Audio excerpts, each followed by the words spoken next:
Hey everyone, welcome to FanFic Canon. Thanks for hitting play. I'm thrilled to bring this fan-made story to life for you. If you enjoy the ride and want more narrated fanfics, smash, subscribe, and tap the bell so you never miss an episode. And if you want audiobook of a novel of your choice, join my Patreon. Request any title that's freely available online, and I'll produce a full narration just for you. Now, let's dive into today's adventure. With a violent surge, Percy was hurled out of the blood lake, gasping for air as the second trial ended. His body ached, but his spirit rings shimmered faintly around him, shifting and evolving as he lay on his back, staring up at the void. Second trial of the Azura god. Descend 999 meters into the lake of blood. Location: Hell Road. Time elapsed: 11 months, 17 days. Reward: spirit rings increased by 5,000 years. The words echoed in his ears. Turning his head, Percy caught sight of his second spirit ring. It had turned pitch black, fully stepping into the 10,000-year realm.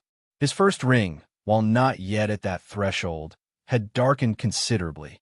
But before he could rest, the voice came again. Third trial of the Azura god. Exit the hell path within 2 hours. Reward: soul power plus 2 levels, 10% affinity with the Azura god. Percy groaned, forcing his battered body upright. His gaze swept over the broken path ahead, still shattered from his battle with the three-headed Bat King. Flying would be faster, and thanks to his external spirit bone, possible. Dark golden wings spread wide behind him as he summoned his martial spirit. If one beast lurked in this place, there would be more. Exhaustion gnawed at him. His body screamed for rest, his mind heavy with strain. He didn't even notice the crimson serpent until its fangs sank into his arm. Pain snapped him back, and with a single slash of his saber, he cut the 10-meter beast into pieces. His wings drank greedily from its blood, knitting his wound closed. The path ahead burned with killing intent, hotter and heavier than even the lake of blood. Time bled away. An hour later, Percy finally glimpsed the exit.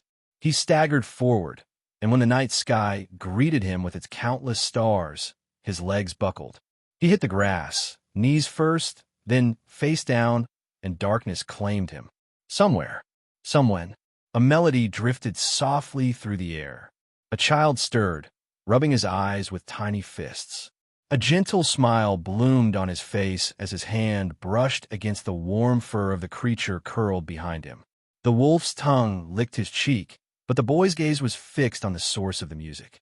A girl played nearby, not much older than him. Her brown hair framed her fair, glowing face, and her white and green robe fluttered lightly. In her hands was an ocarina-like instrument, oval in shape with a horned end. Her lips pressed against it, her fingers moving delicately across the holes.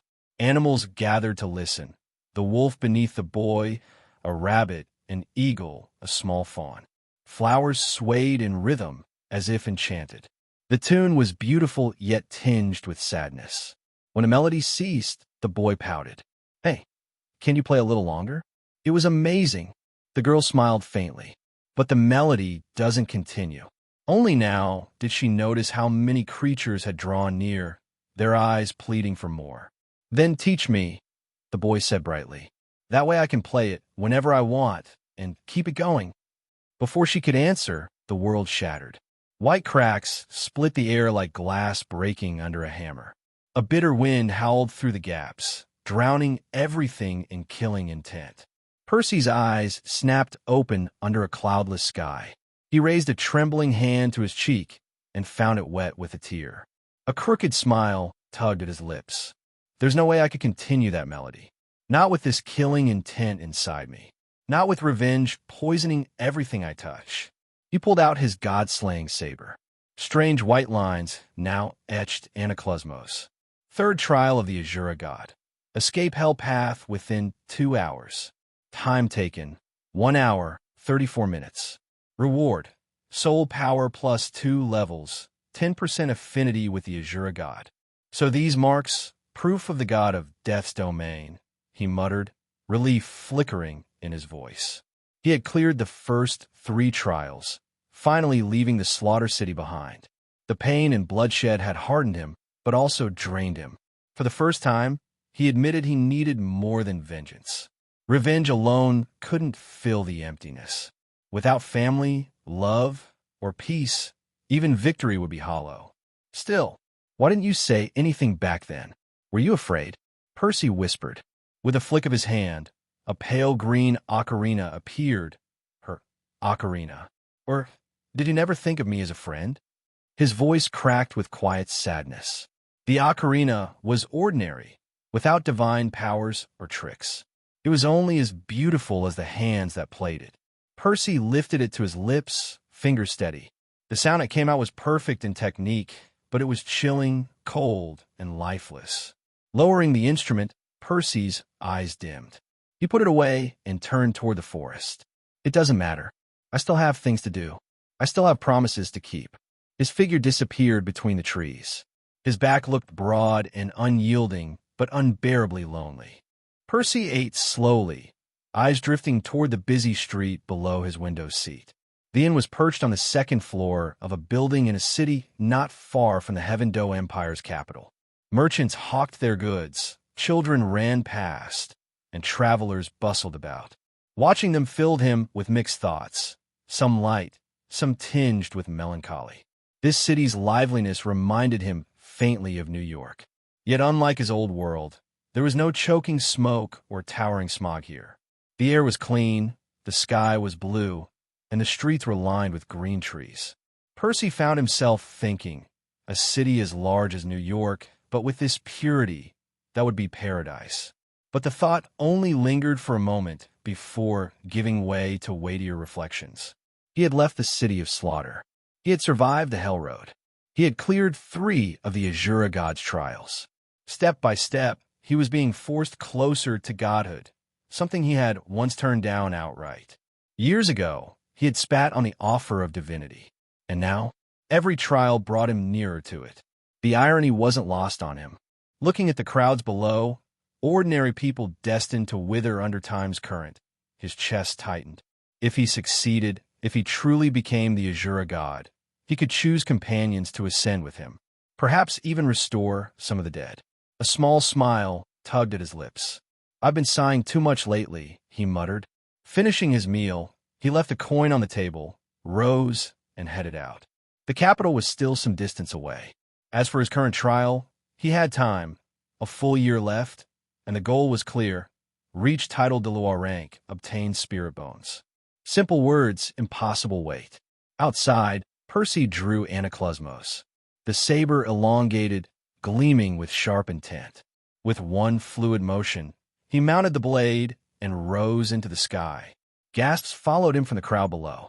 Flying with a weapon wasn't unheard of, but to do so without relying on a flight-type spirit ability was rare indeed. Elsewhere, 2 men were mid-conversation. What exactly are you trying to buy, Fengji? The speaker was an older man with silver hair combed neatly back, his posture unassuming but his aura as sharp as a naked edge. Chen Xian, Sword Douluo, one of the 2 protectors of the 7 treasure glazed tile sect. Ning Fengji smiled lightly. Rongrong's birthday is coming soon, Sword Uncle. I was looking at a spiritual tool I thought she'd like. Chen Xian chuckled. He and his friend Gu Rong had spoiled the girl endlessly. Even Fengji, despite his strictness, rarely denied her. But Chen Xian froze mid-breath, gaze snapping sideways. His eyes narrowed. A suffocating killing intent rolled over him from afar. His hand slid to his sword, body tensing. Through the sky flew a youth on a saber. Recognition flickered in his eyes. That boy, the shopkeeper? Indeed. Percy Jackson, the infamous craftsman who had shaken the empire with his spiritual tools. Beside him, Ning Fengji frowned. Is that the shop's owner? The killing aura pressed against him like blades. Chen Xian moved in front of Fengji protectively, his sword humming underfoot. But Percy only passed them by, face unreadable, without sparing them more than a glance. Quickly, Sword Uncle, Fengji urged. Chen Xian nodded, catching up. Percy eventually slowed and turned back, eyes steady. Do you need something, Ningfengji? We thought you were an enemy. Chen Xian answered calmly. Your killing intent is too heavy. Percy's frown eased into understanding. I left the City of Slaughter not long ago. My apologies if it unsettled you. The City of Slaughter? Ningfengji's eyes widened. You truly went into such a cursed place. Percy tilted his head. Cursed? To me it was simple. Aside from a few nights, everyone there was just filth. His tone was flat, but the weight of it silenced them. Chen Xian's gaze lingered on Anaclosmos. He could feel its aura, majestic, oppressive, sovereign among weapons. It was a saber that bled killing intent. For a moment, even his own 7-kill sword seemed to tremble in response. His eyes lit with rare excitement. Would you be willing to test blades with this old man? His voice was serious, but beneath it lay eagerness. Title Douluo though he was, it was rare to find a fresh opponent worth facing. Gu Rong no longer counted. They had fought each other too many times. Percy didn't hesitate. A battle not to the death was no threat, only opportunity. Very well. The two descended into a quiet grove, the air tightening around them. Chen Xian inclined his head formally. Chen Xian, level 96, Title Douluo. Martial Spirit, 7-kill sword.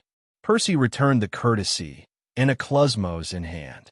Perseus Jackson, level 76, Spirit Saint. Martial Spirit, God-slaying saber. The forest held its breath. Leaves danced on a restless wind. When one fluttered between them, both men struck. Sword met saber in a thunderclap. The ground split open, shockwaves tearing through the grove. Chen Xian's eyes sharpened. Percy's raw strength matched his own despite the gulf in levels. Their blades blurred, clashing a dozen times in heartbeats. The air shrieked, trees buckled, soil shredded underfoot. First Spirit Skill, 7 slashes, 1 kill. First Spirit Skill, Bloody Edge. 7 radiant arcs cleaved toward Percy, each carrying lethal sharpness. Percy's bloody strike met them head-on, swallowing 3 and surging forward. His second spirit ring flared black. Scarlet light erupted from his body, weaving into a net of countless saber lines that fell from the heavens. Chen Xian's expression hardened. To escape, he had no choice but to go higher. His 6th spirit ring blazed. 6th spirit skill, myriad swords returning to the tribe. The sky dimmed, then burst into brilliance. Tens of thousands of swords appeared above, cascading down like a storm of steel. They met Percy's saber net in midair. Impact after impact shook the heavens, light swallowing the forest. Percy grinned through the storm. Not bad, but not enough. Each scarlet line of his net flared gray, as if infused with death itself. The sky exploded. The rain of swords shattered. Boom! The world seemed to vanish in a sphere of destruction. When the blinding radiance faded, both figures stood. Neither was wounded, but the land beneath had been obliterated. Craters gouged deep, the forest razed to ruin. From afar, Ningfengji exhaled sharply. Percy had met Chen Xian's 6th spirit ability with only his 1st and 2nd, and he had endured. You are strong, Chen Xian commented with a smile. Thank you. You too. As expected of a Title Douluo, Percy nodded, and a red light was born from his saber as his 3rd spirit ring manifested. The black color increased, as did the light of the saber. 3rd spirit ability, unrivaled saber. Percy exclaimed as he brandished Anaclosmos. The red light condensed on the edge of the god-slaying saber and was ejected in a huge bloody slash that split the earth. Chen Xian immediately raised his 7-death sword, but his eyes widened as a headache invaded him. The slash sent towards him seemed to increase in size in his eyes as an external force invaded his spiritual sea at that moment. Percy seized that moment. Even if it was only a second or two, it was enough to release his 4th spirit ability, Absolute Edge. And although he could use his 1st spirit ability to slow down Chen Xian, it had a higher chance of failure. The Absolute Edge spirit ability, unlike the 1st spirit ability, had the ability to ignore the enemy's defense, so it had a higher chance of hitting Chen. Fifth spirit ability, massive earthquake all around. Seeing the two dangerous spirit abilities so close to him, Chen screamed as his fifth spirit ring shone brightly. Swords manifested above him and fell hard towards the ground. When these swords collided and stabbed into the ground, the earth split and an invisible and powerful force deflected Percy's two attacks. Percy jumped back as he saw the earth rise and huge pieces fly in all directions. A skill that was both defensive and offensive. Nice, Percy smiled a little excitedly. This battle was complicated. While he had the possibility of being harmed, so did Chen. But both sides knew that neither was giving 100% in this fight. Still, even without giving 100%, both of them realized the terrifying power of the other. On one side was Chen, who could fight with more than one Title Douluo below level 96 together and even have a chance of winning. On the other side was Percy, a level 76 spiritual saint who could match a Title Douluo. Chen knew that if Percy reached level 91, then perhaps only people at level 98 or 99 could match him at that time. And those people were the closest to gods. Magnificent, truly impressive, Chen thought with a smile, but also a pity. If this young man wasn't so lonely or such a cold personality, I'm sure he would even think of joining our clan. Are you not planning to use your seventh ring? Chen asked curiously. I have doubts, Percy replied. Unlike the rest, my seventh ability awakened a dangerous domain. Even you, a level 96 Title Douluo, could be severely harmed. And this match is not one of life or death. Domain. The swordsman was shocked before smiling more excitedly. All right, use it. I'll also use my seventh spirit ability. Chen wanted to see how far the young man in front of him could go. For the first time in a long time, he felt excited about the battle. He was entertained. Percy looked at Chen for a moment before nodding seriously.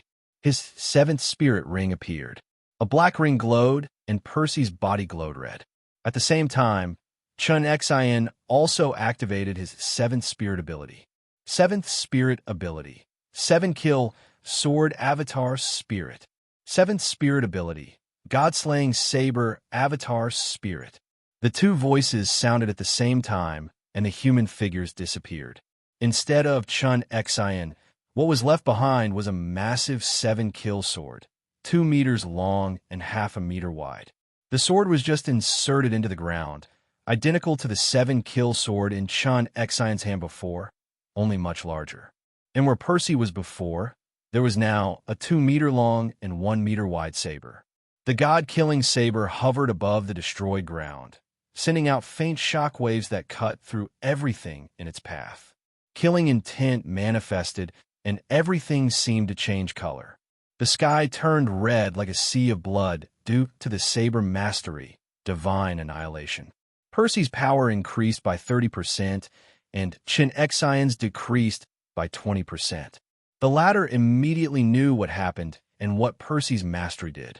The feeling of annihilation seemed to caress Chen soul, causing a chill and a sense of doom. The two avatars stood facing each other before they moved. At a speed that seemed like time stopped, the sword and saber were already slashing towards each other. SHINNG, a sound that seemed like a mix of a whistle and a bell rang out as 6 glows appeared in front of the 7-death sword. The 6 lines of powerful sword lights in front of that giant sword in total wrote a large character for kill, and each sword light was black. That was another dimension exposed as the sword lights tore open space. The word kill was truly capable of shattering space. Wind swirled in front of each slash as if a void was opening up and absorbing every bit of wind in the world. However, Percy's attack was no worse. In front of the saber, a single slash appeared. But, unlike the 6 produced by Chen, this single slash from Percy was even larger than the other 6 together. In front of him, the character for annihilation appeared, and the entire world around the two turned a dead gray. Death and annihilation clashed. The moment they collided, the world lost all its color and a dazzling light was born from the earth. The trees were cut into tiny pieces, and their roots flew away. The sky above them seemed to be split as rain began to fall. But even the raindrops seemed to be cut apart. To Ning Fengji, who was watching from afar, the collision seemed as if a disaster had befallen the world. The waves of sword and saber intent had formed two domes that collided again and again before they exploded into a huge sphere of destruction. The sphere had a white color before changing to gray, then fiery red, and finally gained a black color before it exploded into the world. The shockwaves decimated everything around. Even the mountain where Ning Fengji was standing was crumbling as the powerful wind created by the collision sent rocks flying everywhere. The Seven Treasure Glazed Tile clan chief had to cover his face as he tried to continue watching. And before he knew it had disappeared, the sound came back with a powerful roar that shook the ground once more. The birds that had long since escaped had to take flight once more to get away from danger. And when it was all over, Chun Xian and Percy came into view once more. Chun Xian had a small smile as he looked at a wound on his torso that was bleeding deeply. Percy let out a sigh as he touched one of the wounds on his body. He had 2 cuts in total, one that traveled from his shoulder to near his left ribs, and another diagonally that started at his stomach and ended at the left side of his hip. "It seems like it's a tie," Chun Xian said after inhaling a breath of air. "It seems so." Percy smiled slightly as he took out 6 pills from his bracelet. He threw 3 towards Chun Xian. "My god-slaying saber has the attribute of annihilation in its domain. Unless I decide to heal you, your wound will never heal. Take those pills." So that was the sensation that numbed my soul. It turns out it was an annihilation attribute. Chun Xian opened his eyes in surprise. He accepted the pills he had caught with one hand and immediately took them. The wound on his torso was not simple, and not because of the fact that it would not heal if Percy decided to do so, but also because of its size and depth, which almost touched his organs and bones. And if it weren't for Percy's domain, which diminished his power, he was sure that he had cut some bones of the young man in front of him. Percy approached a few steps and put his fist and his counterpalm together in a greeting, as was tradition in this world. "I thank you for the battle. You helped me glimpse my current limits." "Ha ha!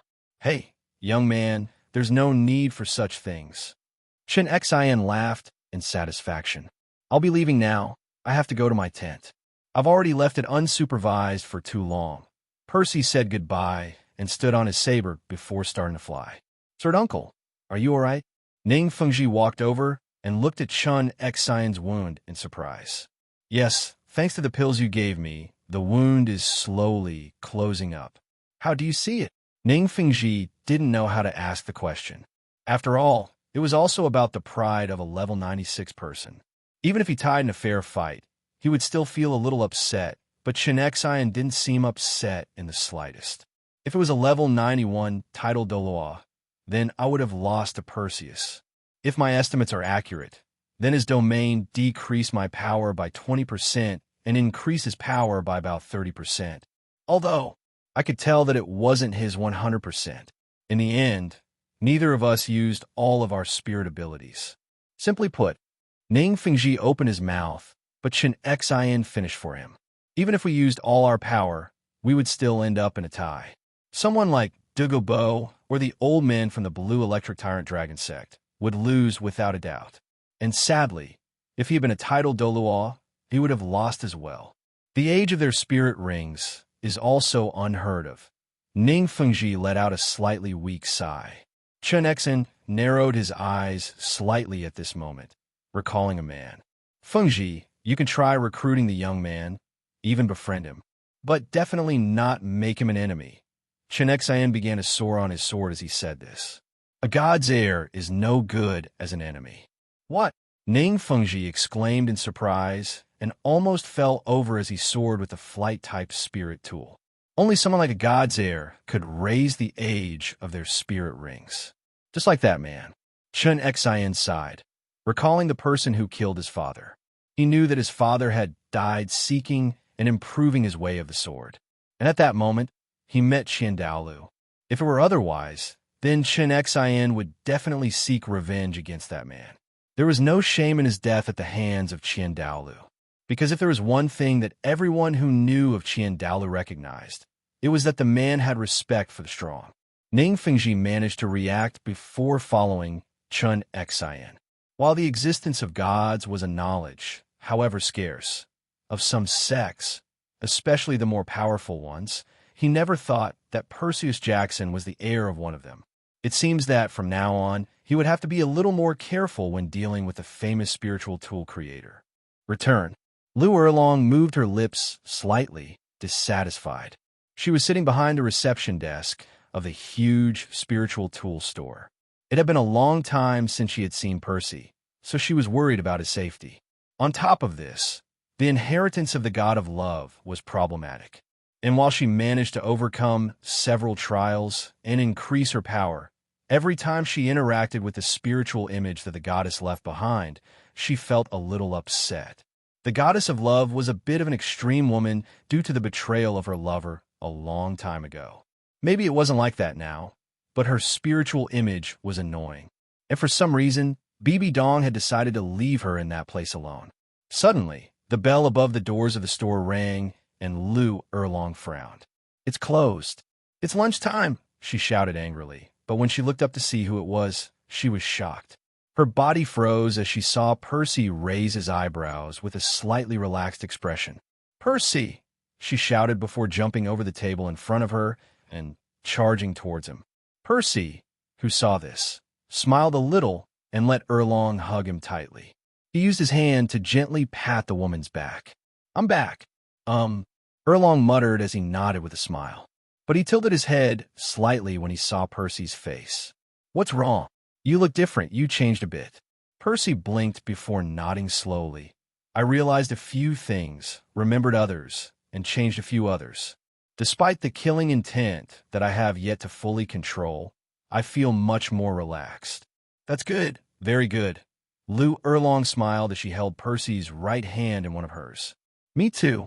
I realized some things." She led him to sit down as she told him about her trials with the goddess of love, which surprised Percy, especially when she mentioned Bibi Dong. He knew about her thanks to the old man, but she wasn't supposed to help Lu Erlong. He should hate her at best. "Why did she decide to help you?" Percy asked with a frown. It didn't make sense. Bibi Dong was a woman who could hold her grudges deep in her heart and mind, but when she saw the right opportunity, she would strike with all her might and hatred inside her. Lu Erlong shook his head and said, "I'm sorry, I can't tell you. It's not that I don't want to, it's that I can't. Even if it bothers me, it's something you'll find out in the future." Percy wasn't satisfied with that answer, but he knew how stubborn Erlong could be. "Please trust me," she asked in a whisper as she looked into Percy's eyes. He looked into the black eyes that now held much more life than when he first met her. Something in his heart was screaming at him no, that he shouldn't trust other people so much, but a small part of him was urging him to say yes, that he trusted Lu Erlong. Squeezing his eyes shut, Percy groaned a little before nodding stiffly. "Fine." Lu Erlong smiled before moving closer in one swift motion and kissing Percy's cheek. Caught a little off guard, Percy looked at Lu Erlong, but she had turned her head as she searched for something in her bracelet. Still, he could see Lu Erlong's white ears changing to a pretty pink color. Percy couldn't help it. He laughed a little at this. "You're a grown woman now. What are you ashamed of?" "Shut up," she growled before handing him a small lunchbox. "You should be hungry. Eat some." Well, Percy nodded. He was indeed hungry. He had barely eaten properly in the city of slaughter, and it was worse on the road to hell. And even if spirit masters could survive much longer without food or water, it was still too long for Percy. "By the way, why did your eyes change?" she asked curiously. "Power. I have no idea who gave it to me. I might have some suspicions, but I couldn't say for sure." "God's inheritance?" she asked. "Did you know?" "I know about the city of slaughter, but not that well. Bibi Dong told me. She was also going through God's trials when she came to find me to take me to the goddess of love's place." "I'm not surprised." The goddess Rakshasa had intervened with the previous heir of the god who created the city of slaughter. Percy snorted, a little annoyed with the amount of information Bibi Dong seemed to have. That woman seemed to know him quite a bit, which completely puzzled Percy. I see. Lu Erlong nodded as she placed her hands on her cheeks and her elbows on the table in front of her. Her eyes looked towards the front windows of the shop, watching the people passing by on the street. Some looking at the spiritual tools behind those windows and others just going about their business. Lu Erlong's black eyes were a little doubtful. What do you want to ask? She looked at Percy with a little bewilderment. I've known you long enough to know what you're thinking. Lu Erlong couldn't help but smile at those words, but her face soon changed. Her eyebrows were even and relaxed, but her eyes were a little sad and hesitant. Percy, can you tell me what happened to you? She asked, watching as Percy's face turned a little cold. Why do you want to know? Why? She hesitated for a moment. She inhaled sharply as she closed her eyes before opening them again and letting out a breath of air through her nose. Why? I fell in love with you. Percy's eyes began to widen little by little as he looked at the woman in front of him. Of course, he knew such a thing. If it was something clear to dense people, it was also clear to him. However, he never thought that Lu Erlong would say it so directly and clearly at this moment. The trials of the goddess of love, even if they include things like fighting, are different from those of other gods. That woman, while giving a trial of fighting, will include emotions in each of the trials. And when I mean emotions, I mean all of them. When I went through the third trial, I realized that I had already fallen in love. My heart had wavered because of what happened to me years ago. I know what it feels like to be betrayed and manipulated. Your eyes, when we first met, I recognized them immediately. I saw them every day in the mirror since that man abandoned me. Lu Erlong smiled a little sadly. Right now, I really don't want to give up the chance to love once more. I want to be by your side, Percy. I want to love you. I want to know you more, much more. Lu Erlong's eyes shone brightly, and she said earnestly and lovingly, I've already chosen you to follow. I've already chosen you to strive and win your heart, Percy. And I'm telling you now, nothing and no one will make me change my mind. She stretched out her slender arm and took the cold hands of a surprised Percy into her warm and delicate yet powerful hands. Since I've chosen you, I can only follow you. I only have one request.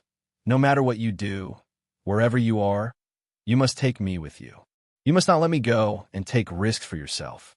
If you want to take risks, let's take risks together, she smiled forcefully, already determined to give her love to Percy. She would not let the same thing happen as the last time she loved him. She would not let her love go away anymore. She would not run away or regret it. This is what Lu Erlong discovered in the trials of the goddess of love. This kind of life is exciting, but really meaningful. If one day we really risk a confrontation, I will bear it with you. Whether I live or die, we are both together. Therefore, you must think about it when making any decision, okay? If you die, I will die. There is no second chance. If you want to go to the God realm, go, but I will go with you. I will become your woman. I will become your friend and the goddess who will be by your side eternally. It doesn't matter if you want revenge, even from gods, demons, or anyone. I, Lu Erlong, will take revenge with you. If you become the enemy of the whole world, then I will run to your side to be your only ally. Even if you become an ugly demon, I will become hideous by your side. That's why Lu Erlong was almost crying right now. She was pouring out her whole heart in front of the man she had fallen in love with. She felt nervous and scared. Please let me know you completely. Percy looked at Lu Erlong's eyes, her face and expression sincere and loving. His heart was pounding, and he closed his eyes as he felt the blood rush through his body and warm his entire being. He had never received a declaration of love like this. He felt completely shocked. Even that time with Annabeth, it only started with a kiss, and they barely said anything about each other's feelings. It just worked somehow. Today, he had heard words filled with sincerity and love. And it was so heartwarming to feel the other party's love that a tear slowly trickled down his right eye. Are you sure you want to know? What do you want to see everything I go through? Yes, she said, answering immediately. It's not pretty. It's horrible. A hell worse than any other.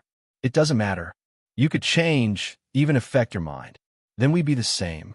Percy nodded and looked once more at those onyx black orbs. Percy's left eye lit up with a gray light at that moment.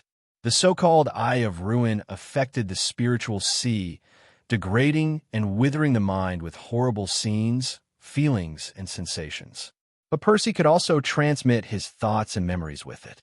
This ability, in fact, didn't have much use, at least for others, but with this, he could send out the images of Tartarus to torture people's minds.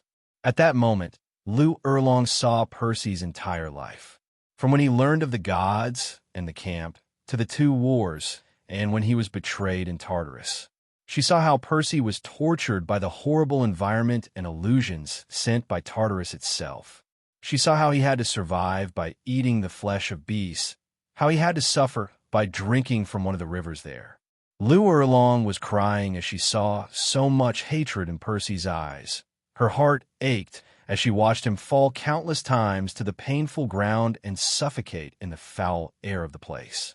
In addition, she could hear horrible screams all around, as if people were being tortured every second, every minute, hour, and year.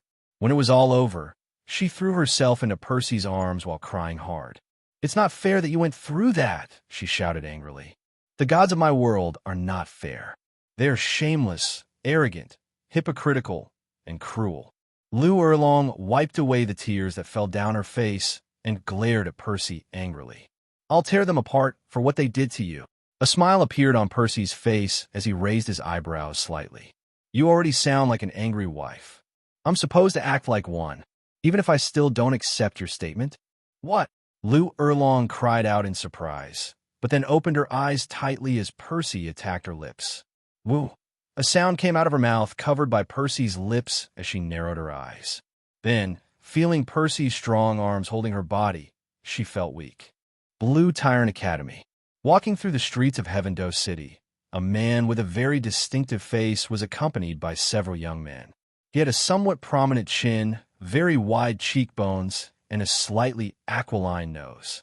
He gave off a somewhat devious feeling. On his face was a pair of black-framed glass glasses, frames with a sort of rigid squares. He had an average figure, but was a little chubby. Beside him, there was a man who had broad shoulders and wore a sleeveless jacket. His height was not too great, but he was full of powerful muscles.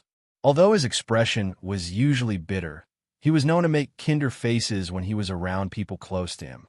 These two men were Zhao Wuji and Flender. They were both part of Shrek Academy, and on a tempting offer from a former student of theirs, they had come to the Empire's Academy to fully integrate into it. But they didn't expect that two princes would treat them like dogs, to the point of letting a Title Douluo bully them. "What's so good about that prince?" A girl behind the two men snorted as she stomped her foot on the ground. She had a slender, tender, and pretty figure. Her hair cascaded down her back, and she had a noble bearing. Her name was Ning Rongrong, Ning Fengji's daughter who had run away not long ago to see the world. Near her were also those who would be known as Shrek's 7 monsters in the future: Tang San, Xiao Wu, Dai Mu Bai, Oscar, Ao Si Ka as his Chinese name in the novel, Zhu Zhuqing, Ma Hongjun, a.k.a. Fatty, and of course, Ning Rongrong was part of them. "What do we do now?" The self-proclaimed Grandmaster, Yu Xiaojing, frowned slightly behind Flender. "Shrek Academy can't open because of the nobles. And even if we do so while ignoring all these things, they will try to suppress us out of sheer spite." Zhu Zhuqing blinked when she saw a poster pasted on one of the city walls and walked over. "How about Blue Tyrant Academy?" she asked in her typical cold voice. Everyone looked at her in bewilderment, and she extended her hand, showing the poster that the said academy had pasted all over the city. Today, after all, was recruitment day. Flender's eyes sparkled for a moment, recalling an old friend he hadn't seen in a long time. His expression was immediately hidden as he glanced sideways at Yu Xiaojiang, his friend. In the past, both of them had fallen in love with Liu Erlong. In fact, he still had feelings for them. But except for his friend, he accompanied his crush for a few years while she calmed down, so he knew that she was in the Blue Tyrant Academy. "All right, we'll go to the Blue Tyrant Academy." "Flender, are you sure?" Yu Xiaojiang asked doubtfully. "Don't worry, Xiaojiang. I have an acquaintance in the academy. Flinder smiled confidently and started walking as everyone followed him. They walked past the city, observing some things. But Ning Rong Rong stopped and exclaimed, "What happened?" Dai Mubai asked curiously.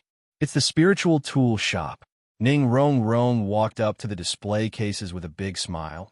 "I've only been able to come here once before my 12th birthday, but it's amazing. Spiritual tools to help you fly, increase your power, defense, speed. Even near miracle pills are sold in this place. In fact, it's the only place on the continent that sells spiritual tools." "Spiritual tools? Rong Rong, could you tell me about them?" Tang Sin asked as he curiously looked at the spiritual tools in the display cases, all of which looked like bracelets capable of shooting. Except for Yu Xiaojiang, Flinder, and Zhao Wuji, the rest were a bit confused. While Dai Mubai, Ma Hongjun, and Oscar had been staying in Shrek for a couple of years, they were all not rich enough to buy a spiritual tool. Furthermore, they lived far away from the capital. It wasn't strange that they still hadn't heard of spiritual tools. Ning Rong Rong nodded and lifted one of the sleeves of her dress and revealed a bracelet that looked ordinary. It was silver in color with intricate lines that split and formed small petals that floated around it. Spiritual tools were created by the expert and shop owner next to us. The metals that make up the tools are finely refined by the same owner, and the core is similar. There are many types of spiritual tools. For example, mine, 3 Petals of Lightning, has the ability to launch thin beams of powerful light ions. The requirement to use it is to have 2 spiritual rings and is capable of damaging experts of up to 4 rings. Ever since spiritual tools appeared, auxiliary type or healing type spiritual masters have even been able to fight against assault type spiritual masters. And my spiritual tool is one of the most basic. I heard that when spiritual tools were revealed at an auction a few years ago, the creator even auctioned off a suit of armor capable of flight. As long as the user maintained the armor, it could increase their power and defense by 10% as well as their speed by 30%. And this armor, just like the rest, was possible for auxiliary type and healing type spiritual masters to use. Tang Sin had his eyes wide open, staring in disbelief at the small but dangerous petals floating around Ning Rong Rong. He, as a reincarnated man, had the Tang Sec skills from his past life, so he had a superior advantage in some cases when fighting. But this was something else. He didn't think there was something that could even render his hidden weapons obsolete. The creator should be a super powerful expert. Tang Sin commented, "I don't know now, but a few months ago he fought against Sword Uncle, a level 96 Title Douluo." "What?" The 3 adults exclaimed in surprise. They knew who Sword Uncle was. "Rong Rong, are you saying Jian Douluo fought against this mysterious spiritual tool creator?" Flinder asked in disbelief. The rest looked at Rong Rong in surprise as well, but curiosity and desire could be seen from having seen such a battle. "Yes," Rong Rong nodded. "According to what Sword Uncle said, this person's name is Perseus. At that time, he was a level 76 Spirit Saint, but he was able to tie with a level 96 Title Douluo. Uncle said that as long as Perseus was within a certain range, he would be almost invincible within it. Another way of saying it is that as long as Perseus was a Spirit Saint, no one within those levels could win against him. Likewise, if he was able to reach Title Douluo, then he would be an invincible Title Douluo." Tang Sin finished and inhaled sharply. Rong Rong, his martial spirit. Yu Xiaojiang hurried over. What was his martial spirit? His spirit rings. As a master of theory, he wanted to know. No, he needed to know. No one could be said to be invincible, especially with the differences between martial spirits and spirit ring ages. For example, a soul saint with his spirit rings at optimal ages would always beat one with the ages of his rings lower than the first one. And this was no longer something about talent or martial spirits, but rather about skills. A 100-year spirit ring will always give better ability than a 10-year-old one, and the same goes for 1,000, 10,000, or 100,000-year-old one. But if Jian Douluo said something like that, Rong Rong muttered as she recalled. According to what Sword Uncle said, his martial spirit is called God-slaying saber. It is a saber with an extremely powerful edge and capable of releasing a disturbing and suffocating murderous aura. As for his spirit rings, the first one was 1,000-year-old, and all the others were black. Impossible! Yu Xiaojiang, Zhao Wuji and Flander exclaimed in disbelief. Tang San and the rest were not too different. That kind of age was simply impossible to believe. Rong Rong, are you sure? Perhaps you heard wrong. Tang San asked. Rong Rong snorted a little annoyed. I know what I heard. That's what Sword Uncle said. In fact, Sword Uncle had to be in recovery for a month or so for the injury he sustained. According to him, this expert's seventh spiritual ability is capable of releasing a domain that will make every wound inflicted on him unable to ever heal unless the owner wants it to. Expert Perseus offered him 3 pills to heal Sword Uncle's injuries, but he still had to stay put for a while. Everyone inhaled sharply. What kind of expert is this? Ma Hongjun asked into the air, his expression a little fearful. That's why you have to be careful if you're going to enter the shop. Not even the spiritual hall or the Heaven Do Emperor himself are allowed to stir up trouble. As long as you have the money to pay for the spiritual tools, you're welcome. Stir up trouble and, well, you'll only regret it in the future, Ning Rong Rong said seriously. Everyone nodded in understanding and then continued on their way, but they all looked a little more at the shop windows. They were extremely curious to see the capabilities of the spiritual tools and had a great desire to own one of them. The group walked until they reached the gates of the Blue Tyrant Academy, almost on the outskirts of the city. The academy was actually on a mountain surrounded by forests, and in the most remote and hidden part was Lu Erlong's residence. The group had to go through and wait until they were allowed to pass. At one point, they had not been allowed to pass. After all, Lu Erlong had been visited many times by unscrupulous people, especially men.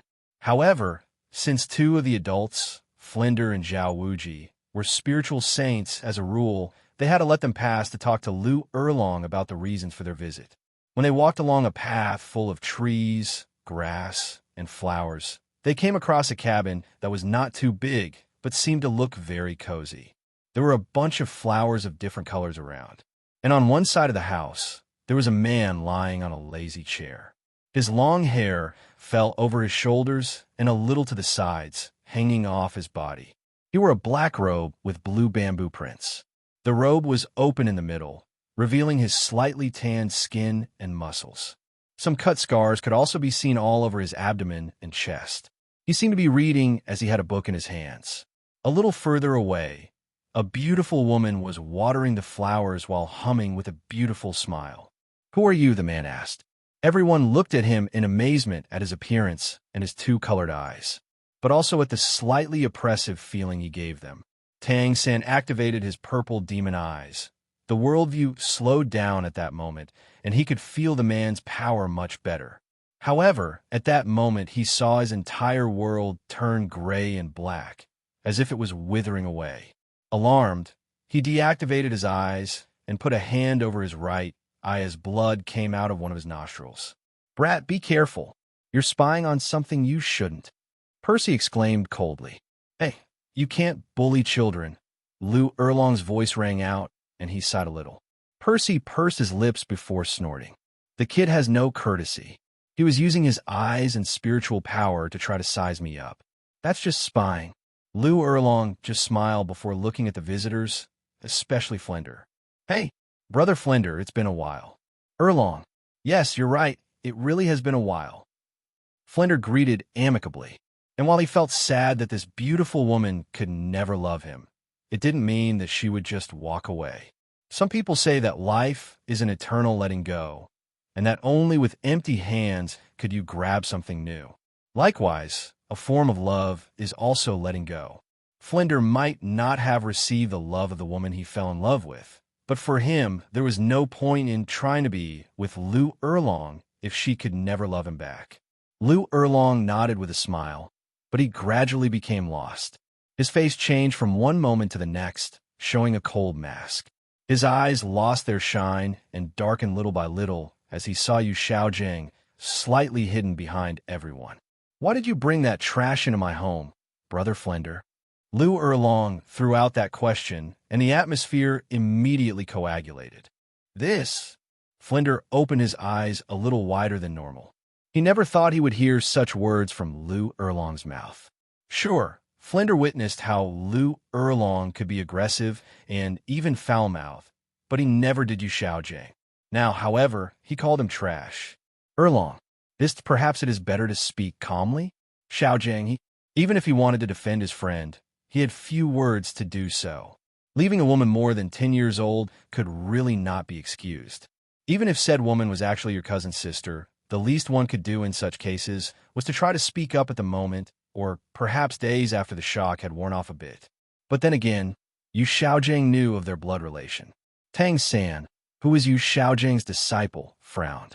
As a reincarnated man who lived in a sect in his past life, the teachings between master and disciple, as well as the bonds created between them, prevented him from having a much more open view of things.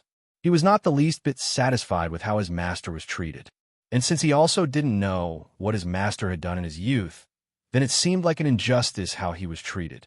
"Dean Erlong, aren't you being too disrespectful? My master might not be the strongest person, but he's not someone you can call trash," Tang San said with a serious look. His friends looked at him. Some nodded, and some just kept quiet, like Zhu Zhuqing, Ning Rong Rong, and Xiao Wu. The former simply didn't want to butt in where she didn't belong, even when a fellow student might get into something dangerous. While they're classmates, the bonds between Tang San and her weren't too deep. At most, they were study partners and teammates. Ning Rong Rong definitely wouldn't get into this trouble. She already noticed who the man sitting a little further back was. Chen Xian had already warned her not to get into trouble with Percy, so she told him what his appearance was like. And Xiao Wu, even if she was considered a sister to Tang San and they had lived together for years in Nuoding City's core academy, the current situation brewing was more complicated for her. Xiao Wu, as a 100,000-year spirit beast turned human, knew of the dangers to her, especially from high-level spirit masters who might want to kill her for a 100,000-year spirit bone and spirit ring. But on top of that, her gaze was complicated when she saw Percy. Except for Percy himself, no one else had noticed her familiar gaze towards him. It was as if Xiao Wu knew him from somewhere. Disrespect. Lu Erlong looked at Tang San before he laughed loudly. Everyone blinked in surprise at the laughter that had not a hint of humor in it. "Tell me, kid, where are you from?" "Perhaps." Nuoding. Tang San's gaze deepened a bit, but he answered anyway. He was not afraid. "I was born in Holy Spirit Village, but I studied at Nuoding Academy." Then, Lu Erlong's deep gaze fell on Tang San tightly. "When you left the city, have you seen anyone recognize your master? Have you seen anyone outside that city call him Grandmaster?" "No, right?" Lu Erlong smiled as he saw Tang San's bewildered look. The reason for Yu Xiaojing's theory doesn't come from his research, much less his intelligence. He might have interviewed people with different martial spirits, but can that really be called research? No, the answer is obviously a big, absolute no. "Why don't you tell him the truth, Grandmaster?" Lu Erlong shot Yu Xiaojing a look of mockery and disgust, but he could only tremble slightly, knowing that he was about to be discovered. No, in fact, he had already been discovered. "Erlong, I think we should talk more calmly," he said. "When I was young and before I met you, your respected Grandmaster went to the Spirit Hall to work." "Yes, the Spirit Hall, that place you seem to despise right now." Lu Erlong completely ignored him and looked at Tang San seriously. As a spiritual hall master, he taught theory and was able to obtain information from the hall's libraries. But even so, he still wanted more. And in order to achieve his goal, he used the then young and naive Bibi Dong, the current pope of the spiritual hall. "Stop it!" Yu Xiaojing stepped forward, his eyes reddening with anger. He not only used Bibi Dong's naivety, he even managed to win her heart so that he could obtain her permission to get his filthy hands on the most secret information of the spiritual hall. All of his theories came from that place. He didn't research anything. He just plagiarized theories and changed some information for some ideas he himself had. Do you know why he is seen as a fool? It's because every theory he wrote is only good for low-level spiritual masters. Tell me, young man, do you really think that true experts would set their eyes on a theory that is useless to them? Stop. Don't say anything else. Yu Xiaojing shouted angrily as he clenched his fists. Ignoring the powerless man once again, Lu Erlong continued to speak. And if that wasn't enough, when Xian Xuanji, the former pope and Bibi Dong's master, caught your grandmaster's eye, he ran away. He didn't even fight a bit for the woman he had fallen in love with. He panicked, ran away, not even thinking about solving the problem of his martial spirit. Lu Erlong spread her hands with a disgusted expression. In this world filled with miracles, immortal herbs, and all kinds of precious materials, a solution could still be found, but it wasn't. Yu Xiaojing, your vaunted grandmaster, is just cowardly trash. No. She shook her head.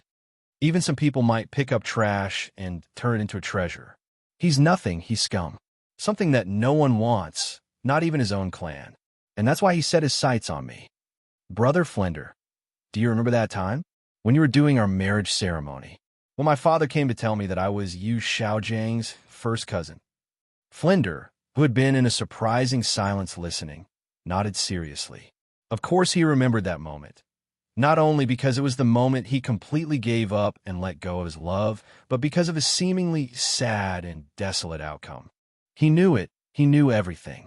Yu Xiaojing knew that we were first cousins. The only reason he approached me and decided to marry me was because he wanted a link to the blue electric tyrant dragon clan that he was expelled from. He wanted one more chance to prove that he wasn't trash, but instead of using his own ideas or solving his problems, he decided to harm someone else. Yu Xiaojing. Lu Erlong stared at the man with great resentment on her face. The hatred in her eyes was more than clear. You don't know how much I hate you. The damage you did to my heart and mind. I hate you so much, she hissed with a voice laced with venom and eyes sharp as daggers. Flender's fists were clenched tightly, and he turned his head slowly. Xiaojing, is it true? Yu Xiaojing fell silent under Flender's harsh gaze, even the gazes that contained a bit of contempt from Ning Rongrong and Zhu Zhuqing. Tang San was also staring at him, expecting him to deny everything and for it to be a misunderstanding. But seeing his silence, he could only close his eyes tightly.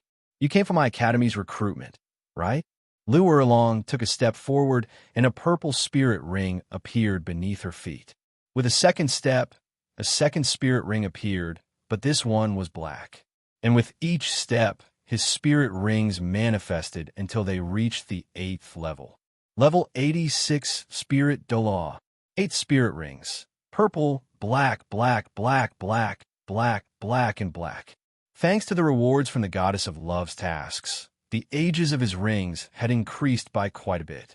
Spirit Douluo, Zhao Wuji exclaimed in shock. And that's set up. How is it possible? I have no problem with you guys entering my academy. I invite you from the heart. Lu Erlong smiled, but his face turned cold as he pointed a finger at Yu Xiaojing. But that scum has to get out or die. Yu Xiaojing had his face full of black lines. He was angry, but he couldn't do anything. He was ashamed that the truths of his life had been revealed, but he couldn't do anything. In this world where the strong had much more say than the weak, Yu Xiaojing couldn't do anything. His teeth clenched tightly, as did his fists. His eyes were red with resentment as he glared at Lu Erlong for revealing so many things. Flender let out a sigh as he looked up at the sky. While he would have liked to defend his friend at first, the more Lu Erlong spoke, the angrier he felt. And now he didn't even want to lift a single finger to help. And he also had to think about the future of his students. Flender might be greedy when it came to money, but he would never let the future of Shrek's students be disrupted and held back. He, Flender, had his pride when it came to being a teacher. If he had to choose between his students and what he thought of as a good friend, then the former will always be the right choice for him. Good. Flender nodded decisively. Shrek Academy will join Blue Tyrant Academy. Good, Dean. Ning Rongrong immediately stepped forward and walked to the other side, right behind Lu Erlong. Honestly, I didn't want to leave the rest, but I also didn't want to create trouble in this place. My father would even be willing to break my legs if I offend that person. Zhao Wuji just shook his head before following Flender. Behind them, Oscar and Ma Hongjun followed. While the latter was a bit more shameless than all the people put together, he had loyalty. And Flinder was his teacher. He took him in when he thought that his martial spirit would be hopeless thanks to his dark mutation, so he would follow him without any problems. Furthermore, if they followed Yu Xiaojiang, the small reputation they already had for winning fights in the spiritual battle arena would immediately plummet. Following a treacherous man who does despicable things would do that. Zhu Zhuqing came soon after. Zhuqing, Dai Mubai asked doubtfully, looking at his fiancée's back. I will not follow a despicable man, Dai Mubai. And if I want to survive our family ceremony, I will need good training and backing. Dean Flinder and Dean Liu are offering me this. I will not waste the opportunity to gain freedom in my choices. Dai Mubai frowned even harder. Looking at his fiancée, he let out a sigh. He had already cast her aside for being a coward when he was young. He knew that he had a long way to go if he wanted to be strong and win Zhu Zhuqing's heart. But he looked at Tang San, who hadn't moved a single inch from his spot beside Yu Xiaojiang, his master. In this time together, they had formed a friendship and brotherhood, so walking away would also mean going against those ties. It was a bit of a difficult decision for him. On one side was a girl he desired, and on the other a friend and brother. Closing his eyes and gritting his teeth, Dai Mubai crossed his arms and stood beside the other two men. Zhu Zhuqing looked at him coldly at this moment. She had expected it, but she still had some hopes. When Dai Mubai ran away at that time, it had deeply hurt her. And when she found him again, she found that he was a complete bastard who would look for women to spend the night and then not even take responsibility. Perfect, Liu Erlong nodded, but then looked at the pretty and bold Xiao Wu. She stays by my side. Tang San frowned and glared fiercely. Since they were 6, they had been together.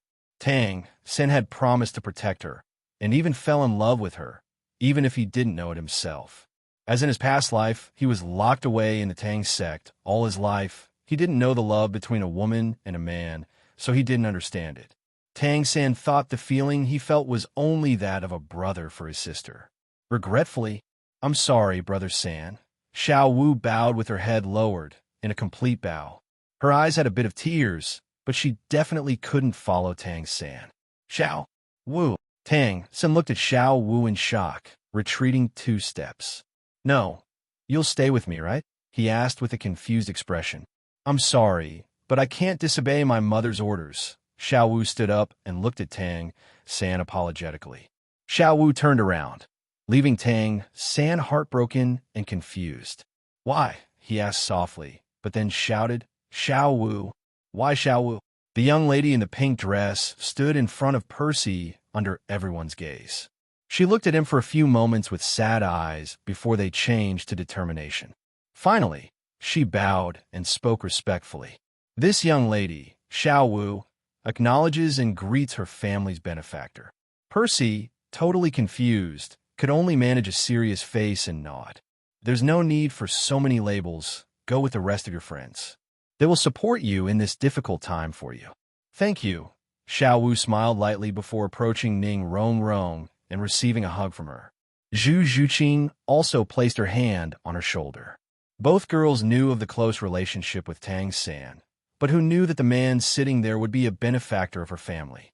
They could only admire Xiao Wu for having such filial love and loyalty towards her family as to break a friendship of years. Yu Xiaojiang.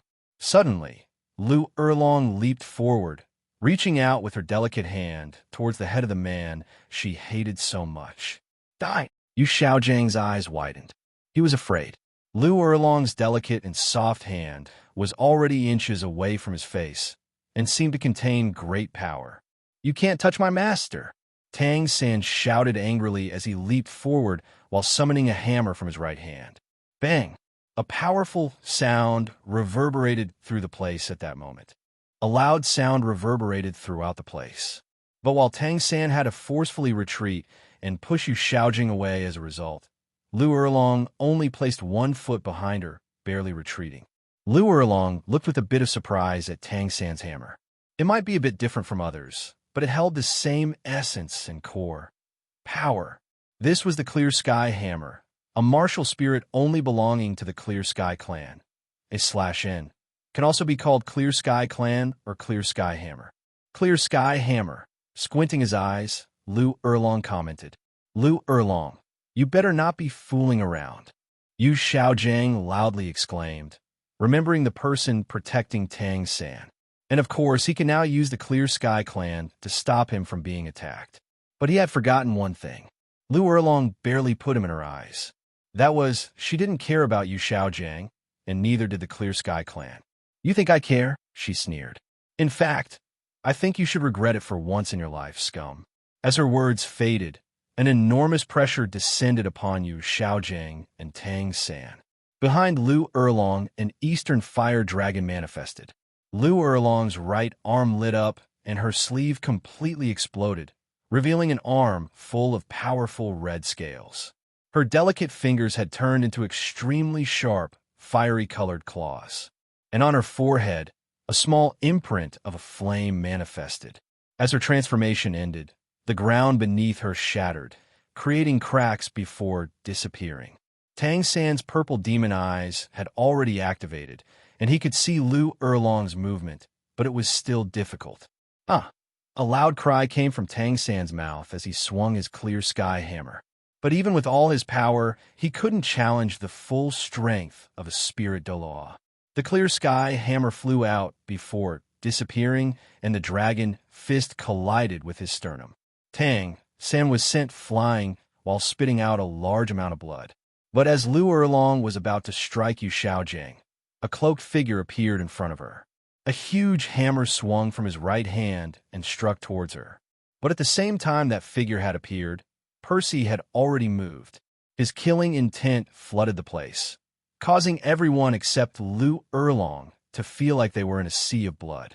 The god-slaying saber trembled for a moment before colliding with the hammer. Boom! The ground cracked and created a huge crater due to the clash.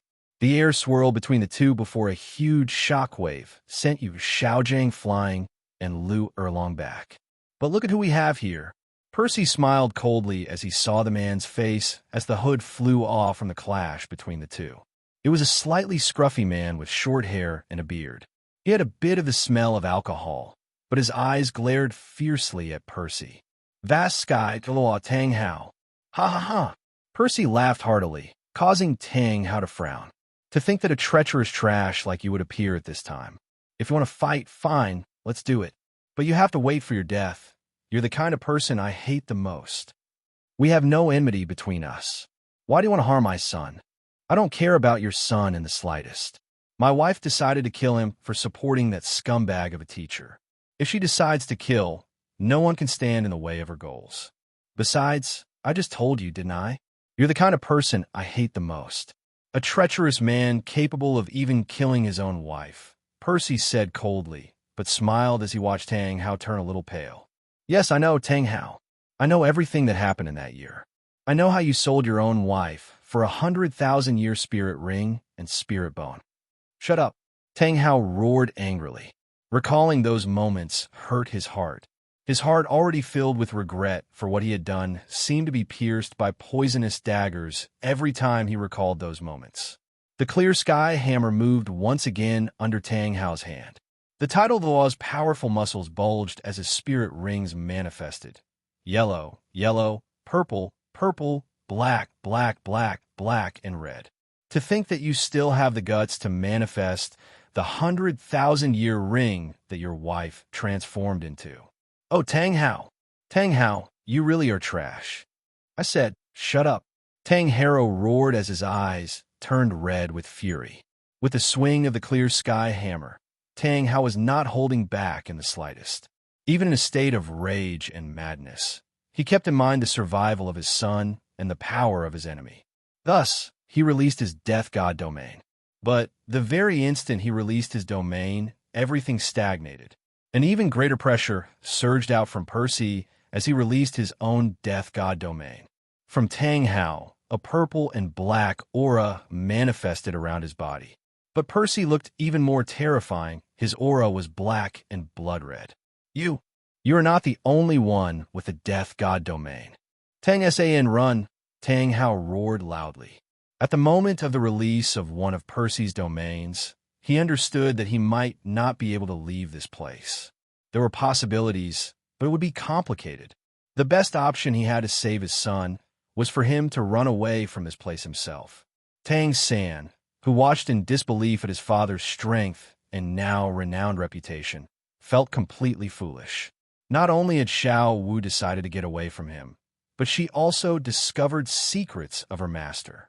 And now it turns out that her father had always been protecting him. Suddenly, a disgusting sound echoed near him. Tang San slowly turned his head, and his eyes widened as he saw a dragon hand pierce through Yu Xiaojiang's chest. The hand with powerful claws and tough scales came out from the Grandmaster's back and held his still beating heart. Lu Erlong's eyes watched coldly as Yu Xiaojiang's two eyes slowly lost their light. No, I still haven't succeeded. Yu Xiaojiang's voice rang out softly as she tried to struggle, but could barely move her body.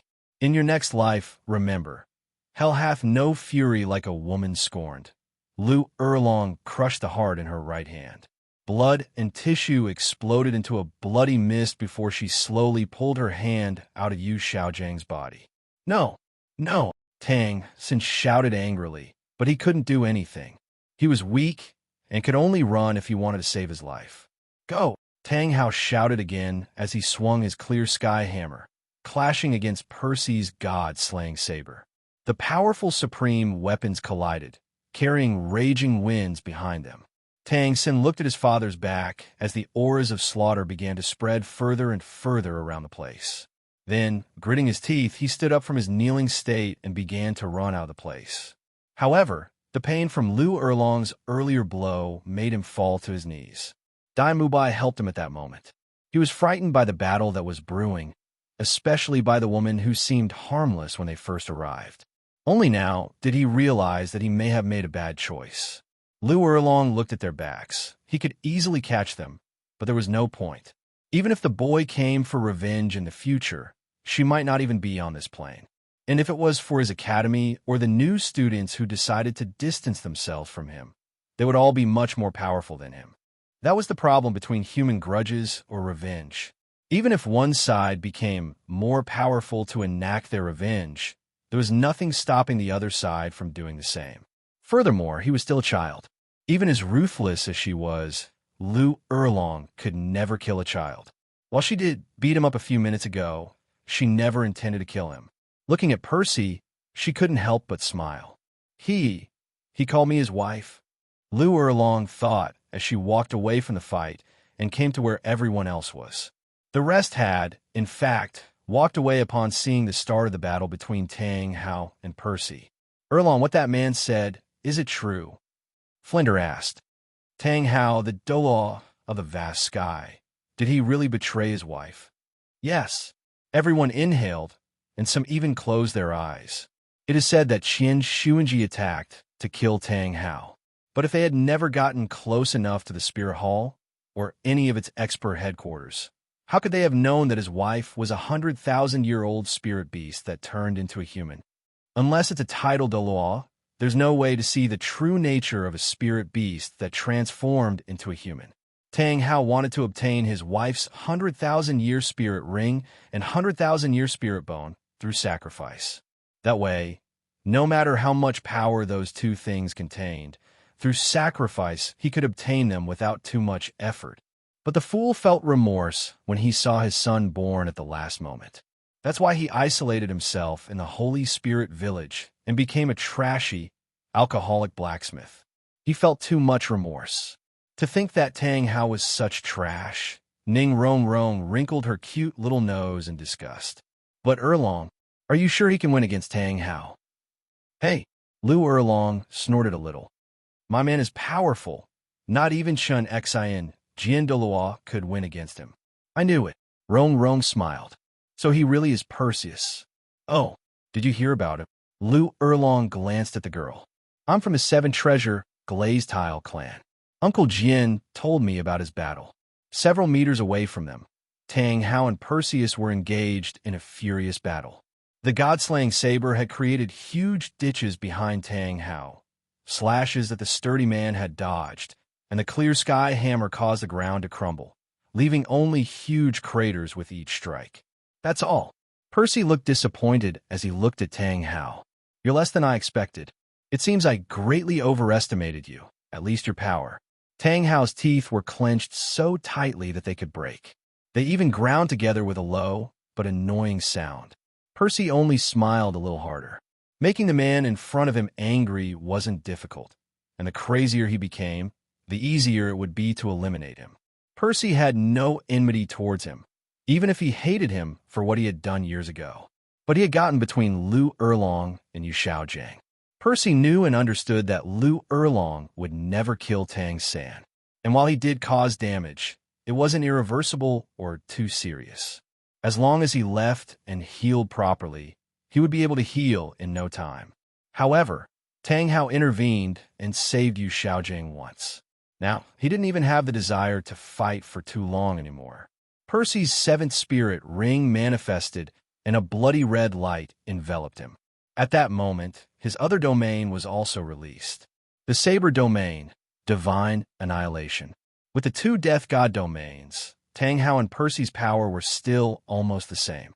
Even though he was level 76, Percy was equal to a level 96 Title Douluo, so he didn't lose too much by being under his opponent's domain. By using his own domain, he simply left him on equal footing. But now that he was using Saber domain, Divine Annihilation, 20% of Tang Hao's power decreased, and Percy's grew by 30%. At that moment, the Saber intent also increased, causing a sharp and ruthless feeling to manifest, oppressing Tang Hao a little more. As Tang Hao felt his power decrease and saw the 2-meter-long saber floating where Percy was before, his eyes gained some clarity. Even if it atrophied a little from hiding, he was still a Title Douluo. Clear Sky Hammer's spiritual avatar, he roared with all his might. At that moment, the Clear Sky Hammer floated behind Tang Hao and grew in size abruptly. 10 meters, 20 meters, 50 meters. When the Clear Sky Hammer reached 100 meters, it hovered in the sky. The weapon's black color seemed to darken the skies, and its purple aura manifesting the Death God's domain increased another bit. However, Tang Hao was naive. Even with the Clear Sky Hammer the size of a small mountain above him, Percy didn't even give it a second glance. Turned into a god-slaying saber, he moved with blinding speed and slashed forward. Shocked by the sudden attack, Tang Hao immediately brought the huge hammer down. But he was a step too late. The enormous saber intent contained in that single slash shattered the ground into a huge ditch that rushed toward Tang Hao. The character for Annihilation manifested with a gray light and swooped down with force, causing the world to turn a withered gray color. As the Clear Sky Hammer landed on the slash, space twisted and bent, causing the mountain-like, enormous hammer to bend and fall to the side of where its target should be. Percy had returned to his normal form, avoiding the shock waves from the blow that came with the hammer. His eyes seemed to smile as he watched his attack hit home, slicing off Tang Hao's right leg and right arm. In these months that had passed, he didn't raise his soul power, only training with his saber to increase his intent. Now the attacks with his seventh spirit ability, Lit, could even bend space, even break it to a certain extent if he used all of his power without holding back even a bit. Tang Hao growled as his eyes turned completely red from pain and fury. And while he could continue to fight, he had to find his son. And now that he had the chance, he decided to retreat with his flying ability that Title Douluo had. But when he was about to collect his limbs, Percy appeared and kicked his torso hard. Gah! Spitting out blood from the blow and the aftermath of his severed limbs, Tang Hao flew several meters, spinning in the air several times before stopping and looking into Percy's eyes. Tang Hao was not convinced. He did not feel satisfied. And in his heart, there was nothing but resentment towards the man in front of him. But, in the end, he could only escape if he wanted to see his son once more. Besides, he had to give him an explanation. Tang Sen had heard Percy's words about Tang Hao and Ayin, his father and mother. Percy smiled and used his soul power to disintegrate the skin, muscles, and blood of the limbs, leaving only dazzling spirit bones. A Title Douluo like Tang Hao will indeed have all 6 spirit bones in his body. Percy knew this, so he aimed for the limbs. As special existences within the things that spirit masters desired, spirit bones could be stolen by killing the one who had fused them with their body, or by cutting off said limbs from the root. And while killing Tang Hao was a good thing, it was better to steal his spirit bones. At the same time, he knew it would create more hatred towards Tang San, but they had already decided to be enemies. Going deeper didn't matter, especially since Tang Hao's wounds wouldn't heal no matter what he tried. In the end, he would probably die from blood loss. Anyone who wants to be my enemy will only find despair. Percy muttered coldly as he stored the spirit bones into his bracelet. So powerful, Oscar muttered as he watched Percy return to where they were. It was the first time these kids had seen the battle between 2 powers, and they were truly shocked. The huge avatars, the power enough to destroy the earth and make the atmosphere turn murderous, was simply shocking to them. But out of all of them, Zhu Zhuqing had a strange glint in her eyes. She came from a family where there was barely anything like love or affection between relatives.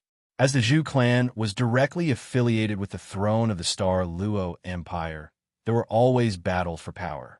Since many years ago, whether they were sons or daughters of the Zhu clan, they would be betrothed from birth to some prince or princess who would fight for the throne. Therefore, the only chance these young people had was to fight to the death. The siblings killed each other mercilessly, and even the elders encouraged and helped them for the sake of having a little more power or reputation. Zhu Zhuqing, ever since she was little, had been threatened by her elder sister, Zhu Zun. She had even escaped several assassination attempts. It was even worse when Dai Mubai decided to run away like a coward, and everyone found out. The news had even reached people outside the Zhu clan and the Dai Imperial clan. The shame she felt when people talked about her behind her back, or the pity she could see in some eyes, made her feel truly desperate. She didn't want that. Zhu Zhuqing wanted to be able to make her own decisions. She wanted to be able to walk the world freely, but she knew that for that she needed power so great that neither the Zhu clan or the Dai clan would even think of moving against her. But such a thing was very difficult. Under her elder sister's orders, almost no one would help her. Even her own maids seemed to be against her. In a moment of desperation, she escaped and arrived at the Heaven Do Empire. She still had a little hope that Dai Mubai would decide to face the difficulties with her, but it turned out that the boy she had come looking for was just a bastard, an arrogant and annoying pervert. Now, when she saw the power of Lu Erlong and Percy, she felt a little more secure. If these 2 people were in the Blue Tyrant Academy, then it was almost impossible for people from the Star Luo Empire to decide to attack. Furthermore, if she could receive even a little training from either of them, then her abilities could increase a little and become stronger. All right, now that everything is over, I will help you settle in the academy. Wait, Erlong, Flinder called out. Yes. Do you think we can have a different class? Flinder asked with a little doubt. Our Shrek Academy always collected little monsters. Only having a soul power level of level 21 or higher and being 12 years old could they be eligible to enter. My academy doesn't exist now, but I would like to have the same requirements to have a special class, the Shrek class. Lu Erlong tilted his head before smiling lightly. Of course, I have no problem with that, Flinder. Just by looking at them, I can see that each of these children are already at level 30 or higher. They are excellent seeds. You don't have to worry so much. Also, you will be the vice dean from now on, so you can rest assured. I won't treat my friends or their protégés badly. Flinder nodded with a smile. Thank you. I understand that Shrek Academy had more teachers. Percy commented with a bit of doubt. Yes, you are right, Flinder nodded, but they will come in a few more days, and you don't have to worry. All of them are over level 60. Ah, by the way, Lu Erlong blinked as he remembered something. Douluo, the poison Douluo, comes from time to time. He is a consultant of our academy and has a friendship with my Percy, so you don't have to be afraid when you see him walking around. Everyone opened their eyes wide. The 2 adults knew that Douluo was a loner who did not accept offers from anyone, and the only reason he protected one of the princes of this empire was because he had helped him in the past. That also said something about his personality. He always kept his promises. When all the conversations were over, Lu Erlong led them all to the academy, where they would enroll and the new class of monsters would be created, Shrek class. However, Zhu Zhuqing just stared at Percy, who now sat back down with his book. "Do you need anything?" Percy asked, staring blankly. Zhu Zhuqing shifted a little awkwardly before she took a step closer to him. When she was only 2 steps away, she bowed. "Please accept me as your disciple." Percy raised his eyebrows, genuinely surprised. He never expected someone to ask him to be a teacher, but he wasn't totally against it. Lu Erlong had asked him to be a teacher at the academy, but he turned it down. He didn't want to be surrounded by spoiled brats. However, having only one student wasn't totally out of the question. Plus, for what he could see, Zhu Zhuqing was calmer than other young people and had a bit more patience. "Why?" Zhu Zhuqing slowly stood up while clenching his fists. "I need power. If I want to have freedom, I need power so that no one from my family or the throne of the Star Luo Empire will bother me." Zhu Zhuqing answered honestly. She didn't praise Percy excessively to make him accept or tell him wonderful things as goals.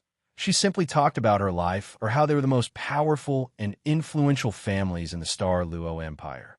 Percy frowned a little, thinking that these families were just idiots. Didn't they realize that killing their children would only weaken their families? Not having even a bit of filial love, it wouldn't be unusual to find betrayals everywhere. This kind of family wouldn't last long if it wasn't for being affiliated with the throne. Looking at Zhu Zhuqing, he felt a little sorry for the girl. This world wasn't like planet Earth, where there were much more rigid laws on some things, and death was seen as a repulsive act. Here, the strong had more say than the weak. No matter how smart or cunning you were, if you didn't have enough power in the form of martial spirit or soul power, then many would see you as trash. And it was a bit worse for women. Percy took a small breath before nodding and pulling out a flower from his bracelet. Zhu Zhuqing caught the flower and looked at it curiously. It was a chrysanthemum with a huge flower in an exceptionally beautiful violet. Each of the chrysanthemum's petals seemed to be adorably fluffy on the outside, making them blend together. It didn't release any fragrance, and the stamen that rose from the center of the petals. First eat the stamen, then the petals one by one until none are left. Go to your room that Erlong will give you. When you absorb all the power that the unique velvet sky chrysanthemum offers you, then I will help you with other things. Zhu Zhuqing smiled a little more strongly upon hearing Percy's words. "Thank you very much. I won't let you down, Master." She bowed respectfully and was about to kneel. "Stop. You don't need silly labels with me. As long as you are respectful, loyal, and persevering, there is no need for silly things." Percy shook his hand and watched as his disciple stood up.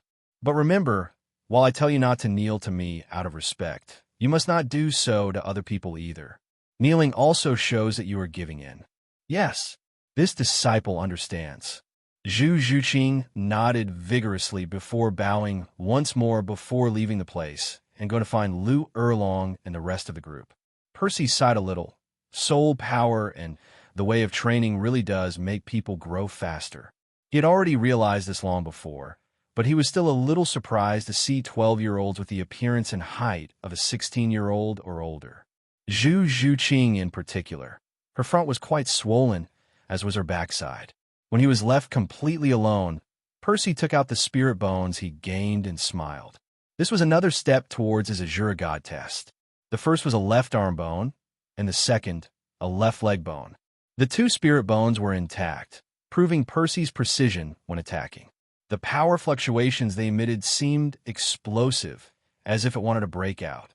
The one on the leg should exceed 50,000 years.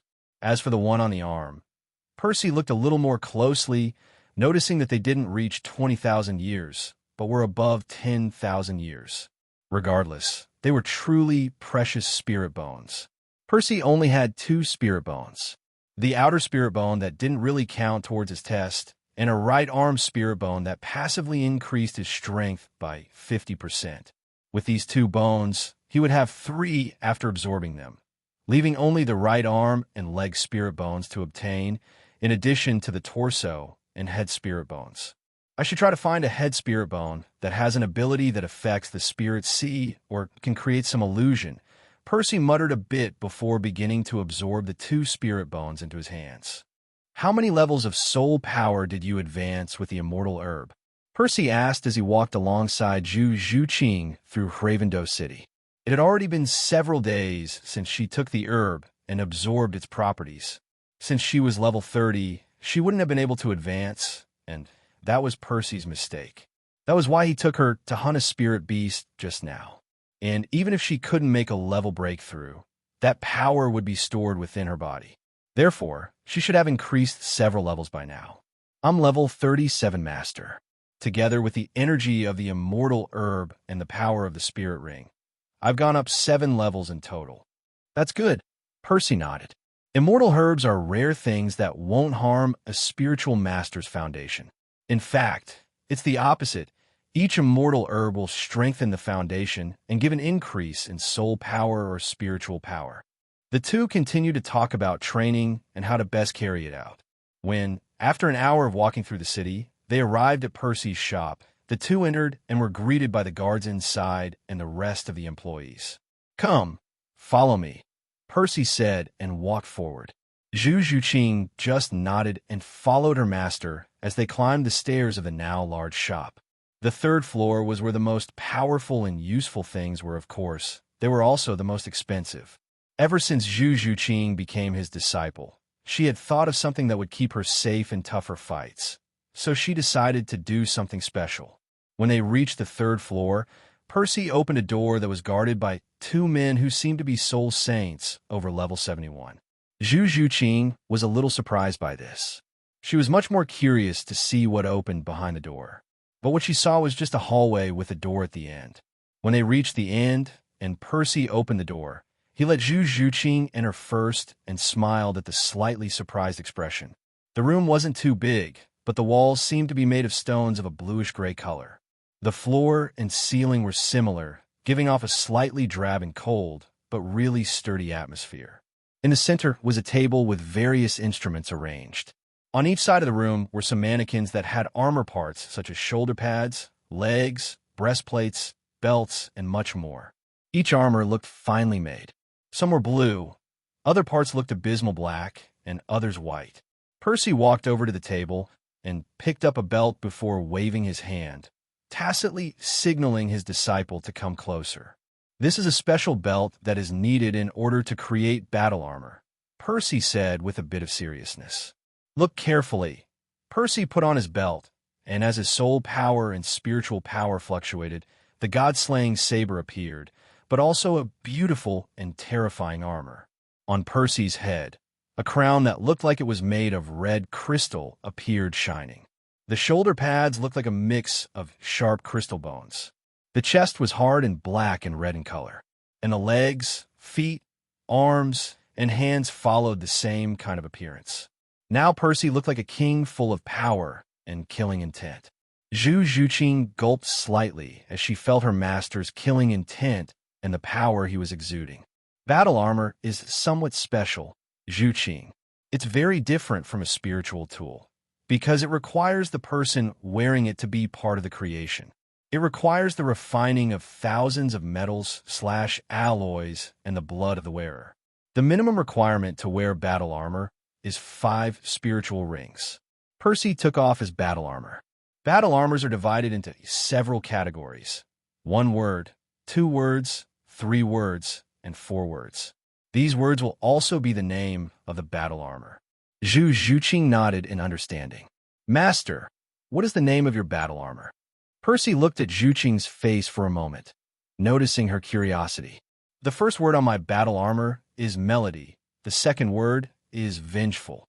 The third and fourth are annihilator and gods, respectively. The full name would be Vengeful God Annihilating Melody. The reason I'm showing you this is because I'll teach you how to create your own battle armor. Therefore, I'll teach you what you need until you reach the level of a 5-ringed Spirit King." Zhu Zhuqing smiled in delight and nodded. Of course, she also knew that her master would be harsh in teaching. These past few days, she already realized what Percy was like. And while he was strict and a bit cold, he always rewarded effort and dedication. Zhu Qing knew that as long as she put in the effort, Percy would be the best teacher she could ask for. Then let's begin.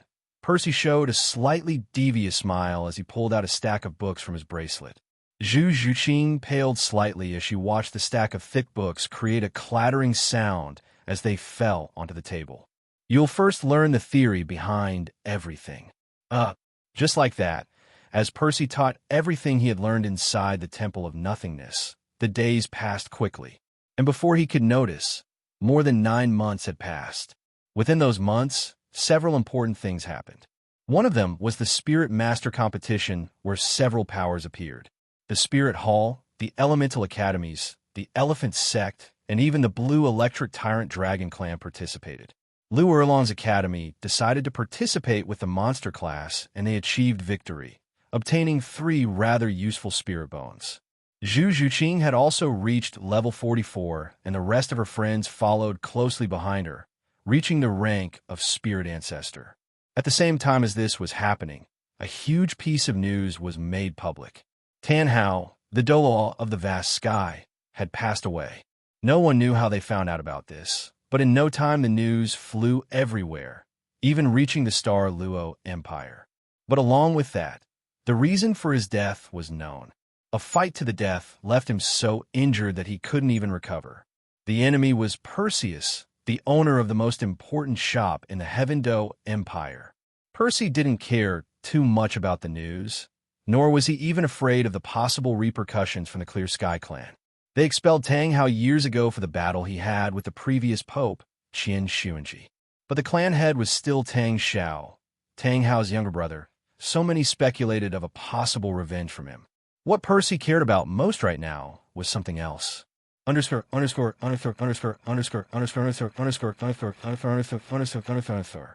Spirit Hall, within the Pope's Hall, Bibi Dong sat on her throne while holding her scepter with a bit of force. Chrysanthemum Douluo, Yuguan, and Ghost Douluo, they may listened attentively on either side of Bibi Dong. They looked into each other's eyes for a moment, noticing His Majesty's annoyance. And it was not to be expected. The 2 Title Douluo had been helping and protecting Bibi Dong for many years now. They knew things that others didn't, and one of them was Bibi Dong's love for a certain man. And right now, a spy was telling that very woman how the man she was in love with just became a father. "Get out," Bibi Dong said coldly to the man kneeling in front of her. The man began to sweat before leaving as quickly as he could. The scepter in Bibi Dong's left hand began to rattle slightly as she exerted force against the ground. Cracks opened up on the clean and bright ground as an aura of death spread within the throne room. Yuguan and Gui Mei trembled slightly before nodding to each other. "Your Majesty, you don't have to worry so much. Right, Ghost is right. Didn't you say it yourself months ago?" Liu Erlong agreed to let her man have more women. He still has a chance. Bibi Dong looked at them as the coldness of the hall increased. The 2 Title Douluo gulped hard at the look. While they were at level 95, Bibi Dong was at a completely different level. She was already at level 98, just 1 level away from the full limit of a mortal. Below those levels, no matter how hard the 2 of them tried, there was no way to defeat Bibi Dong, let alone when she was a wielder of twin martial spirits. The Death Spider Emperor and the Soul-Eating Spider Emperor were not ordinary martial spirits. Her first martial spirit even had 2 extremely terrifying abilities called Spider Emperor Clone, which allowed her to form a clone that not only had the first 7 martial spirit abilities, but also 100% of her strength. And the second terrifying ability was Unknown Immortal Body, which gave her an undying body that even if she ended up shattered, crushed, and destroyed, she could still reform. In a way, she was immortal. Bibi Dong, of course, knew what her 2 most loyal people were talking about. When Liu Erlong came out of the lake where several of her trials happened, she understood why Bibi Dong helped her, as well as the reason why she met Percy without the former knowing. Percy did not have amnesia, and his memories were not sealed either. At least not the ones that referred to Bibi Dong. It was just that the meeting had not happened yet for him. She also knew that betrayal was something he abhorred, so he would never think of betraying her if she could win his heart. But then again, Lu Erlong understood that the future might be uncertain. Reluctantly, she agreed to let Bibi Dong pursue and try to win Percy's heart when all the events finally came together. But still, Bibi Dong felt jealous that Lu Erlong was always together with Percy. And now they had a child as well. Even if she knew that she had a good chance with Percy, she couldn't help but feel jealous. Suddenly, the huge doors of the hall opened, revealing a beautiful young girl with blonde hair. Her white and gold color dress seemed to accentuate her fair skin tone and purple eyes. She had a slightly excited smile as she looked at Bibi Dong. This girl was Qianren. "I heard the news," she commented, hoping to see Bibi Dong's displeasure. With the people standing behind her, of course she knew about Bibi Dong's love. It wasn't surprising really, especially since her grandfather was Title Douluo, the #1 of the Elder Hall. "Looks like you don't stand a chance." Bibi Dong snorted through her nose, glaring angrily at the young lady in front of her. "Why are you here? You should be in the Heaven-Do Empire pretending to be the prince." "I had to go out for my 6th spirit ring," she shrugged. Bibi Dong frowned, knowing the reason for the girl's mockery. She thought she was her mother, and that she hated her. Qianren had suffered from assassination attempts, and she thought that all of them were the work of Bibi Dong. Well, the latter hasn't done anything to refute such accusations either. But seeing Qianren's mocking expressions, she might as well tell her the truth right now. That crossed Bibi Dong's mind. "Do you know who your mother is, girl?" The question made Qianren frown immediately. "Shut up. You think you are my mother now, but you have never proven it. Bibi Dong, I will never acknowledge you as my mother." "You misunderstand me, little girl." Bibi Dong smiled, returning the mocking expression. "I have never said that I was your mother because I have never been one. Title Douluo might have thought that. Perhaps he already knows. Perhaps he doesn't." "What?" Qianren looked at the woman in front of her in confusion. Her body had frozen for a moment before her soul power began to manifest into a holy, golden aura around her body. "Your father, Qin Xuanji, was my master. But that trash tried to rape me so that I would never leave the Spear Hall. Of course, he failed miserably. At that time, he had lost to Tang Hao that year, and his madness and arrogance caused a servant girl to be raped by him. In his weakest moment, I wanted to kill him." Bibi Dong paused for a moment. "Shut up, you're lying." Qianren was trembling as she clenched her hands into fists. But to my surprise, Bibi Dong smiled slightly as she continued. "That very servant girl killed him. When I came to his room to kill him for what he tried to do to me, I could see that woman had stabbed a dagger into his heart." "You're lying," Qianren screamed as 2 pairs of angelic wings sprouted from her back and the figure of a praying woman appeared on her back. "You're lying, Bibi Dong. You're just saying this nonsense because you want to hurt me." "Lie? Am I really lying?" Bibi Dong snorted. "Little girl, I have no reason to hurt you. You're not my daughter. If you were, you'd be dead already. You'd be the reason a man had defiled my body. I would treat you with disgust." Bibi Dong didn't deny the things she would do in a what-if scenario. "Those murder attempts you suffered weren't from me, but from someone else." Qianren's teeth gritted loudly as she glared at Bibi Dong with spite. "If so, who?" she asked angrily. "Who is it? At this point, you should know, right?" Bibi Dong sighed a little. "Don't you remember the look on that woman's face when she served you? The fear she seemed to have after every attempt to have you killed. Obviously, you had the culprit right in front of your eyes, but you didn't notice it." Qianren looked up at the ceiling as her eyes widened more and more as the seconds passed. She remembered the servant who had been helping her until she became old enough for the plan against the Heaven-Do Empire. No. Qianren closed her eyes as tears fell from her eyes. You had your mother right in front of your eyes since you were little, but you didn't realize it. And about that, she was the culprit of every murder attempt. Xiao Yin might be weak compared to the current you, but when you were little, she had enough power to try and kill you or recruit the necessary help. "Where is she?" Qianren asked, marking her words as she gritted her teeth. "I don't know," Bibi Dong shrugged. When Title Douluo realized that she was the culprit of the murder attempts, he took her away. Maybe he already knows that you're not my daughter, maybe not. But until that moment, your grandfather didn't know the truth. Bibi Dong watched as Qian Rinxue flapped her wings behind her and flew out the door before flying through a window in the hallway outside. Yu Guan and Gue Mei just stood there like statues at today's revelations. One scared by how scary women could be, and the other a little amused by the gossip, but keeping those feelings in his heart. Stardew Great Forest. Among the huge expanse of forest, there existed many spirit beasts of all kinds, from plants like the blue-silver grass or bloody vines that strangled their prey and used blood as a method of growth. Snakes, spiders, wolves, monkeys, even beasts with the blood of dragons, phoenixes, and so on. But within this huge and dangerous forest, there were two existences that were known to many. 200,000-year spirit beasts that could defeat several Title Douluo together. The Titan Great Ape, that its existence is like a mountain, black fur all over its body. The height of its shoulders exceeded at least 7 meters. Not only was its body huge, but its entire body was covered in muscles that stood out like small hills. The other powerful existence was the heavenly bull python, a spirit beast that had a bull-like head with huge, rotating horns that bent slightly and pointed towards the sky.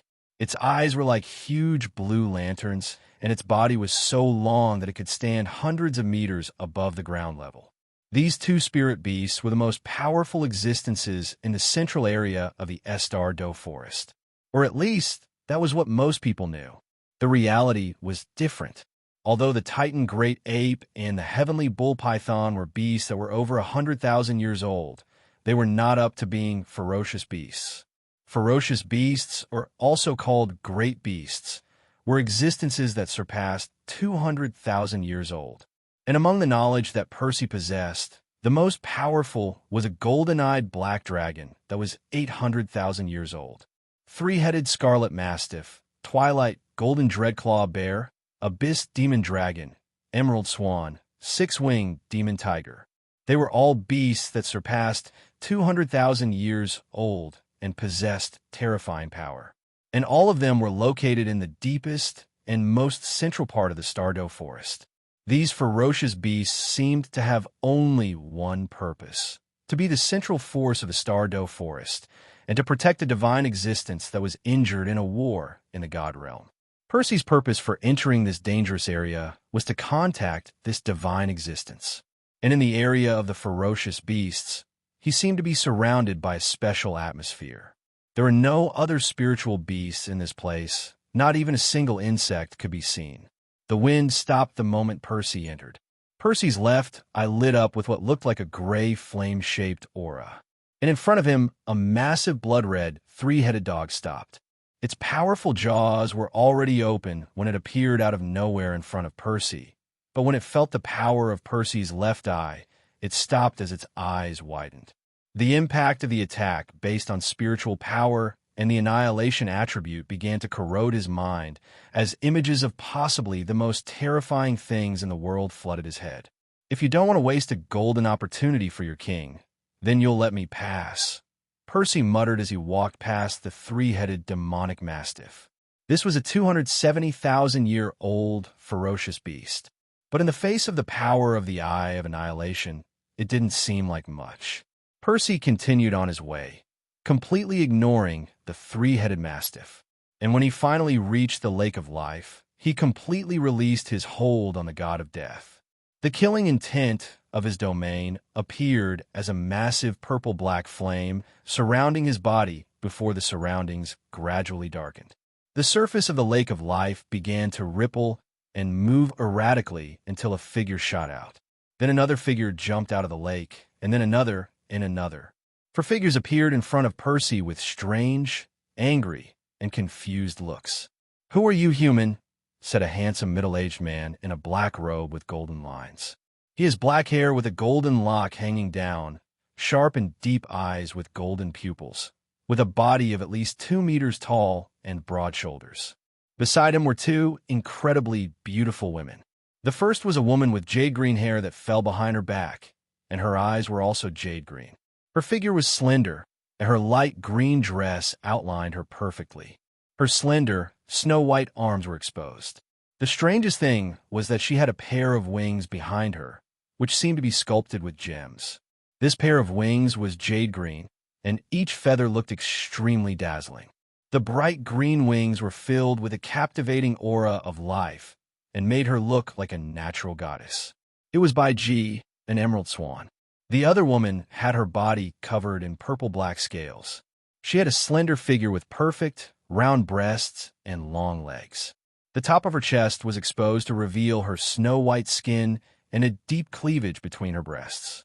Her long, purple-black hair hung loosely behind her back and away from her body, even without the wind blowing. Her exquisite face was extremely charming with her deep purple eyes. Her lips, on the other hand, were bright violet. An inky black scale on her forehead rippled with layers of purple radiance that flowed to the top of her head. She is extraordinarily beautiful, having light purple eyes, dark purple lips, purple hair, and a large, round chest. This woman was ZG, an abyss demon dragon. Finally, a muscular man figure of over 2 meters, who was a twilight, golden, terrifying claw bear. Dtion, by G, ZG, and whoever you are. Percy named the first 3, but completely ignored the human-shaped bear. My purpose is only one, to talk to the silver dragon, Percy said, and began once again as he saw Dtion about to attack. Narrowing his eyes, he said, "If you want the spirit beast to have a chance at godhood, then you will let me see it." Dtion, the golden-eyed black dragon, narrowed his eyes as he stopped his hand in midair. His knees were already slightly bent when he stopped, but he did not move any further. His golden eyes were fixed on Percy's figure. Percy raised his hand, and his bracelet glowed, taking out 2 things that left the fierce beast shocked. The first item was a flora. It looked simple in appearance, but it held a glow filled with a holy and rejuvenating aura. The second was a golden pill that seemed to constantly vibrate from the power it contained. In exchange for something, I'll heal your lord. As for the rest, as I said, we'll talk. You claim to have the chance for us spirit beasts to reach the divine, but I only see a normal human. Furthermore, you just showed those 2 things that will help our lord. Dtion snorted angrily. We can just take them away from you. Percy smiled coldly and said, "Are you completely sure?" At this moment, the Death God domain surged once again as Percy's left eye lit up. Under Percy's control, his Death God domain's killing intent increased substantially, transforming into a white light that rapidly revolved in the surroundings, and releasing fierce whistling sounds that chilled blood and bones.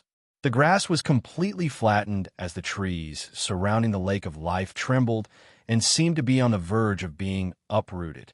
This was the final form of the Death God domain, Azura Hell. The Death God domain had several forms. The first was the normal Death God domain, and was followed by the Slaughter Assault. Then, the Azura Hell was born, being its 3rd form. At this moment, the enormous killing intent caused the rest of the ferocious beasts, except for Dtion, to turn slightly pale as they felt their power decrease substantially. As the killing intent reached a final point, the Lake of Life exploded, causing a shower of water to splash everyone as a similar or even more powerful killing intent manifested. Azura, a roar of hatred was heard as a silver dragon appeared in front of everyone. Finally here, Percy sighed a little. He knew he couldn't win against all the beasts. He could fight and then run away without problems, but he couldn't win. Right now, he was just betting on the silver dragon to come out of its sleep. A huge dragon stared at Percy with murderous intent. The body of this dragon was huge, with powerful legs and wings that seemed to hide the sun. Its scales were a shiny silver color, and its eyes were a bright purple, similar to amethysts. You finally came out of your lair, Silver Dragon King. Percy shook his head. No, it should be Silver Dragon Queen. You are a woman after all. How dare you come to this place? The dragon roared angrily. You are a mere Azura heir. Do you really think I can't kill you? If you kill me, all chance of your race rising will be completely lost, Silver Dragon Queen.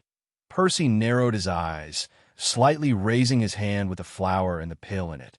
"I will give you these two things for your recovery, if you promise me something. After the first conversation is over, we will talk about your race reaching the divine realms." The dragon's huge eyes narrowed at the two things in Percy's hand. She could tell that while they wouldn't completely heal her injuries right away, in a few years this would be a reality. The flower gave off an enormous holy aura that almost seemed unreal for such a fragile flower. And the pill was so full of vitality that it trembled slightly. And while she was a dragon, a sovereign of beasts, she was not like the golden dragon king filled with violence and arrogance. While a certain arrogance was rooted in her being due to her birth as part of the dragon god, she thought of her race first. Ever since the war in the god realm and the Azura god splitting the dragon god in two, the entire spirit beast race was paralyzed because of the gods. The beings above did not want another dragon god to go crazy in the god realm, so they controlled the lightning tribulations that these spirit beasts had to go through after 100,000 years. When a spirit beast reached 100,000 years, they had two choices: transform into humans or continue as spirit beasts, but endure a tribulation every 100,000 years. After a beast reached 600,000 years, it was almost impossible to overcome the tribulation. And leaving aside the Silver Dragon Queen, there was only one known existence of 1,000,000 years, and it was the deep-sea demon whale, a beast that only the sea god was able to defeat and prevent from reaching the divine levels. "Speak, human." Deciding to listen, the silver dragon said coldly, "I will give you these two things with only one condition." Percy narrowed his eyes coldly with a condensed killing intent. At that moment, memories of Tartarus seemed to come back to his mind, and his face twisted slightly. "I want your help in killing gods from another god realm." Whether it was by G, ZJI, even DTon, they all opened their eyes in surprise upon hearing Percy's condition. "I come from a different galaxy. In this place, the gods did not create a god realm, but instead still live on the planet. As a demigod born from a god and a mortal, I fought for the gods in 2 wars. But I was only rewarded with betrayal. My home planet doesn't have the spirituality like this one. There aren't even people capable of fighting or advancing levels to reach godhood. The gods control everything, so they do whatever they want. They rape, steal, kill, betray, and much more." The Silver Dragon Queen looked at Percy as she hovered in the air. But suddenly, a glow covered her body. Percy slightly narrowed his eyes at the glow, but he saw the transformation of the sovereign beast. In the end, a beautiful woman remained. Her figure was alluring and exquisite, long silver hair looking ethereal as it fluttered as she descended to the ground in front of Percy. Her bare feet, even when they touched the ground, did not get dirty in the slightest. Those amethyst eyes looked coldly, but one couldn't help but think about them and admire them for a little while longer. Her body was mature and seemed to have everything a woman could dream of in her. "What's your deal about the survival of our race?" Percy looked at her for a long moment, not admiring the woman, but thinking. While he had said that after the first deal was accepted he would talk about the second, he was thinking about talking about everything right now. "When I finish off most of the gods on my planet, we will form a divine kingdom in that sector of the universe. Of course, I still have to stay for a while in this divine kingdom when I ascend. But I promise you that as long as you guys don't do something like a war against humans in that time, I will allow the beasts about to ascend to the divine levels. But I think you know, Silver Dragon Queen, while they could choose to become divine beasts, they wouldn't be as strong as other gods. In the end, they would just be wild gods without an established position. Wild gods are different from true gods. They usually surpassed mortals by force, but their chi wouldn't turn into a mortal chi completely, and since they didn't have inherited god positions, they couldn't be immortals. They had a limited lifespan. The same was true for divine beasts. While the positions and inheritances were different, they were based on the same principle. How do I know you're not lying? You humans are too cunning, and at the slightest opportunity, you'll betray even your own. I won't betray you. Since I was betrayed, even by my own father, I abhor betrayal. And while I can't prevent the actions of other gods too much, I can at least guarantee that the tribulations of you ferocious beasts won't be controlled to kill you. Simply put, while the tribulations will continue, you can take them as tests to become divine beasts. The damage and difficulty will decrease, but the tribulations won't end. I'm sorry, but in this god realm, I can't make you make such a decision. How long do you have to spend as an Azura god in this sector? 100 mortal years. The Silver Dragon Queen raised her eyebrows. She knew that time in the divine realms was different in many parts of the universe. And while 100 years seemed like a lot, in a divine vision, it was very little. If 20 years in the god realm was 10,000 years in the mortal plane, then 100 mortal years was very few years in a god realm. I can believe you now. Your offer is not bad. But, Percy asked, but it doesn't solve the overall problem. My race will continue to be killed indiscriminately by the humans of this planet. Isn't that what you did with humans before soul power cultivation came about? Percy immediately countered, but then he shook his head. Then just create a method for spirit beasts to become spirit rings with consciousness. That way, they can live in the human's mental sea and become gods with the human. At the same time, you can also create artificial spirit rings. Don't the gods give out rings when an heir needs one? The woman narrowed her eyes, thinking for a bit. She then looked at Dition. It is possible, Your Majesty. Dition nodded. While it will take time, it is possible to create artificial spirit rings through a type of contract, but it would require a lot of manpower and even sacrifices. Percy sighed. He really didn't want to do this now, but it was for the best. Plus, he had no choice if he wanted the help of these ferocious beasts. He wasn't foolish enough to think that he could kill most of the gods of Olympus all by himself. That idea was just nonsense. He took out a scroll from his bracelet and threw it to Dition. The man-slash-dragon raised an eyebrow before opening the scroll and began to read. His eyes grew wider and wider as his eyebrows rose, and then he looked to the side, thinking about the information. Dition, ZG asked curiously. Nothing. He shook his head. With this foundation technique, we can create a type of energy-based spirit soul and use them as spirit rings. In fact, if we use this, we can complete a plan in less than 5 years. The only thing we would need to finalize this would be a place where humans can hire martial souls to function as spirit rings attached to them. In fact, the age and power of a martial soul might be better than a spirit ring hunted by a spirit beast to a certain extent. Dition looked at the Silver Dragon Queen and nodded. Your Majesty, with this we can decrease the hunting of spirit beasts by 60% in the first few years when martial souls begin to be used. I can have a place for that. Just do the work yourselves. I have many other things to do. Percy let out a sigh. While he couldn't fully trust them, he had no other choice at the moment. My name is Guyuna. What? Percy looked at her, a little dumbfounded. My name is Guyuna, the Silver Dragon Queen said once again, and we will be cooperating from now on. What is your name, human? Perseus, but you can call me Percy. Guyuna nodded and smiled slightly. Come, accompany me. Guyuna walked toward the Lake of Life and glanced at Percy. Why? I want you to help me use these medicines. Besides, I still don't trust you. The moment I see something wrong with my body, I'll take you with me. Percy just watched her, thinking that it was a bit foolish to say her intentions, but he also noticed that she was being honest. That was for the best. He preferred an honest potential enemy than a dishonest potential enemy. Your Majesty, let me accompany you too. No. Guyuna looked at Dition with a frown. The man-slash-dragon immediately stopped and lowered his head, as if the ground was the most interesting thing. Seeing Dition like that, Guyuna nodded as she descended with Percy into the Lake of Life. What a loyal licking dog you have. Percy commented with a bit of mockery. Don't you say you like loyalty? Yeah. But Dition, a proud black dragon with golden eyes, turns into a dog in front of you. If it were under other circumstances, that guy would eliminate anything in front of you if it would let you think better of your race. A loyal person is good, but a loyal dog will just make mistakes and justify themselves by saying it was best for you or their race, Percy said seriously.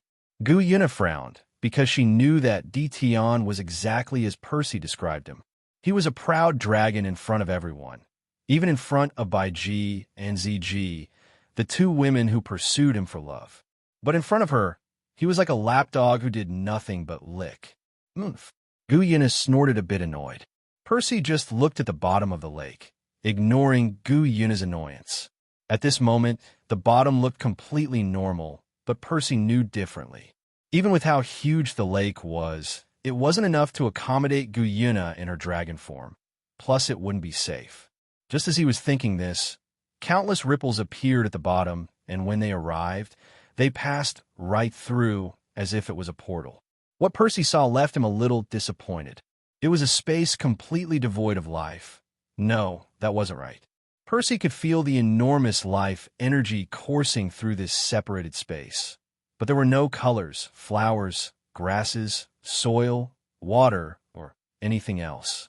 It was completely white, and a white mist rose from the ground. What are these two things? Gu Yuna asked, and Percy turned his head, noticing the female dragon looking at the flower and the pill. The flower is called the Nine-Sun Divine Flower. It doesn't belong to this world. In order to fully grow, it has to have absorbed the yang energy of the sun for 9,000 years. The 9 in its name is there because a sun represents 1,000 years, 9 being 9,000 years, Percy said seriously.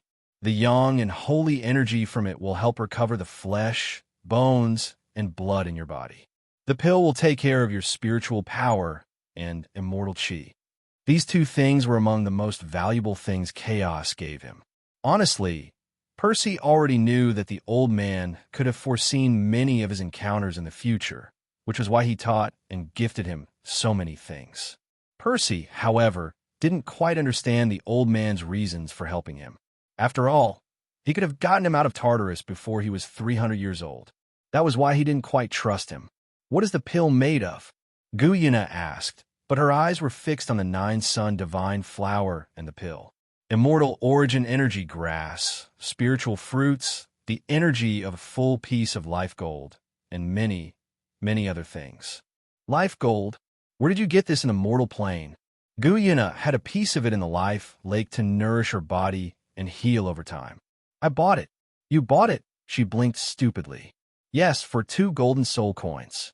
A merchant was selling it like a normal mineral rock. Percy shrugged. Life gold could be said to be a miracle in the mortal plane because it was indeed a divine item. And even in the god realms, it wasn't easy to produce or find in nature. I don't know if your luck is bad or good. Gu Yuna shook her head. How do I ingest this? The pill will simply dissolve in your mouth, and you have to mobilize the energy throughout your dantians.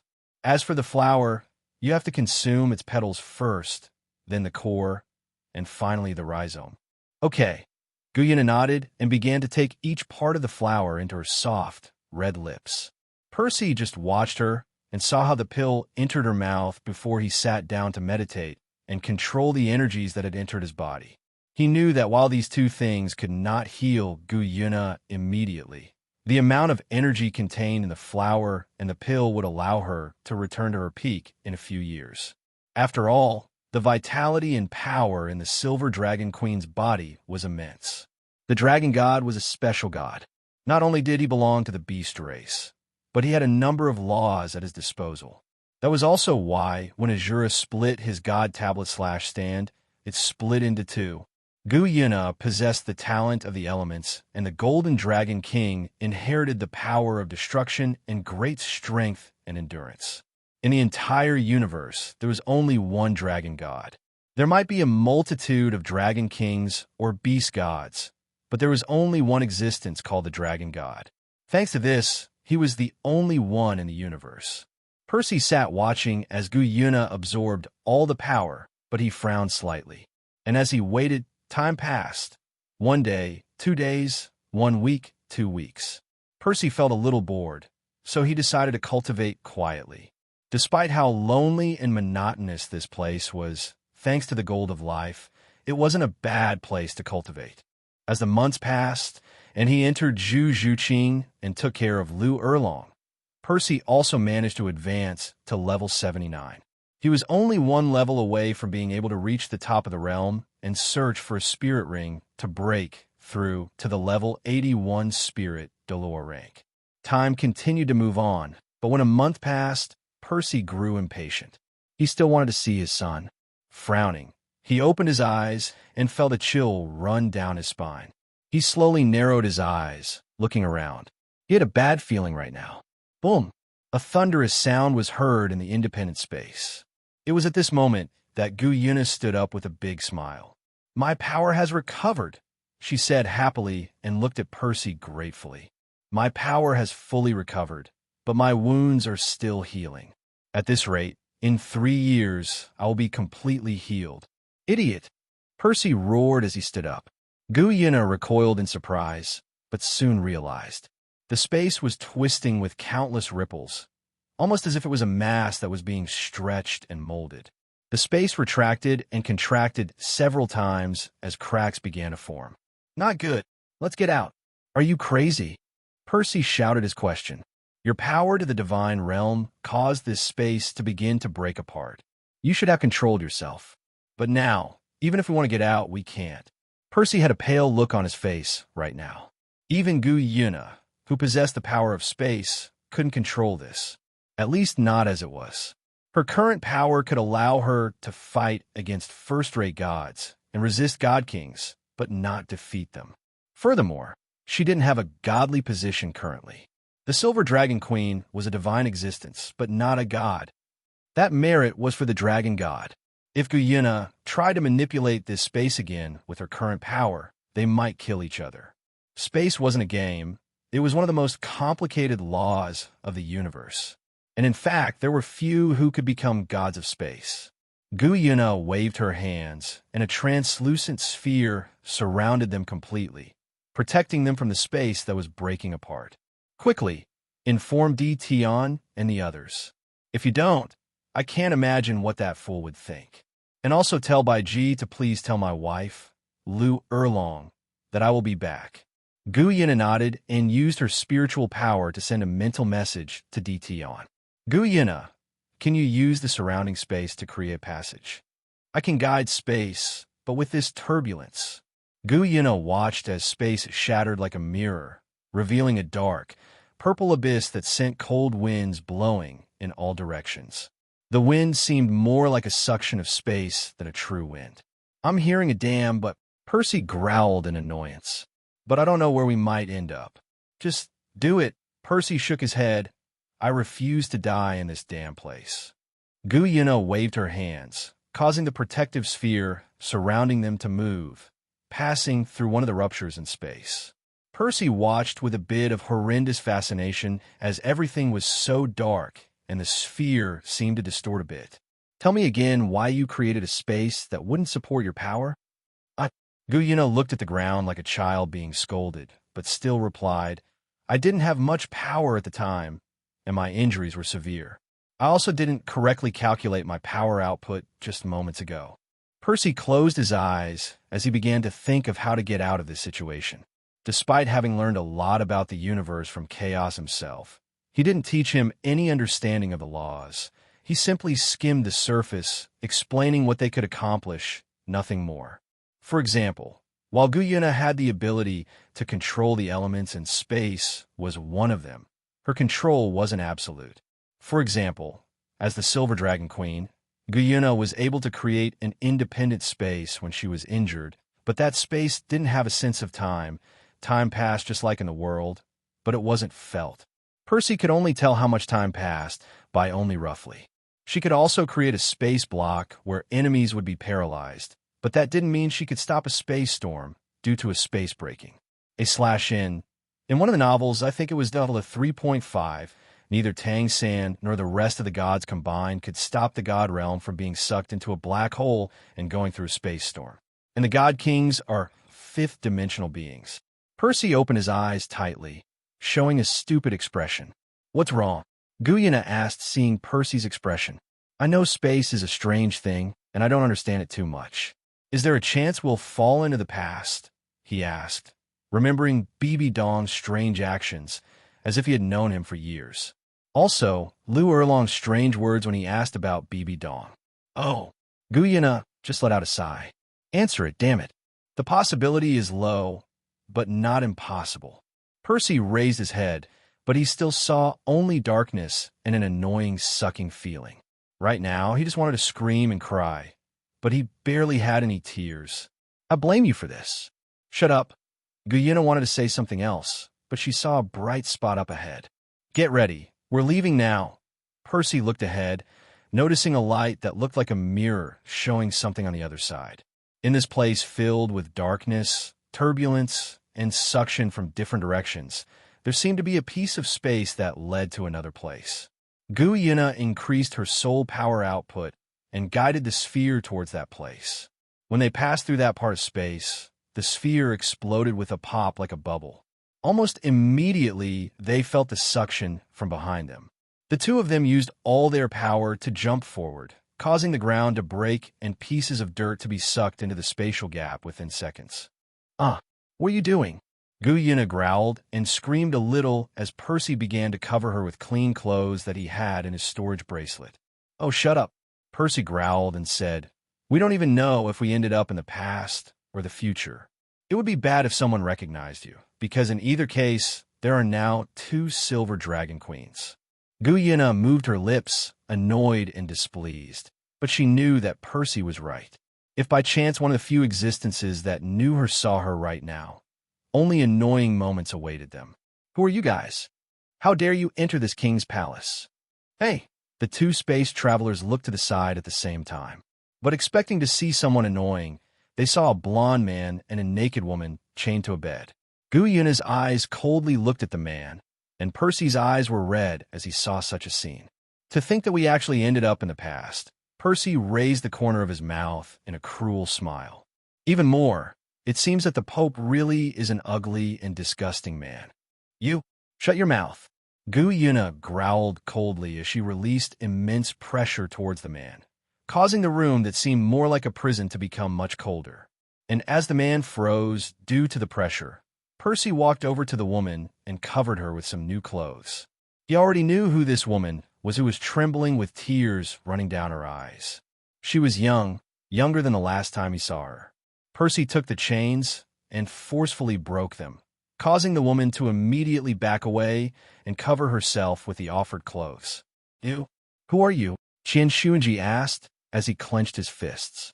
His plan to make Bibi Dong stay in the Spirit Hall forever had failed because of these 2 people. He was really not satisfied. He was angry, but he couldn't do anything about the pressure crushing his body and falling to his knees on the ground. His hiding place was also ruined. The wall on one side was destroyed by the arrival of these people, just as he was about to desecrate the body of his disciple, Bibi Dong. The time and amount of space you can maintain without others finding out? Percy asked. 5 minutes, 500 meters. After that, I won't be able to maintain anything else with my space ability. I will also have to wait some time to replenish my energy. Enough.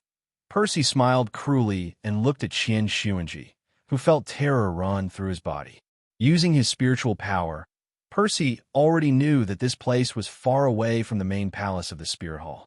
It was a place that had an underground path and was near a mountain. Qian Xuanji suddenly felt his feet lift off the ground.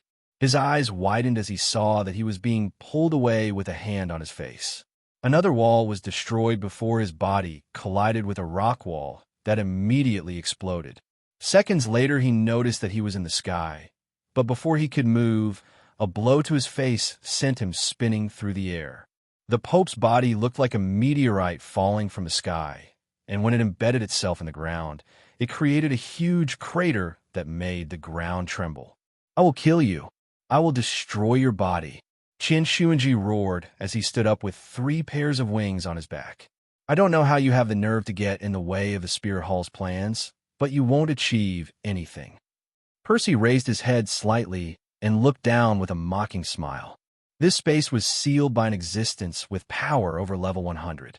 If you think you can defeat an existence at the level of gods, then you're even more of a fool than I imagined. Impossible. There's no such existence in this world. Qian Xuanji growled, but having sensed Guyena's power, he still felt nervous. Percy just stared at him. He wasn't doing this because he was a good person, but he had already saved Bibi Dong in his time. He didn't want to cause any strange paradoxes. And since I didn't know much about space, I prefer to follow the story that seemed to have already happened but not yet. Anaclosmos appeared in front of Qian Xuanji's eyes, and its annihilating and murderous aura manifested at that moment. 7 spirit rings appeared from Percy's feet, but before Qian Xuanji could sneer that he was a Title Douluo, Percy moved at a speed that was almost blinding and used all of his saber intent to cut off one of the man's arms. With no chance to resist, Percy held the man's head with one hand, and his flea-like finger stabbed into one of his eyes. Blood exploded from the Pope's left eye, and he screamed in pain. I understand now. Percy didn't know how Qian Xuanji lost to Tang Hao when the latter's wife sacrificed herself for him to obtain a 100,000-year spirit ring. The Pope had brought several Title Douluo and other powerhouses to deal with Tang Hao and his wife, but he was unable to defeat him. Even with a 100,000-year spirit ring, Qian Xuanji should still be able to resist and even forcefully land a few blows against Tang Hao. And while Tang Hao did end up with injuries, it was still too little for what a true Title Douluo could do. You are weak, too weak. Even as a level 95 Title Douluo, you are stupidly weak. You have a supreme martial spirit in the form of a seraph, and even a father who should have given you the best cultivation grounds and materials for the same. It should be your arrogance. Such a thing caused you to become weak and not train at your weakest. Percy sneered as he smiled, but it was a cold smile. How disappointing. Percy looked at his wrist, noticing Qian Xuanji's hands gripping it tightly as one of the man's 10,000-year rings glowed with power. Seraph descent. Boom! A radiant explosion in the form of a golden pillar of light covered the two as the figure of a 6-winged seraph appeared in the sky. The huge figure was the size of a large building and flapped its wings before it charged towards Percy. Percy's apathetic eyes only stared at this figure.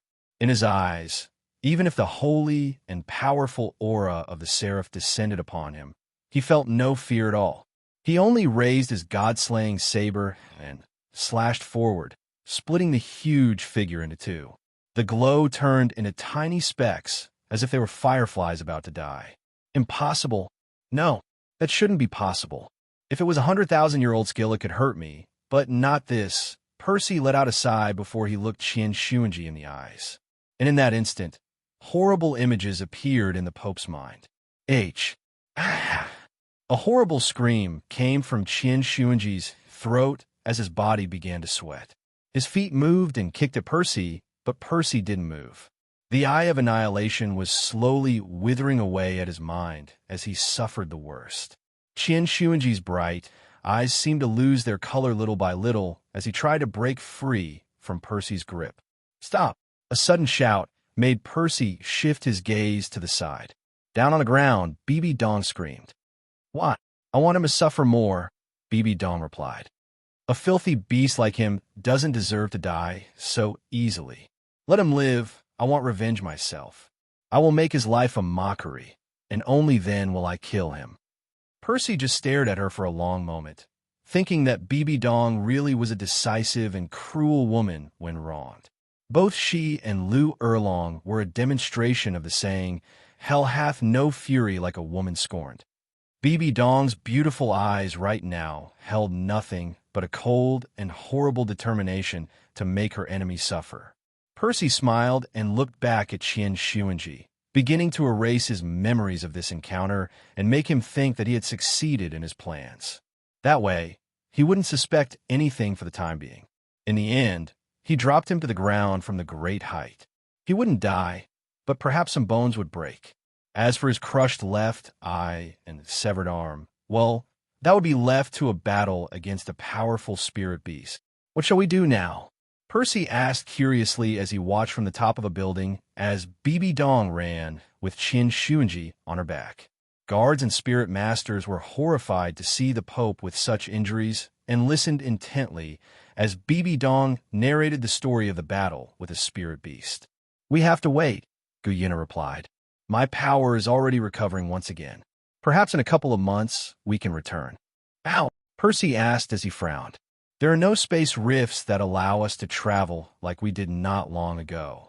But we can find some. It's not that it's impossible, they're just rare to see. They're usually invisible except for people who have a certain mastery with the spatial element. If one appears not too far away, I'll be able to sense it. I see. Percy nodded and looked up at the sky, noticing the starry sky. Guyuna was a little bored as she cultivated her room. Percy had bought a residence in the Spirit Hall city. Since they didn't know how long they would spend in this place, then it was better to prepare some things, such as housing. He definitely didn't want to live in the forest or an inn, and since he possessed a large amount of money, it was better to buy a residence. After a few more minutes, Guyuna opened her eyes. They had already spent more than 4 hours training to recover their power as quickly as possible. But she wouldn't achieve anything if she spent all hours of a day, every day, training either. That could only be a bad thing for some of her injuries that were still unhealed. Suddenly, the door of the house rang with a few knocks, and she stood up. Percy was cooking, strangely enough. Cooking wasn't something he learned from chaos, but he knew some recipes, mostly thanks to his mother. "What are you doing here?" Guyuna frowned slightly upon seeing Bibi Dong. "I found out where they might be. I need to thank them for saving me." Bibi Dong bowed, showing her respect and gratitude. "Could I see him?" Guyuna just nodded and let her in. The two women, one younger than the other, walked through the house until they reached the kitchen only to see a strange scene. Percy had his long hair tied up on top of his head and wore an apron with a duckling printed on the front. It was a contrast to his cold gaze and killing intent when he was fighting. "What are you doing here?" Percy asked curiously. "I came to thank you for your help. That animal that still holds the position of daddy is now lying down recovering for what you have done to him. Before long, his mind will become more unstable and I'll be able to act," Bibi Dong replied. "Also, I wanted to ask you if you needed anything. As long as it is something accessible, I don't mind giving it to you." Bibi Dong looked into Percy's eyes, thinking that the man in front of her was really handsome.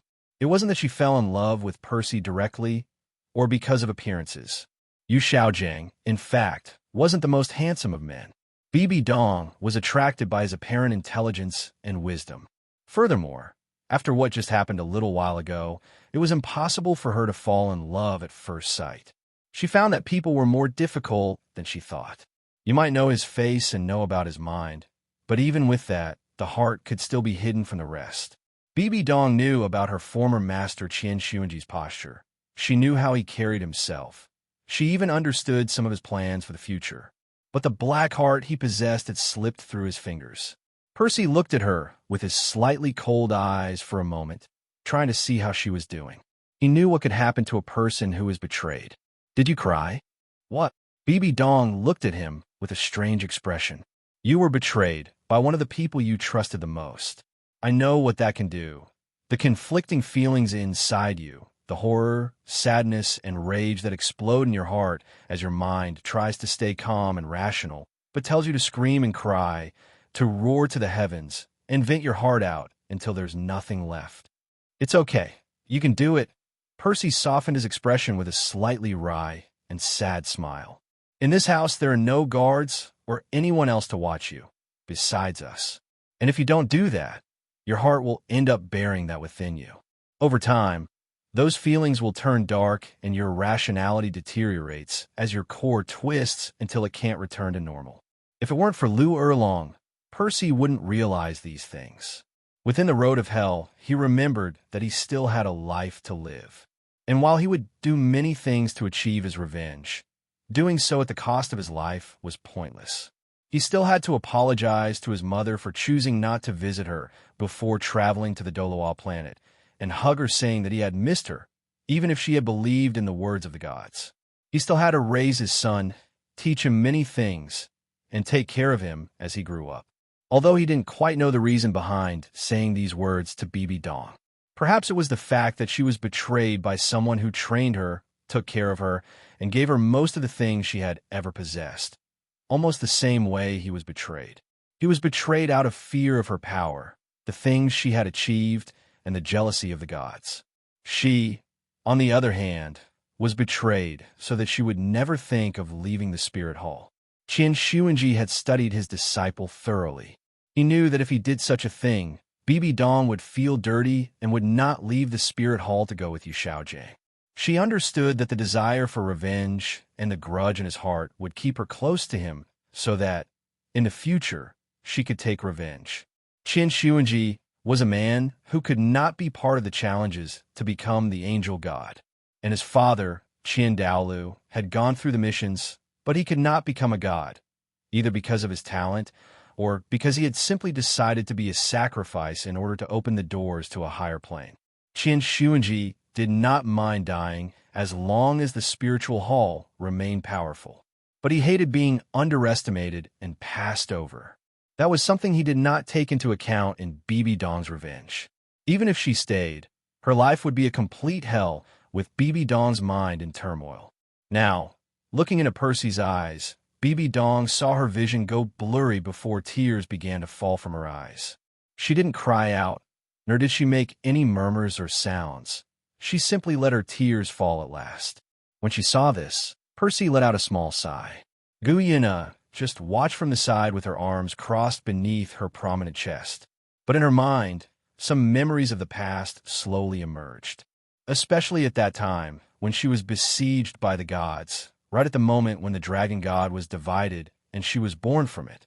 The helplessness of not being able to help the rest of the dragons, and seeing their lifeless bodies descend towards the Douluo planet when she escaped.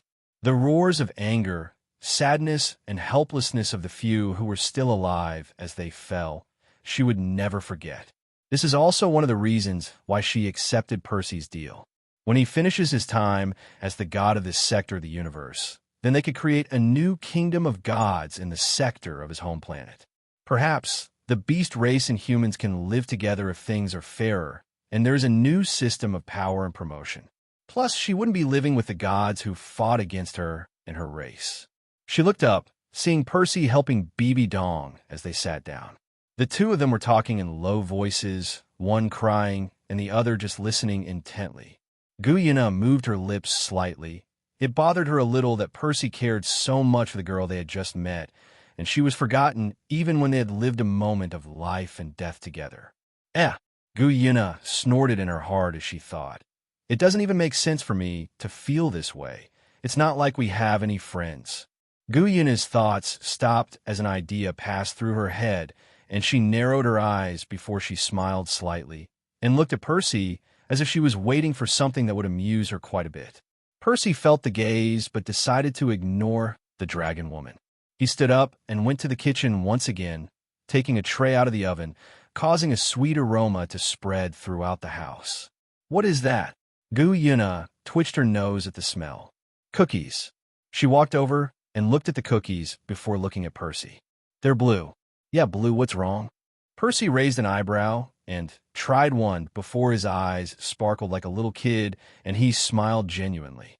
In fact, the same taste as Mom was what he thought of at that moment. Huh. The two women looked at Percy's expression in surprise. He didn't know it, but her expression looked like a baby seal with a teary look. PFF. No, Gu Yina covered her mouth as she tried not to laugh. Why are you laughing? Percy frowned, thinking that they were making fun of the cookies. Your expression, Bibi Dong said, smiling, with his eyes still red from crying so much. It was quite adorable for someone as cold as you. Percy just looked at the two of them before snorting and turning to the other side, looking for other things. But still, the two of them noticed that their ears were a little red. Don't laugh. Percy groaned in embarrassment. No use, the two of them laughed hard at seeing a man who looked cold, but looked like a baby when eating homemade cookies. Such a thing was a little absurd, but it eased their heavy hearts. And Percy, who only snorted through his nose, couldn't help but let a genuine smile form on his lips either. It's been a long time since I was at peace, he murmured. Percy looked up at the roof with his hands on his waist, let out a sigh, and then shook his head. It had been 3 weeks since he and Gu Yuna had come to the past because of the space accident. And within those weeks, Bibi Dong, strangely enough, and to Percy's surprise, asked him to teach her how to bake the blue cookies. Bibi Dong learned without a problem, but Gu Yuna was a complete mess. The cookies didn't even look like cookies, and even with him watching every step, after putting them in the oven, they were completely black. Percy didn't understand what was going on. Every step was done perfectly, And even the baking time was right, but he didn't understand how the cookies ended up completely burnt and looking like shit. BB Dong had decided to try them the first time, claiming that the appearance might not be what he wanted, but maybe the taste was there. Well, it was almost her funeral. Right now, however, they were traveling towards the Title Douluo forest. Not only did BB Dong need a spirit ring for her 6th ring, one was also needed for Percy, who had to reach level 81 of Spirit Douluo. And since Gu Yuna was with them, they couldn't just hunt any spirit beast. She was, after all, the sovereign of her race. She wouldn't let them hunt them as they pleased. Therefore, Gu Yuna was leading them towards spirit beasts that could be considered enemies of the rest for different reasons. There were many spirit beasts that were considered enemies of the same race because of the damage they caused to others or to the same ecosystem. For example, the spider-type beasts that BB Dong needed, many were of this type. The man-faced demonic spider was quite harmful, so they often killed many spirit beasts for no reason at all. As for Percy, they had decided on a special one that could give her and him the chance to return to their time. And as they walked towards the territory of one of the man-faced demonic spiders, huge spider webs appeared woven all over the trees. The three of them could see that in those spider webs, there were all kinds of insects, small animals like birds, mice, and even some larger ones like pigs. The three of them stopped and frowned. "It's on us, right?" BB Dong snorted a little. Indeed. Percy rolled his eyes at the cliché of the situation. "Yeah." Gu Yuna snorted angrily that a simple spider decided to attack her. Even if she was hiding all of her aura, the bloodline suppression should still affect all spiritual beasts, which was why it had been so easy to reach these places without interruptions. But now, even with that, the man-faced demonic spider didn't seem to care. At that moment, Gu Yuna released her aura and caused BB Dong to suffocate a little. At the same time, a horrible shriek was heard before the ground shook slightly as a massive spider, about 4 meters tall, fell to the ground. Well, this actually turned out to be easy. Percy just shook his head before looking at BB Dong. "Go. The spider won't do anything. You can kill it." BB Dong nodded before he leaped forward to kill the man-faced demonic spider. With his strength, it was already possible to do so in one hit. But in a battle, things were different. Now the beast wasn't even fighting back and was practically offering up its spirit ring for the suppression it felt from Gu Yuna. As the spirit ring emanated from the massive spider's body and BB Dong sat on the grass for absorption, Gu Yuna looked at Percy. While only the two of them knew about what they were in the past about, Percy hadn't told her the spirit beast they needed to hunt to try and get back either. Honestly, I don't know of any spirit beast other than Dtion with a space-type attribute. What spirit beast do you want to kill? Percy looked at her for a moment before turning his gaze back to BB Dong. Gu Yuna wanted to snort at the sight of Percy being silent, but then looked back at his face when his voice rang out. "Did you always keep sleeping in your den?" Gu Yuna frowned slightly before replying. "Not always. But at first, it took many years before I woke up, but I didn't really care too much about the outside world. In those years, after I fell, spirit masters weren't even born. There's a spirit beast that doesn't belong to this world." "Sorry, that's a bit inaccurate." Percy shook his head slightly. "Its name is Dark Devil God Tiger. It was originally a white tiger, but it ended up mutating when an evil god descended upon it." Dark Devil God Tiger. Gu Yuna frowned slightly, recalling a strange feeling from long ago. "I see. So that decaying aura belonged to an evil god. Did you sense the descent of the god?" "Yes, it was far away, but I could sense the evilness and corrosion that only belonged to an evil god. The evil god was not to be mistaken for an evil god. The former controlled the concept of evil, but the latter referred to gods who are truly evil. Corrosion, decoration, evilness, and more are examples of powers that these gods have.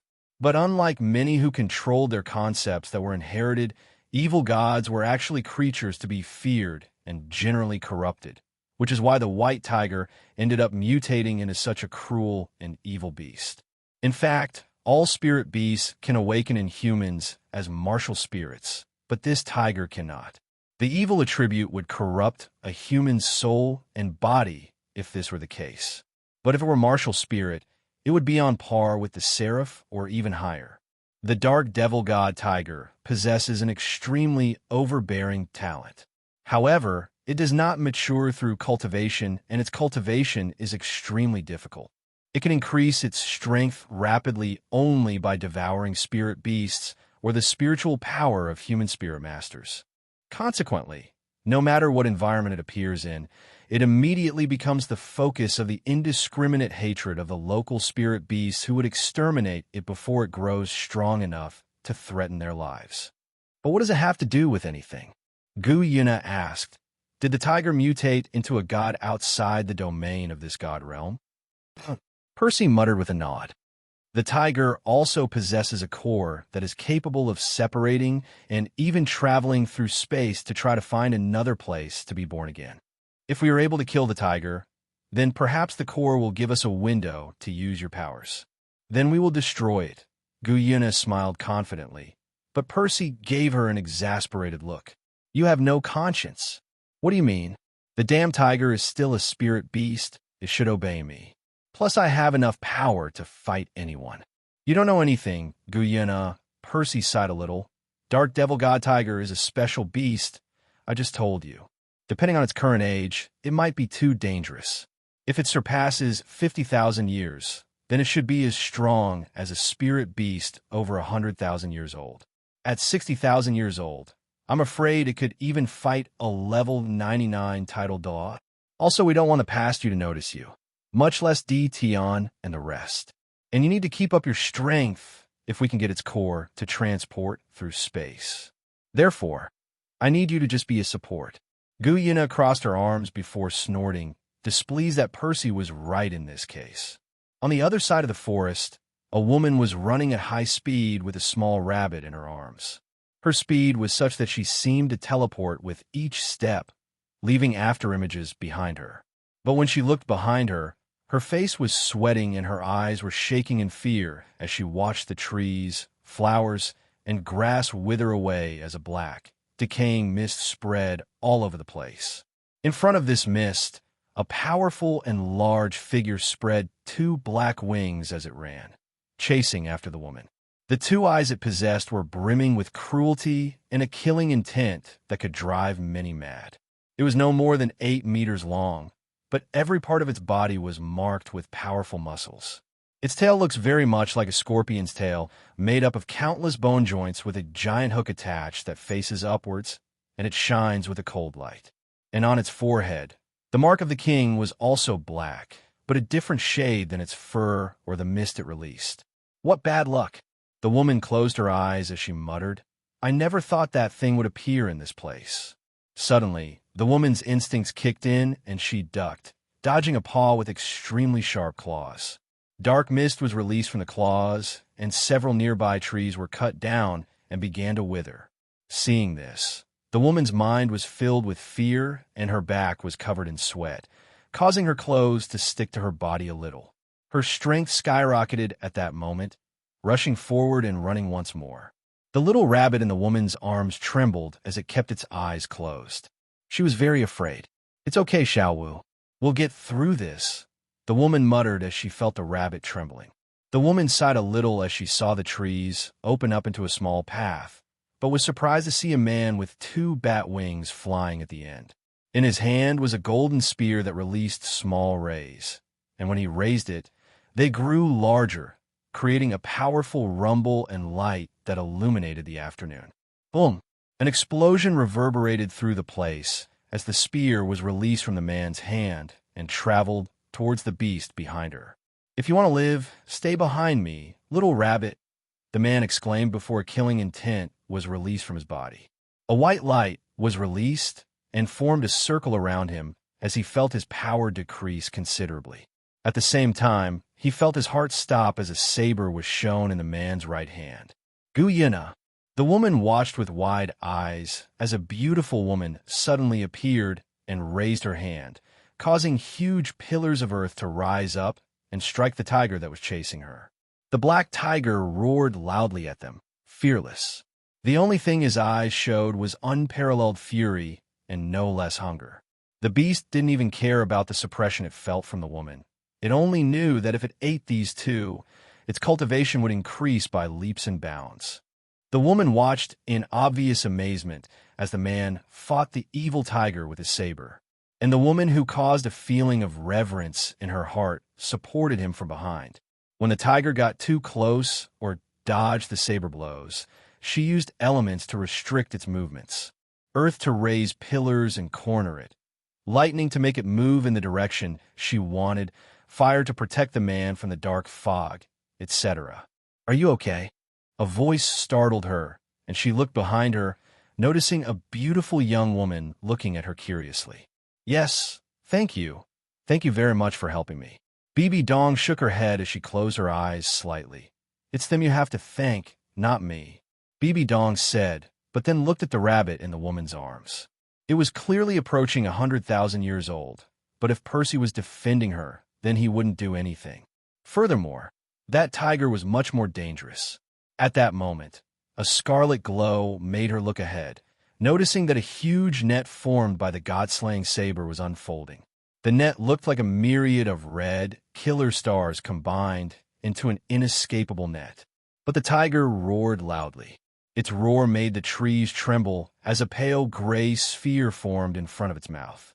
The sphere exploded into sheets of the same gray color that cut through everything in front of it, even Percy's spiritual ability. Evil attribute, wind and lightning. Percy muttered in surprise as a drop of sweat ran down from his forehead. The sheets traveled at high speed as he dodged and approached the tiger once again. Percy didn't want to use his avatar because he would be more exposed to blows when transforming into his saber.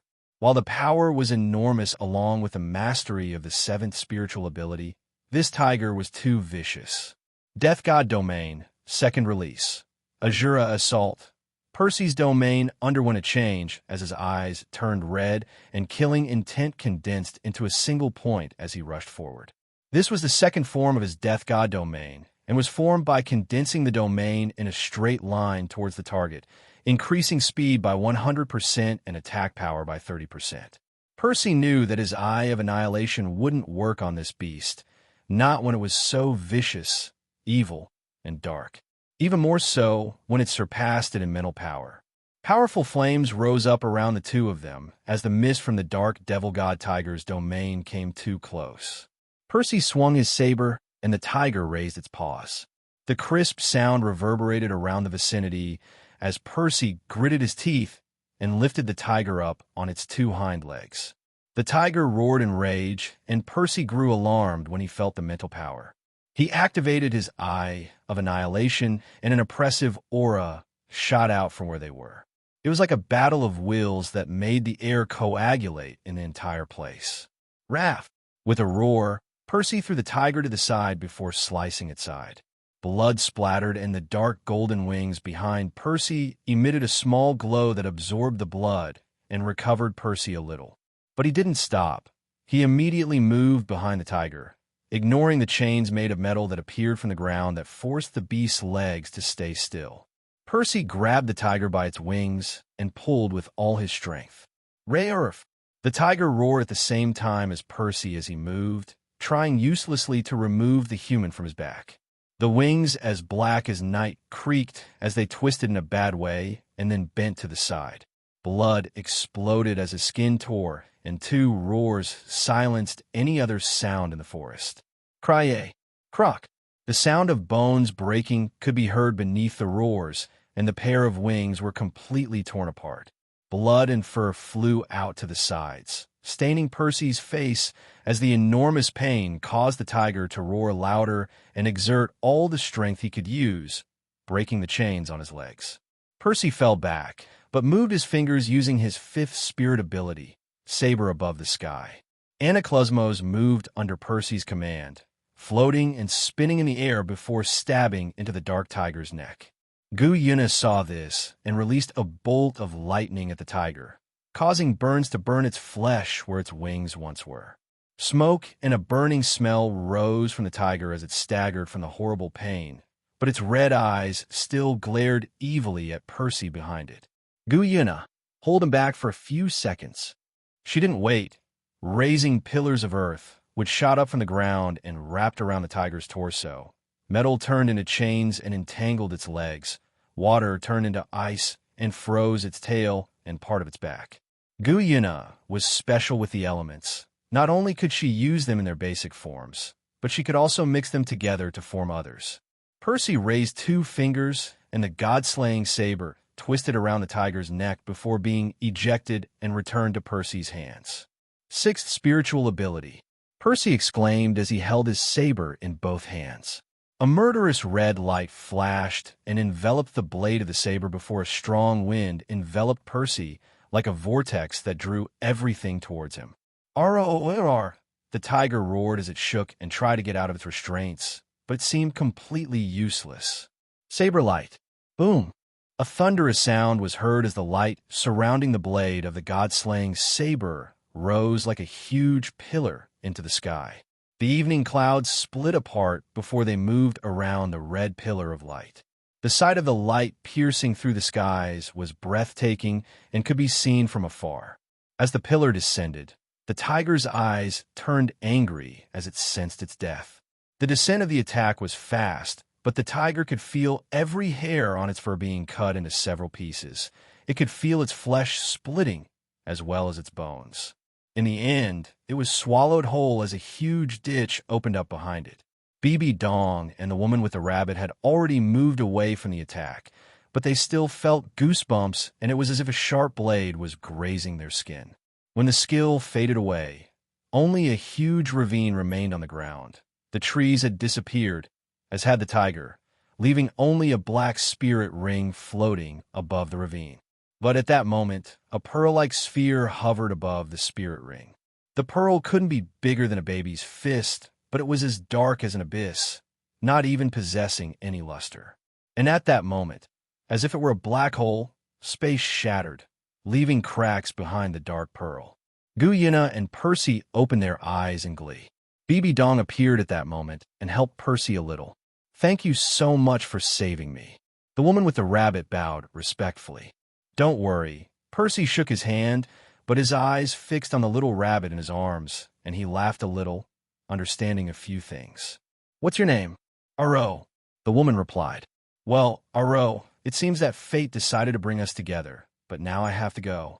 In the future we will see each other, perhaps in about 20 years or more." "Are you leaving?" Bibi Dong asked with eyes of reluctance. Percy just pointed at the pearl and smiled. "We had an accident. That pearl will return us to our time. We will see each other in the future, don't worry." Are you from the future?" Bibi Dong asked, surprised to see the space being destroyed by the pearl. "I thought you were from somewhere else when I saw you appear at that moment, but it seems I was wrong." "Bibi Dong, protect Aro from now on. She will be useful.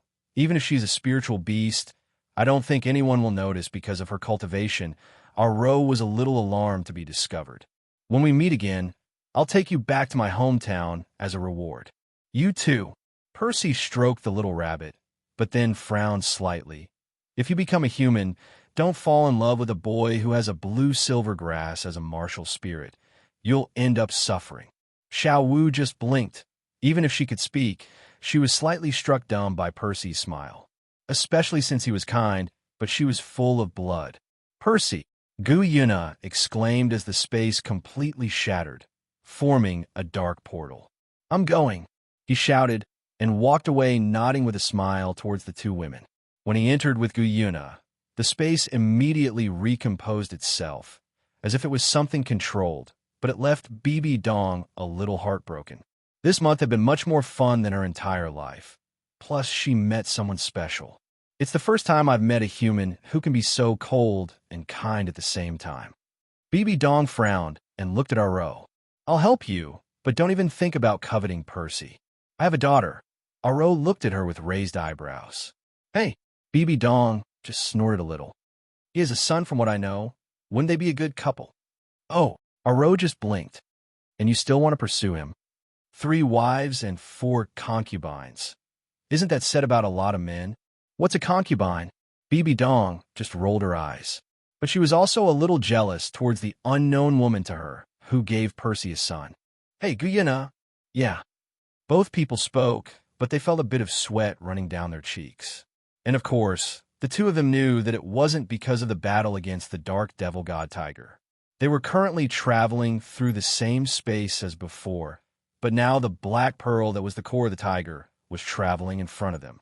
The thing was, they felt like they were falling. It was weird in a space like the one they were passing through, but they had this feeling that they were floating, but at the same time descending at high speed. "We're not falling, right?" "We can fly," Guyuna muttered, smiling slightly. "The problem is that we don't know where we'll fall if we find another spatial passage." Percy inhaled through his nose as he closed his eyes. He had had enough of all this tossing and turning. He wanted to get home, kiss Lu Erlong, and play with his son. He wanted to lie down on his comfortable bed and sleep for days. "Percy." "Yes," he replied, his eyes still closed. "Is that you?" "What?" Puzzled, he opened his eyes, but his mouth dropped open in shock as he saw a space passage that showed the Battle of Manhattan years ago. His eyes turned cold as he saw several gods fighting at that moment. He had to use all his willpower to not jump up and break the neck of Zeus, who was flying in his chariot.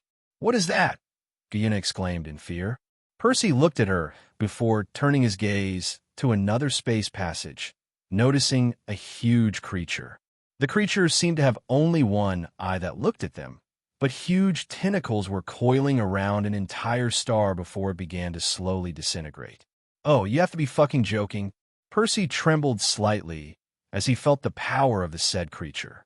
The thing that caused them fear was the ease with which the creature devoured and destroyed the enormous star many times larger than the sun within the solar system of the Earth or the planet Douluo. The gods could destroy a world, but they didn't even have a reason to do that to a planet or a star. Besides, they couldn't do it that easily. Fortunately, the passage closed immediately. The two of them let out a sigh of relief. The enormous and grotesque creature gave them a feeling of such fear that they trembled. Not even in Tartarus did Percy feel this afraid. "There!" Percy exclaimed with a smile, noticing the star-dough forest. Guyuna maneuvered and moved the protective sphere before it exploded. The two of them crashed into the ground and rolled for a few meters before looking up. Percy, lying on the ground, looked at the shocked faces of Dition and the others before dropping his head and letting out a sigh. "It seems that we were able to return the moment we left your personal space." Guyuna nodded at Percy's words. She simply let out a sigh of relief as she lay on the grass. She understood that space was a strange thing. The destruction of her personal space caused them to travel to the past through chaotic space, but also travel to the future due to that same destruction of her personal space, being able to return just a moment after it happened. Damn it all. Percy groaned a little as he stood up. Fighting that tiger really was a bit tough, because while her spiritual ability, Saber Light, is really powerful, it also takes quite a bit of her soul power. Bai Ji helped Guyuna up and inspected her a little, making sure she had no injuries. She let out a sigh of relief seeing that he was completely fine. "ZG, I need you to do something important," Guyuna said seriously. Her eyes were locked on the dark-haired dragon woman. "As you command." "No," Guyuna frowned. "You have to think about it carefully. This is not a simple task." Dition and the rest looked at their queen with curiosity and a bit of bewilderment. "It was about a month ago that we were in the past.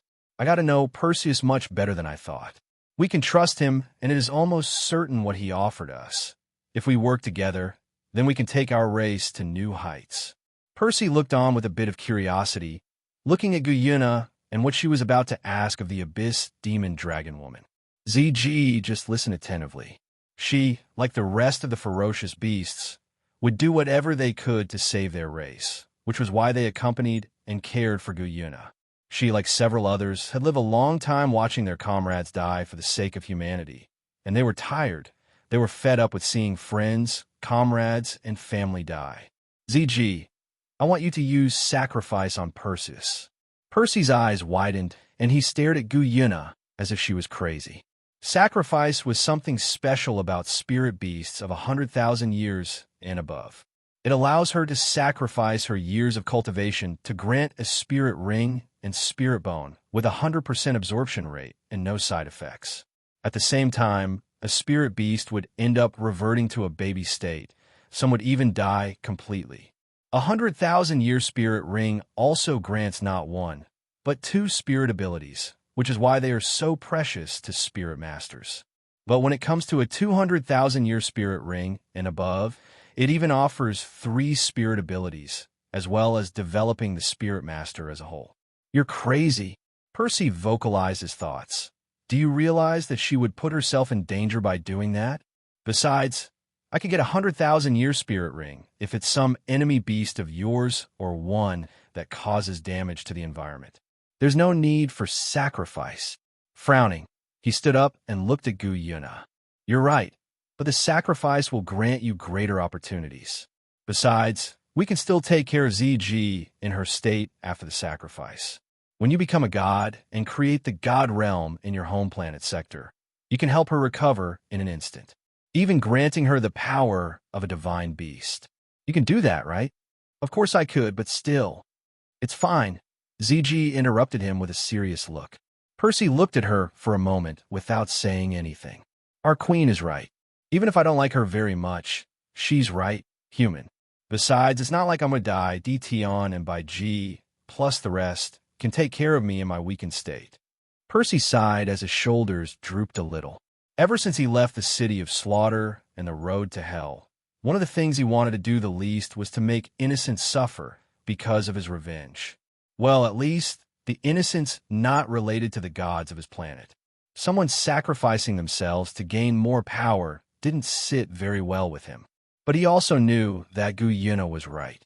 If he absorbed the benefits of the sacrifice, he would not only obtain a 200,000-year spirit ring, but also 3 spirit abilities, perhaps 4 if the spirit bone and the possible ability he possessed were taken into account. Added to that, his body would improve, as would his spirit power and soul power. Then I thank you, ZG. When the new god realm is created, I will make sure to give you a good welcome as a divine beast. Percy bowed in thanks and said seriously. ZG just smiled a little before a red light filled the center of the forest. Percy immediately sat up and felt an enormous power approaching him. Bai Ji let out a sigh as a tear fell from one of his eyes. Even if he knew that ZG wouldn't die, he was a little sad. Bai Ji was the spiritual beast over 100,000 years old that was the kindest. She had no attack capabilities, only focusing on healing. Furthermore, her spiritual beast type, Emerald Swan, was rare because of her phoenix bloodline and enormous life energy. As a kind and almost auspicious spiritual beast, she was the kindest to all kinds of her race. A great pressure descended at that moment. The sky turned red and dark as ZG's body glowed, and all of her power began to decrease while Percy's increased. A ripple of power at that moment caused the earth to tremble as a red-colored spiritual ring wrapped in dark violet began to show on Percy. At the same time, Percy's robes broke apart, showing how his muscles became more powerful and an abyssal light appeared on his torso. It was a spiritual torso bone. Bai Ji slowly moved forward as ZG's body transformed into a small baby dragon.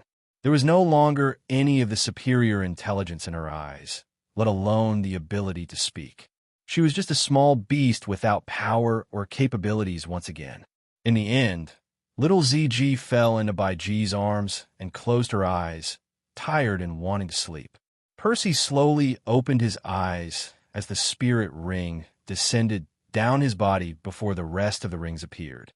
Purple, purple, black, black, black, black, black, violet red. 8 spirit rings. On top of that, Percy's soul power had risen to level 84 without any problems. He had gained 2 spirit skills. Abyssal Saber, which when used, released black flames capable of devouring everything it touched. And the other skill was to complement the first, called Devouring Saber. This skill cut through space and created a suction power that would swallow everything in its path. Both were extremely powerful abilities.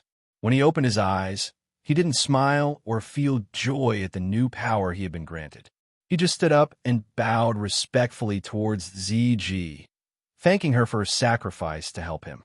Tion felt a little more respect for the human before him. Many in his position would simply think or just think it was the right thing for a beast to sacrifice itself for a human. Percy didn't seem to think that. Guyina, I'll be back when I reach the position of Azura. All right, she just nodded, now a little more sure that she made the right decision to accept Percy's deals. Percy's wings showed, and he began to fly out of the forest. Guyina just watched as he left. She had a slightly reluctant expression. In the end, she just let out a small sigh. As Percy flew over the forest, he frowned slightly. After absorbing the 200,000-year spirit ring, he should be feeling fine. But right now, he felt anything but fine. There was a strange feeling and a tightness in his heart. It was as if he was a demigod again, able to sense something approaching or being close to someone. Over time, a spirit master could sense these things, but now it was a little different.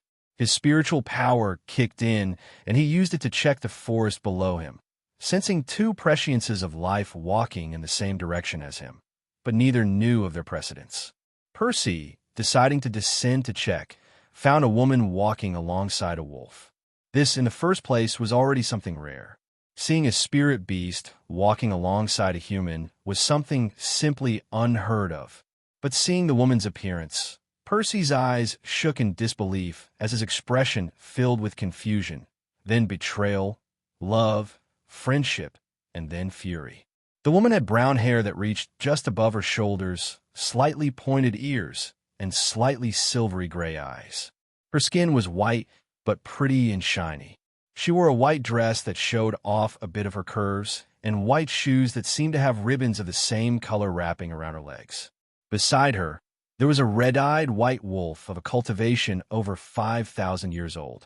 Percy knew that her appearance was different. She was taller, prettier, more human. But he clearly knew who she was. She wasn't supposed to be in this place. She shouldn't feel so human. You. Percy had difficulty speaking, and the woman had tears held back in her eyes, almost ready to fall. Even with long hair or a more mature appearance, he could immediately tell who he was. Percy! No! Percy shook his head angrily. Don't say my name. Don't say it. Slowly, Percy moved his right hand as his god-slaying saber showed itself. His killing intent began to rise as his spirit rings showed themselves one after the other. The wolf growled as his fur bristled in danger. Please, Percy, please let me speak, the woman spoke slowly. No, Percy shouted angrily. You don't have a right, Artemis. I won't even ask you why or how you're here. You, of all the gods, you really are the one who caused me the most harm. I didn't know, Artemis shouted, now with tears falling from her beautiful eyes. I didn't know, Percy. By the time you were in front of Zeus, it was too late. You don't know how much it hurt me to see you fall. I cried and screamed a lot. When I saw what they were doing to you, I couldn't do anything. Even your father, who I thought was more honorable and had more loyalty than the rest, ended up accepting the things that Zeus and Ares planned. What did you want me to do alone, Percy? You were my friend. Percy bellowed. The different colored eyes looked at Artemis with betrayal, causing the now human to feel like she was piercing her heart with a poisonous dagger. At that moment, Percy charged forward and struck hard, unloading all his feelings of anger, frustration, betrayal, and sadness. Artemis extended her hand and blocked the blow with a blue-silver bow, but she still retreated several meters as she gritted her teeth and her arms trembled at the pure raw power behind the blow. You seal my memories of you. What? Percy cried out in question. He still had dreams about the times he met Artemis. The friendly, quiet moments where she would smile and bring him into the woods for a walk or just to talk. I was scared, she replied as her lips trembled. I was really scared. I've never felt so good, Percy. The moments where we laughed, where we smiled, when you sang badly, but we still had fun. The moments where we just walked through a forest. From the moment I saved you from that monster that found you by pure chance. Every moment was one where I could smile, laugh, and feel happy without holding anything back. But she was a goddess. Artemis looked at the ground as her tears continued to fall. I spent some time being human, Percy, and I understood that gods shouldn't interfere in mortal situations, in things, unless it's really necessary. Humans don't need gods to move forward or improve their lives. They can do it themselves. But I was afraid, she repeated and looked at Percy directly in the eyes. I was afraid that someone would hurt you. I was afraid that my presence would increase the amount of monsters around you. I was afraid that the sun god would do something to you.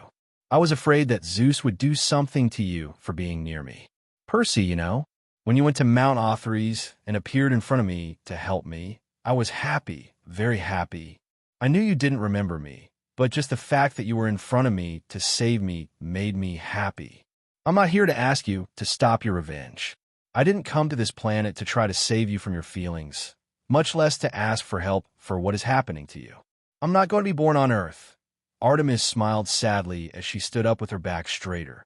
I just came to apologize for what I didn't do. I didn't fully understand the feelings that were forming inside me. And by the time I did, it was too late. Percy looked at her carefully before he moved forward, striking once more. Artemis blocked the blow, but her arms rose at the force, and she began to choke on the killing intent and power that Percy emanated. You blocked the only good memories of my childhood, he screamed. And while he loved his mother with everything she did for him, his memories of her being married to Gabe were never good. She had sacrificed her happiness and well-being for him. Percy would rather run and be in danger than have his mother go through those moments. I had forgotten everything. Percy shouted as he punched once more, sending Artemis flying and crashing into a tree. The laughter. Boom. The ground sank beneath Percy as the white wolf had leapt towards him. The spirit beast was scared, but he didn't want his friend to get hit anymore. But sadly, he couldn't do anything against Percy. With a swipe of the back of his hand, Percy sent the wolf crashing to the ground. Then, he flew forward with a swing of his leg and hit Artemis bow hard. She didn't say anything. She simply tried to withstand each blow as her arms and legs shook from the weight of each blow. Artemis didn't know if she deserved this. Maybe she did. Maybe she didn't. But she didn't care right now. She just knew that if she took one of those blows accurately, she could die. And she didn't want to die. She still had to help Hestia. She still had to try harder to earn Percy's forgiveness. All these months of effort would be wasted if she died. Since she came to this planet, she was amazed by the forests and nature. And while traveling through the universe thanks to Chaos, he taught her everything necessary to survive and gain a power good enough to return to Percy. Of course, she had to achieve Percy's forgiveness first, as well as regain his trust. In the time she has spent as a human, she discovered many things. She understood others that she could not have fully understood before. She was now human, and she understood the behavior of humans better. Her first battle in this world was almost fatal. She had completely forgotten that she was not a goddess now. She forgot that the damage she received would not heal in a short time like before. She saw crimson blood coming out of her wounds and slept for more than a week because of the blow she received from the spiritual beast she fought. Artemis understood the why behind the fast-paced life humans lived. They didn't have time, at least not like the immortal gods. They were constantly changing day after day, dreaming of things that might be impossible, things that some managed to accomplish, but others couldn't. Before, she always saw the most horrible and evil side of humans. She always underestimated them, always chased them away, always hurt them. She saw good men and children who always tried to bring out the best in them, but also women who simply hid their true colors with a mask of smiles. And she also realized how horrible her life as a goddess had been. Artemis's eyes widened as Percy took another swing, but this time he sent his bow flying up before disappearing in silver specks of light. The hand that had small scars on it held the collar of her dress before slamming her body into a tree that creaked due to the force. Artemis gasped for air for a moment before she inhaled sharply and looked up. But, at that moment, her body froze as she saw Percy's face. His long black hair was a little disheveled, with some strands sticking to his cheeks. His unevenly colored eyes shone with sadness as tears slowly fell down. Percy's mouth slowly opened, and he spoke as Artemis froze at the sight of his tears. You took away beautiful memories from me. You did nothing to help me, even when you claimed to be my friend. I can wield my spiritual power to break your mind. One blow would be enough to break your body completely. But Percy closed his eyes and his brow furrowed as he moved his head slightly downwards and let his tears continue to flow. Why can't I kill you? Why can't I give my all to break your body and make you bleed? Why? Why Artemis? Artemis looked at Percy as she opened her mouth, but closed it immediately. Their eyes stayed locked on each other's for a moment, listening as the whine of a wolf was heard along with the sounds of the forest. I was afraid, Artemis replied, but continued immediately. I was afraid of what others might do to you. But most of all, I was afraid of loving you. Percy watched her as she herself began to cry. His hand, tightly gripped on the collar of Artemis's dress, slowly loosened before he took 2 steps back. Artemis fell a few inches and her feet touched the ground before she looked at Percy sadly. I'll kill your father, Percy said confidently and with a hardened voice. Fine, I don't care, she replied immediately, wiping away the tears on her face. I'll kill your half-brother. He deserves it. Aphrodite, Athena, Hephaestus, Apollo, Dionysus, Hera, Hestia, Hades, Poseidon, Hermes. I'll kill them all, Percy said fiercely, his eyes turning blood red. You can't. Percy narrowed his eyes. I can assume chaos brought you here. I don't know his reasons, but I won't stop. Not even if you beg. I'm not going to, Percy. Artemis smiled with a bit of irony. But you don't understand. Things on Earth have started to change. Hestia changed since what happened to you. She was still trying to fix things somehow. Percy snorted and scoffed at Artemis's words. Hestia, she would always try to fix things, was what he thought mockingly. But I eventually changed, Artemis continued, slightly ignoring Percy. From the moment you were sent to Tartarus, I stopped answering to Zeus. I ignored any order he gave me. I no longer cared about being his daughter or even an Olympian. But this caused me to be stripped of my divinity, and I was turned into a mortal. Even Apollo, naming the god with disgust and venom in his voice, betrayed me and caused this. Ares, on the other hand, threw me from Olympus to fall by the Empire State Building. If it weren't for Athena and Hestia who helped me, I might be dead. Athena, she respects you for what you had achieved, and she was against Zeus' decisions. Sadly, right now, perhaps a civil war is already beginning. Zeus wants things to go back to how they were in the old days, where the gods ruled the earth. Hestia, on the other hand, knows that this will only end with the possible destruction of the planet, and tries to stop this. Ha ha ha ha ha ha ha. Percy laughed. It started out as something light and soft, but then he raised his head and laughed with all his might. The gods of Earth really never change. They think they can do whatever they want without repercussions. Oh, if only they knew the true purpose of the universe. What do you mean?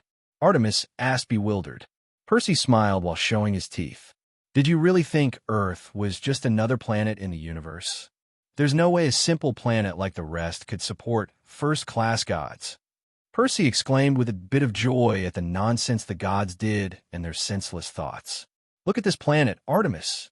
It can only sustain existences below or equal to third-tier gods for a maximum of 100 years. And all the Olympian gods are first-class gods, with the 3 idiot brothers holding weapons that would allow them to fight against god kings. If Earth was like this planet, it would have been destroyed long ago. Artemis raised her eyebrows in surprise. Asgard, Mesopotamia, the Egyptians, the Shinto, many gods existed in the past. Some must have realized this and somehow moved away from the planet. But some still remain on the same existential plane of the planet, causing it to be unable to grow and properly adapt to the energies of the universe. The gods of Earth are obsolete existences that cannot grow, Artemis. They were born as gods. They may have enormous power, but they're destined to remain stagnant at that level for the rest of their lives.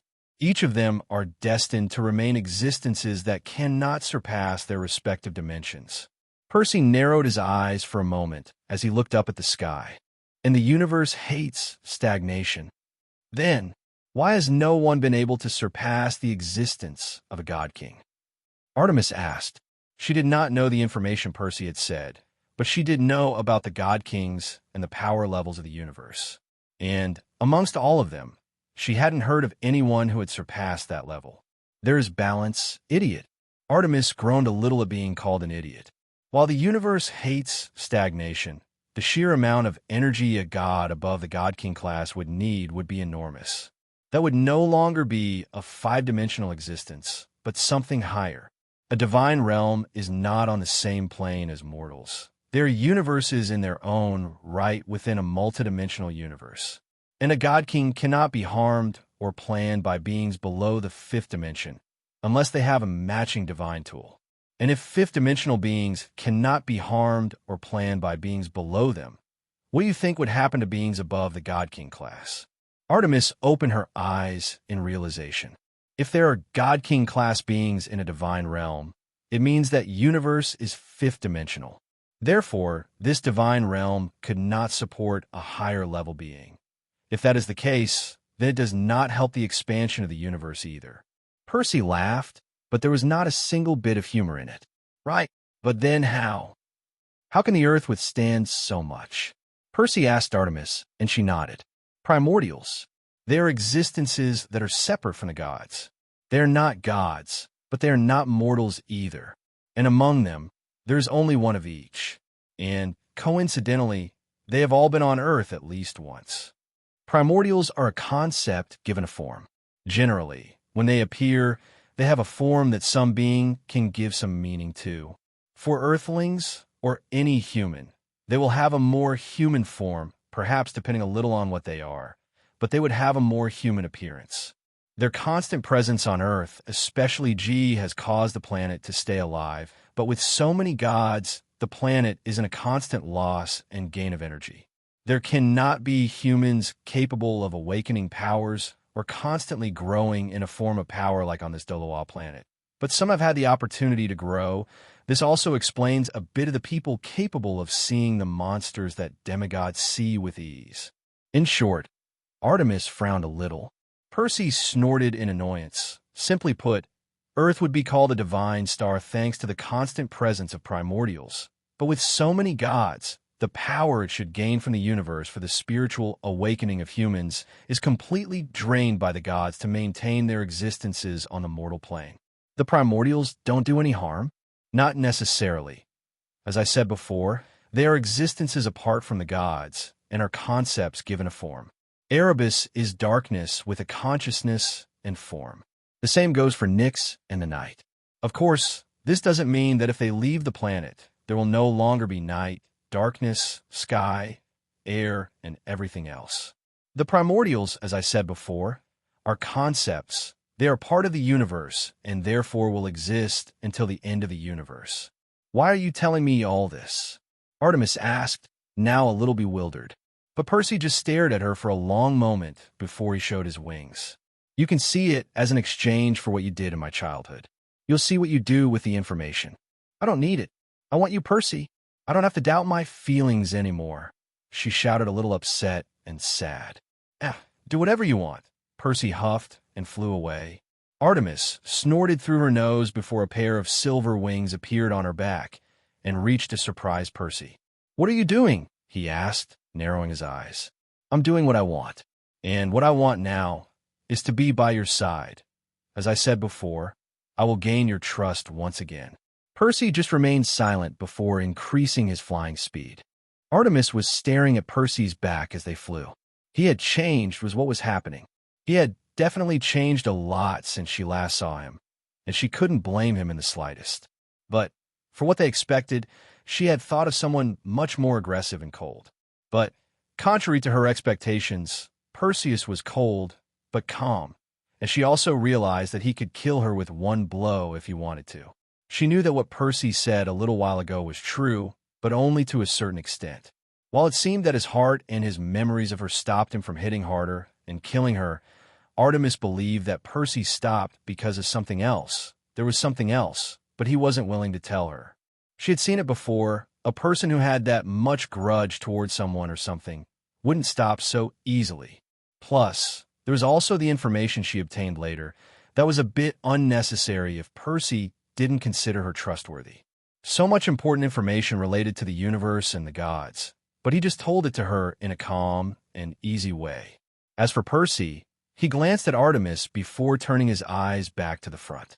Thanks to ZG's sacrifice, his spiritual power had increased once again, reaching the point where he was about to reach the rank of divine origin. And while he still couldn't sense many things, he felt a constant gaze on Artemis. The reason he stopped before shouting many things and continuing to beat had to do with his memories in his heart, but also out of respect for the Azura god. Percy knew immediately that a god had been watching Artemis, and the only ones capable were the gods of the divine realm. And since the Azura god belonged to it, he decided to leave Artemis alone for now. After all, there was no point in antagonizing an unknown god. Not now, at least. Added to that, chaos brought Artemis. No one else could have done it. And even if gods can travel through the universe, the gods of the earth would not travel to a sector where other gods ruled. That would not be smart. Percy knew that chaos understood many things, and because of one of these things he knew, he helped Artemis. Percy descended into a forest, but it was not Stardew. It was a different forest. Artemis looked on curiously, but she could not descend far enough. Percy had swung his saber and completely annihilated a spirit beast before tearing off one of its arms. She noticed that the beast's bone was glowing a dark color. It was a spirit bone. With such high spiritual power, it was not difficult for Percy to find a spirit beast with spirit bones in them. And now that he had the spirit bone in his torso, he was only missing 3: head, right arm, and left leg. Now, however, having just acquired a right arm bone, he was only missing 2 to complete the total of spirit bones. Artemis frowned a little at how brutal Percy was. The white wolf that Percy discovered was a white sky wolf. She shuddered. This wolf was a somewhat special spirit beast for its ability to use the wind to run through the sky. Where are we going now?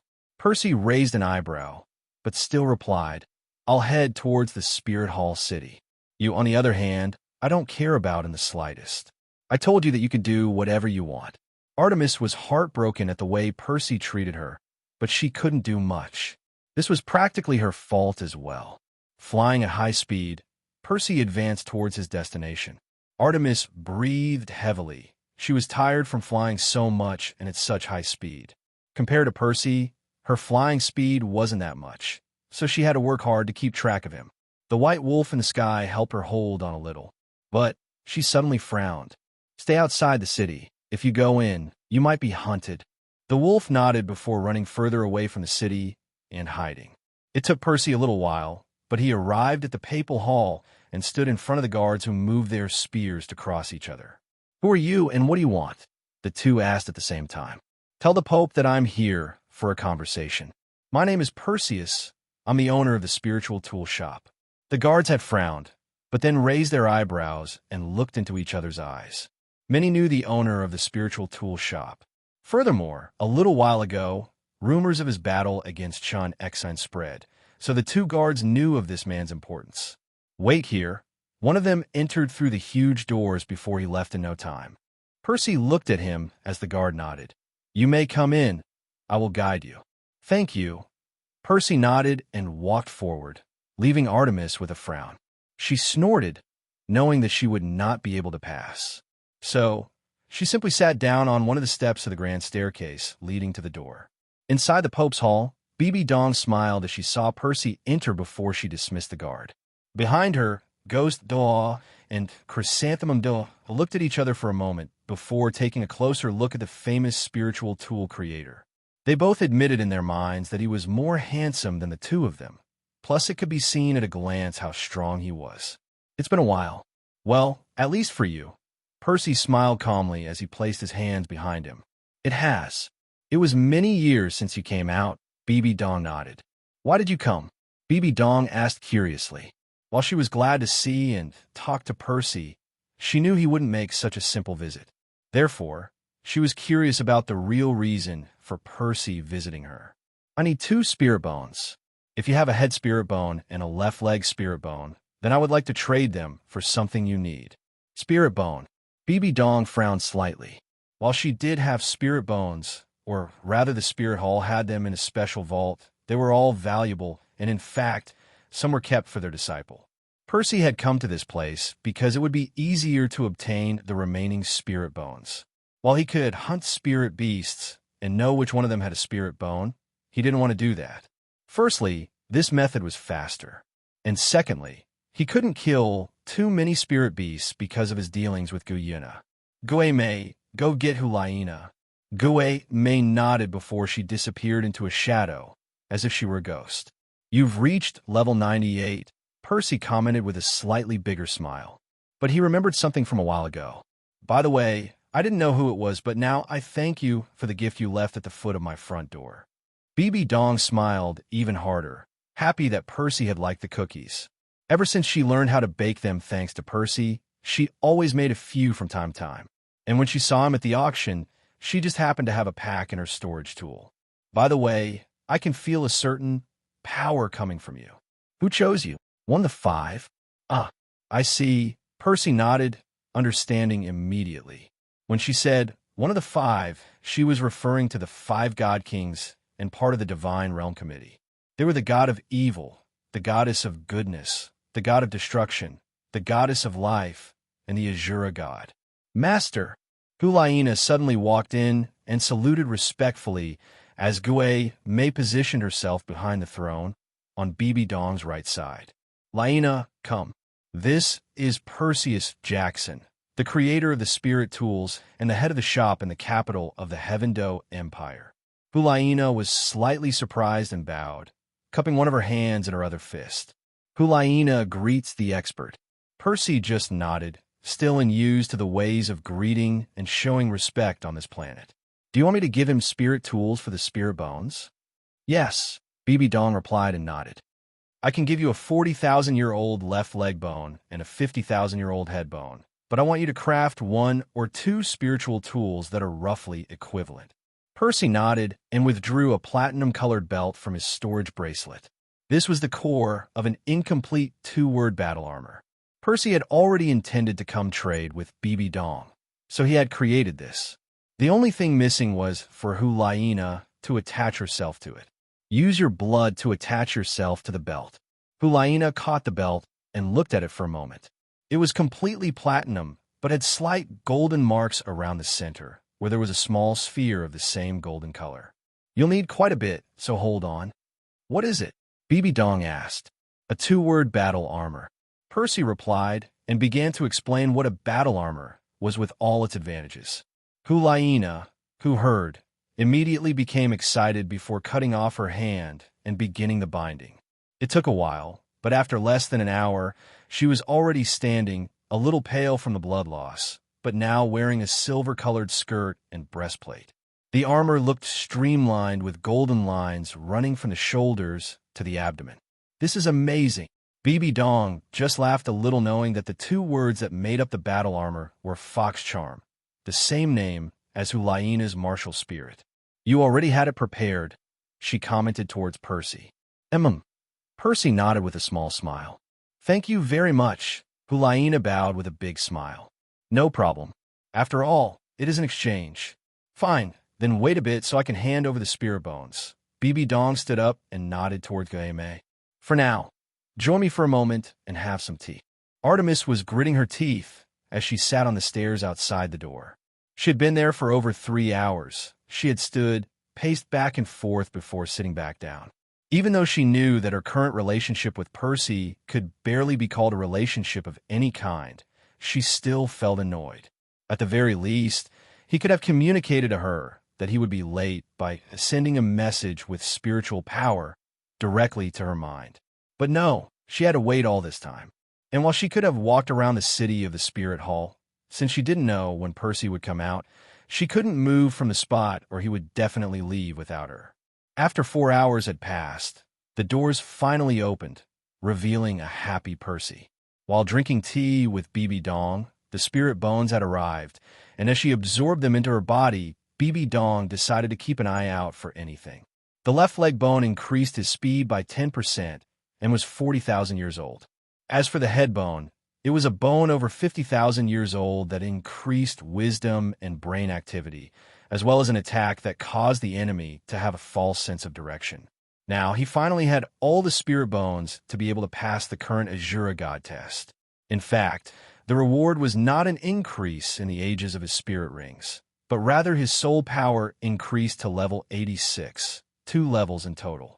Along with this increase in soul power, his spirit power became a little more concentrated and he gained 25% more affinity with the Azura God, leaving his affinity at a total of 35%.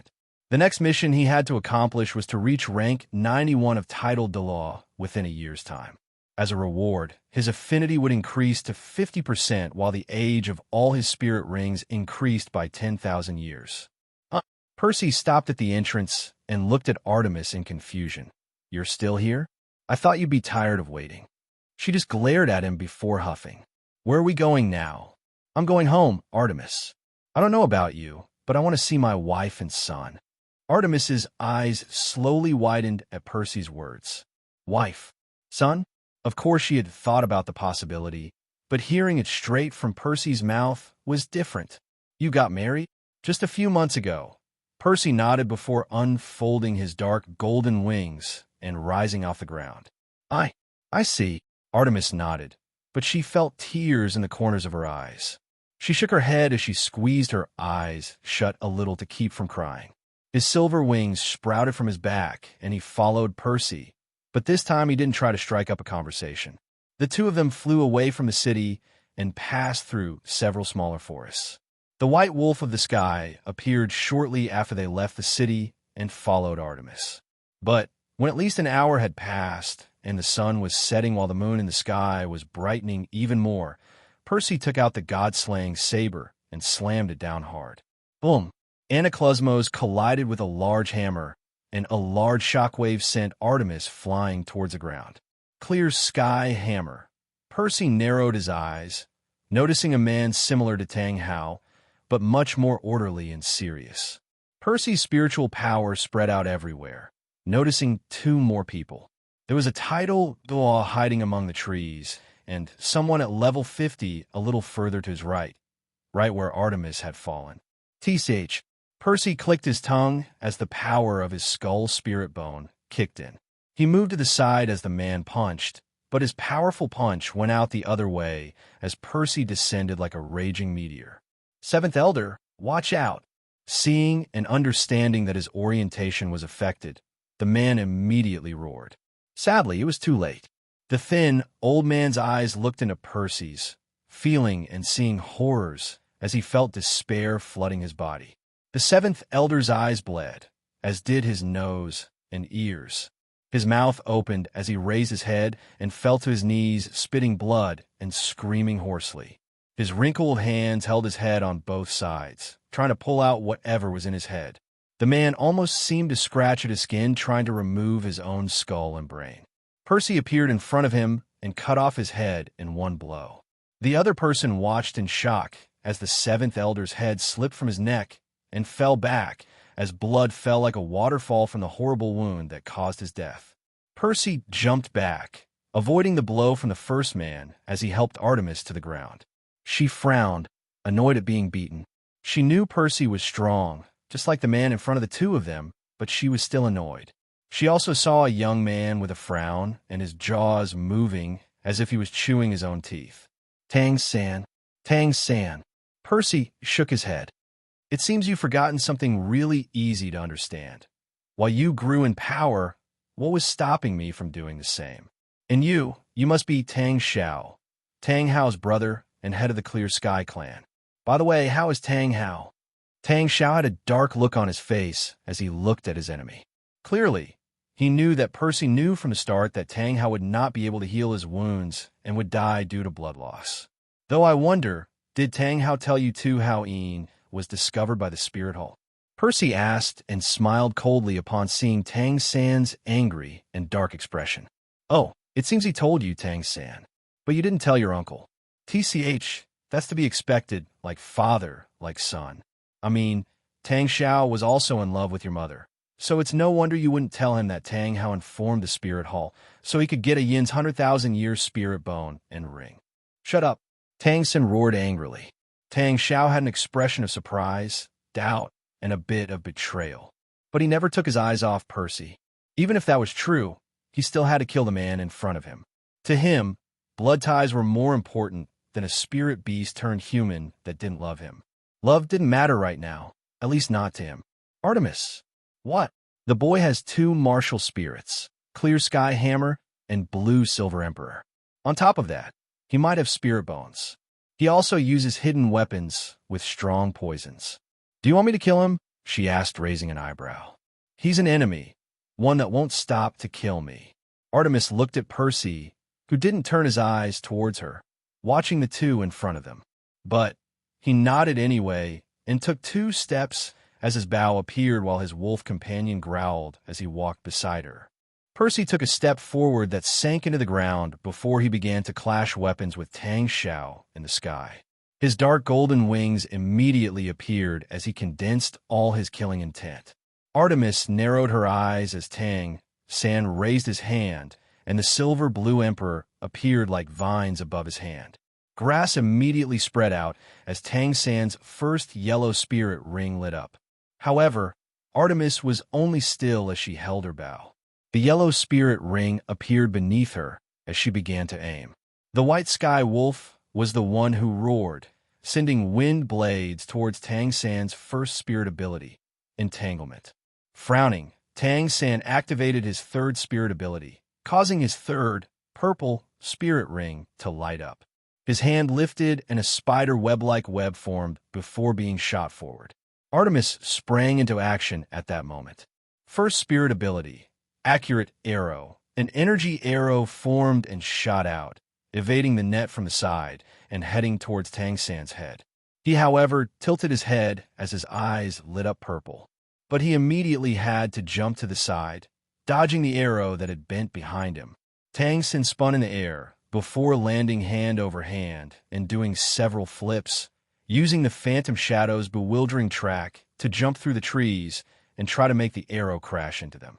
Artemis followed him alongside her wolf while controlling the arrow with her spirit power. This was the good thing about her first spirit ability.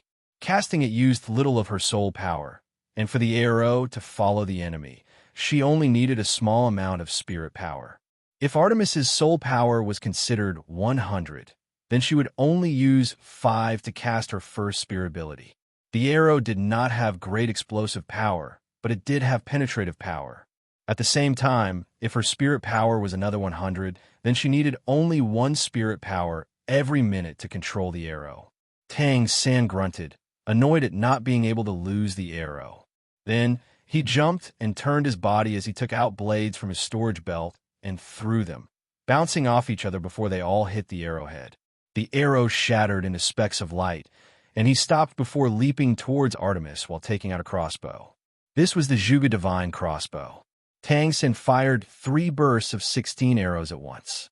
Second spirit ability, Moon Shield. Artemis' bow, or rather her martial spirit, was called Moon Bow, and in the center there was a small crescent moon.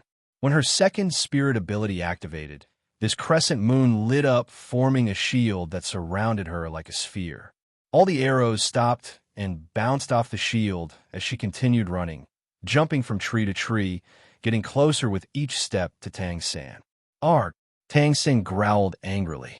He was unhappy that he couldn't kill his father's murderer. And now, he had to fight this unknown woman who seemed to be just as strong as him. In that moment of anger, Tang San ignored his surroundings for a second, and the white sky wolf that had been lurking in wait leaped up and bit Tang San's right arm. Tang San's eyes widened in surprise and pain as he released his Clear Sky Hammer to strike the wolf. However, Artemis had already activated her third spirit ability. The black ring lit up around her as she pointed her bow towards the sky. Moon Waterfall. The arrow shot into the sky and reached a high altitude in just a second. Suddenly, Tang San stopped as the wolf released him and ran. The dark sky lit up with a second moon before a waterfall of arrows descended, as if in divine fury towards him. Tang San roared as 8 spider legs came out from his back, moving and colliding with the arrows. His Clear Sky Hammer moved again and again towards the waterfall that descended furiously towards his head. Each strike bounced back, sending a group of arrows flying in other directions, but the strikes that came one after another increased in power each time. Fool! Artemis snorted before taking aim, her right hand moving back as another arrow was created and another black ring appeared from her feet. Fourth spirit ability, Moon Field. Artemis whispered and fired. The arrow shot out and the path beneath it lit up silver as white lines shot up and followed the arrow. This was another large area ability. Anyone in the way would be pierced. Another use was for the arrow to continue its path, as thick thread-like lines removed any obstacles. Tang San, who had almost finished blocking the moon waterfall, was shocked when an arrow pierced his shoulder, near his neck.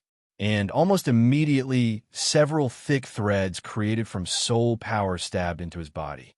His chest, shoulders, abdomen, and legs immediately bled.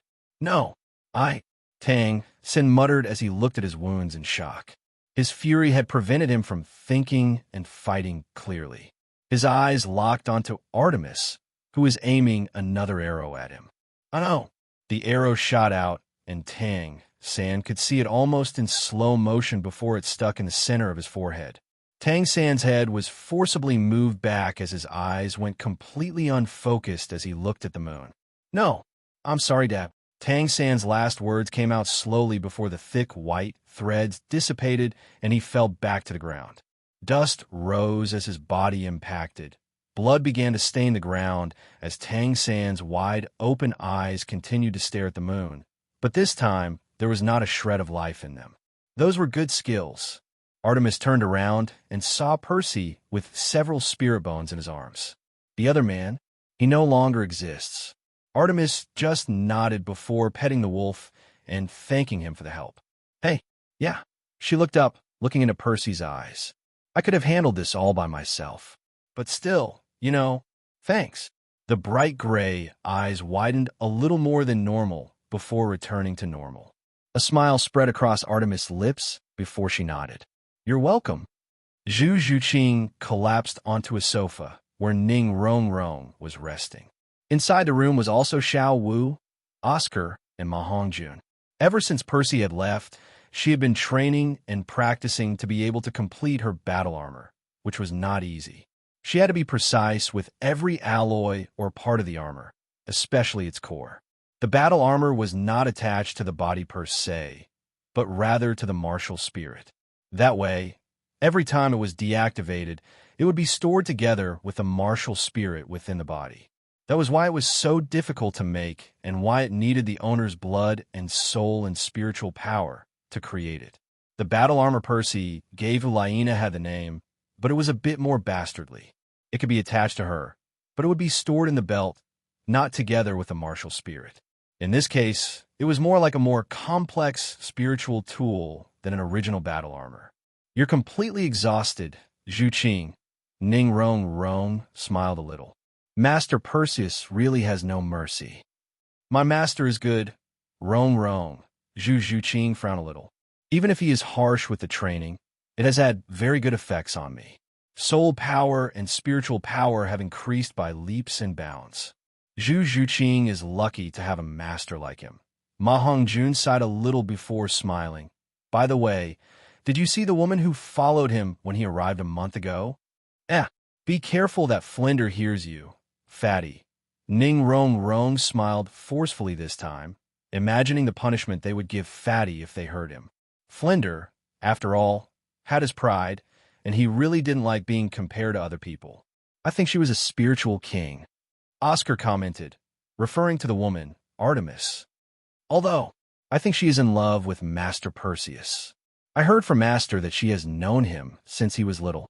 "Oh, a childhood friend? I now better understand the looks I got as Dean Lu Erlong." The little witch Ning Rong seemed to enjoy the battlefield of other people's love. "Do you think they will end up together?" Ma Hongjun asked, scratching his chin.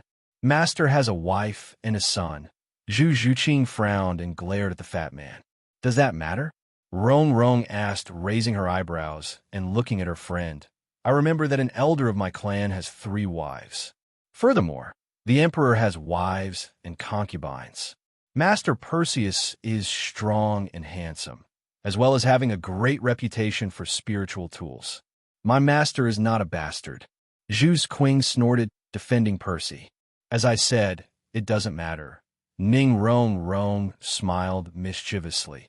As long as Lu Erlong comes to terms with this woman, Master Perseus might have little to say on the matter, especially if he has any feelings for this new woman. Some are so lucky. Ma Hongjun sighed dramatically before laughing. Lu Erlong was sitting in her office, right behind her desk. To one side of her, there was a crib with a baby boy who was curiously looking at his mother while laughing. Percy smiled pleasantly as he looked at his son closely. The little boy had black hair like his parents, but his eyes were green like Percy once had.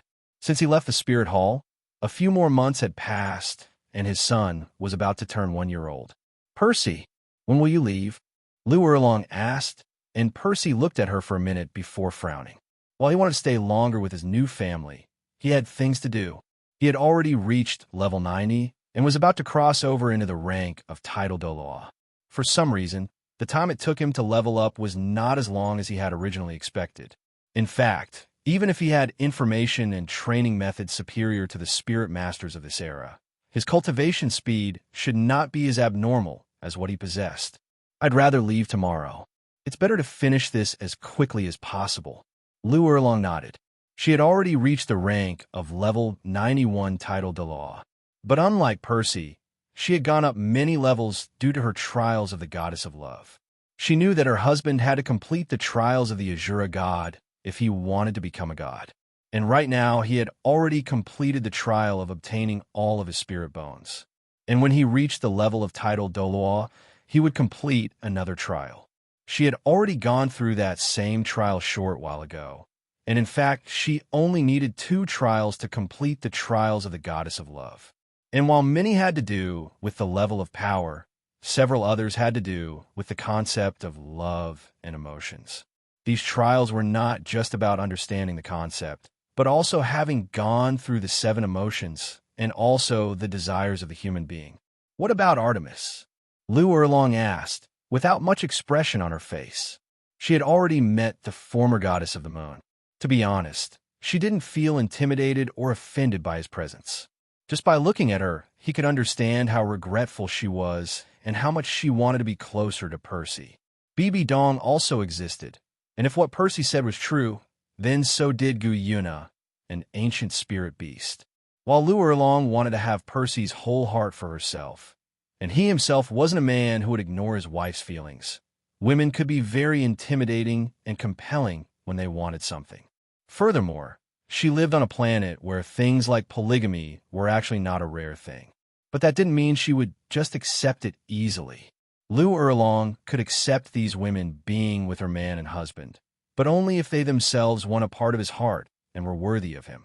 Lu Erlong would rather kill women who aren't worthy of his husband than let them enter into a polygamous relationship and ruin love. Percy shrugged a little. Despite what had happened between them, Percy couldn't say that he loved her completely, at least not in a romantic way. The feelings of friendship and the bond they had weren't all that easy to forget. Plus, there was the fact that she had been betrayed as well. She could do whatever she wants. I have no intentions of stopping her, but I don't intend to forget things either. Not anymore, Percy said with a small frown. What if she decides to follow you to the city of slaughter?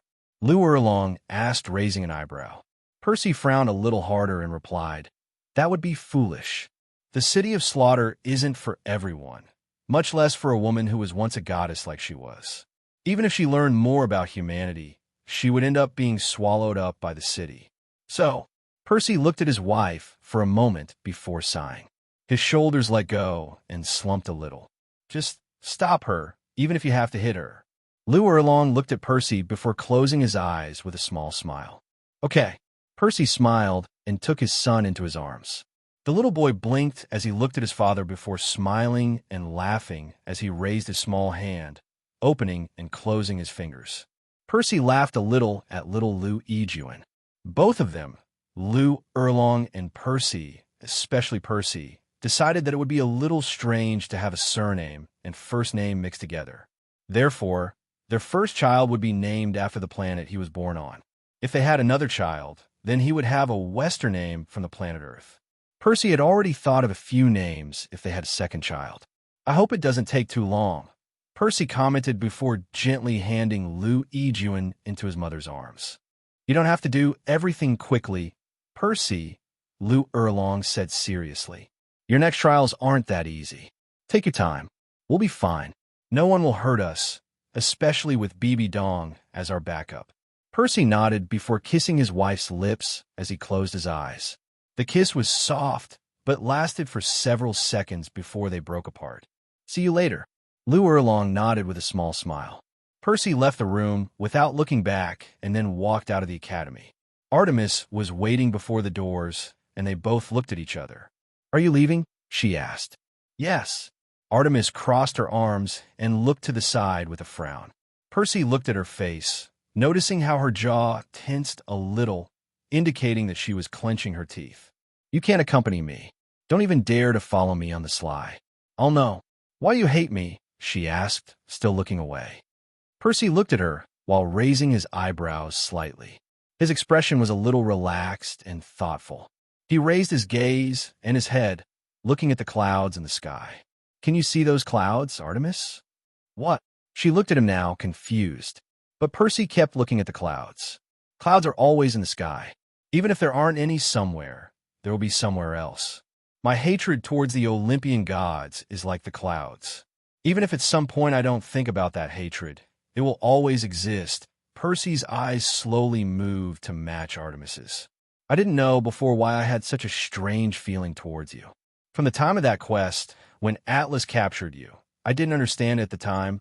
I just knew that I had to help you. Now that I have all my memories, I understand better.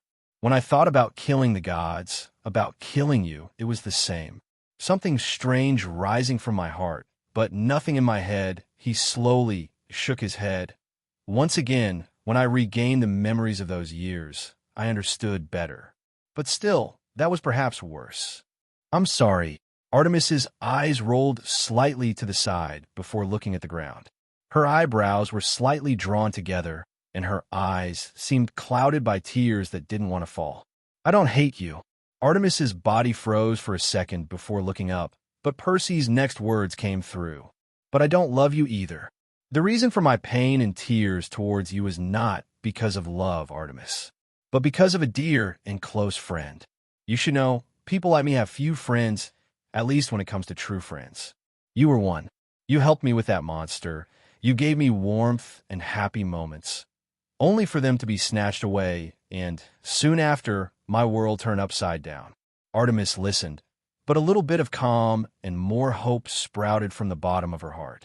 She never thought that regaining Percy's trust would be easy. In fact, quite the opposite. It would be a very difficult task.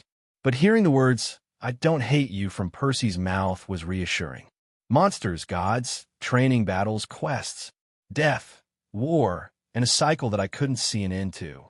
When I finally seemed to have gotten used to that twisted world, it was completely shattered when that place was thrown at me. A somewhat hollow laugh came from Percy's mouth. Artemis felt a bit of pain when she heard that laugh, and Percy's expression was too sad, too exhausted. I will never recover from that place. Even now that I have peace of mind, a wife, a son, and a disciple, I still dream of the days in that place. And every time I remember the moment I was taken to Olympus and see their faces, Percy stopped as he hissed and clenched his hands in fists, visibly shaking. I can't help it. A thrill rises from my heart, imagining the many ways to make those scum that sit atop the world suffer. I want to kill them, Artemis. I want to cut their skin, crush their flesh. I want to tear their bodies and spill their golden blood across the ground as they beg for mercy I won't give them. But Percy sighed and looked back at the clouds. Every time I imagined some way to kill you, the same feeling rose from my heart. He pointed up with a finger as he looked at her. While I don't hate you or love you, the memories and feelings for you can't disappear either, just like the clouds. Artemis leapt forward and hugged Percy. Thank you, she said shakily. Even when Percy's body froze for a moment at the hug, she didn't let go. She just put more strength into the hug. Percy looked down for a moment before patting her back a few times. Just stay here. The place I'm going to isn't for everyone. Erlong will take care of your stay. Artemis just nodded before taking a step back. She wiped her tears a bit and let out a sigh. She had been in this place for a few months. She made an effort to get to know Percy's wife, his disciple, and the latter's friends. However, she never expected Percy to open his heart to tell her these things. Percy looked at her one last time before walking towards the exit. "Percy," Artemis stopped him once more, and he looked at her. "I'll accompany you to the place where the person who is giving you his inheritance is." Percy frowned and opened his mouth, but then closed it. He understood that she wasn't referring to the city of slaughter. "You do realize that you need an inheritance for that?" Artemis nodded seriously at the question. I understand that. But I want to accompany you. I also want to be by your side when you fight them. It's your family. Maybe. But honestly, even if I think of them as my family, even when they did what they did, I can't help but want to kill my brother. So, when you're ripping their bodies apart, can you leave Apollo to me?" Percy snorted before shrugging. "I hope you don't regret it." "I won't," Artemis said before smirking and running into the academy, disappearing from Percy's sight. But if she had stayed for another moment, she would have seen Percy smile. An arrow to pierce the sun. Huh? I wonder what god would be interested in a girl with that aim. Percy chuckled lightly, thinking of a few possibilities. He knew of some gods that fit Artemis' goals or attributes. The atmosphere of the city of slaughter was the same as the last time he had been in this place. The purple moon hung over the city at a relatively close distance. The streets were dark, and a faint moon moved across the ground. Distant screams could be heard at all times, with some much closer ones filling Percy's ears from time to time. The smell of blood seemed to flood Percy's nose as whispers could be heard for a few moments. Hidden presences that Percy could clearly sense seemed unsure when their gazes were directed towards him. Percy walked slowly, his eyes looking straight ahead, and at no point did he move his gaze to look at any of the people on the street.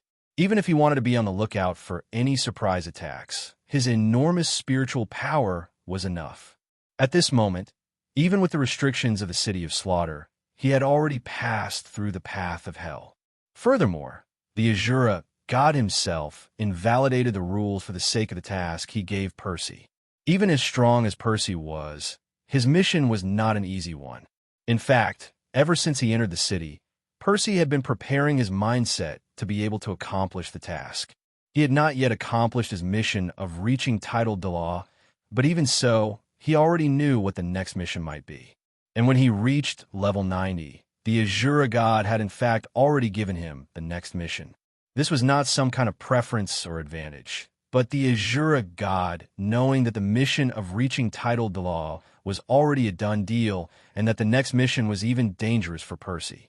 In short, it was a small warning and opportunity for Percy to decide whether or not to say goodbye to his family for whatever outcome. Percy walked towards a house, the same house he had used when he was here for the first time. When he entered, there was no one. In fact, it was completely empty and dusty, as if no one had been in the house all this time. As he sat on the ground, he closed his eyes and expanded his detection radius to see if there were people too close. There were 2 people on the street outside, walking past the house. There was 1 person in the house on the right and 3 in the house on the left. Behind the house was another street where several people were passing by. Suddenly, his eyes opened and turned red. The killing intent originating from his heart and concentrated thanks to all his evil thoughts and desires spread out everywhere, causing these people to tremble. Even if there were walls everywhere, these people felt it, and their bodies trembled as if they were leaves touched by a cold wind. At that moment, a power descended upon him and condensed into a spirit ring. One of the advantages that the heirs of the gods had was to increase the ages of their spirit rings. This was something that some people knew, regardless of whether these individuals were heirs or not. Anyone with knowledge of the gods would know that the heirs could increase the ages of spirit rings.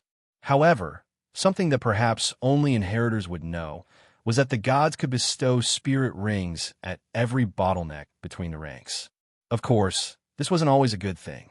The spirit ring bestowed by the gods would always come with abilities according to the martial spirit, and it will always be a good thing. However, there have been cases where these inheritors exploded from overdoing it.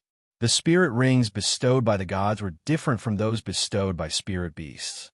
They didn't come with a mental shock or battle against any resentment left by the spirit beasts, but they also couldn't be easily absorbed as a sacrifice from these spirit beasts. The inheritors would have to absorb the god's power to form the spirit ring, then sustain said power and endure as the age of the ring constantly increased. Several of the worst cases were overestimated and ended up exploding due to not having a body that can withstand the age and power of spirit ring bestowed by the gods. The power that descended into Percy's body had condensed into a nearly transparent white spirit ring. This spirit ring was not even 10 years old yet, but within an hour's time, it turned completely white as its age and the pressure on Percy's body increased. He had no problems, especially with the refinement that Percy's body has undergone from the seed of life bestowed upon him by the goddess of life. On top of that, there was also the power he absorbed from the fire and water dragon kings in the well.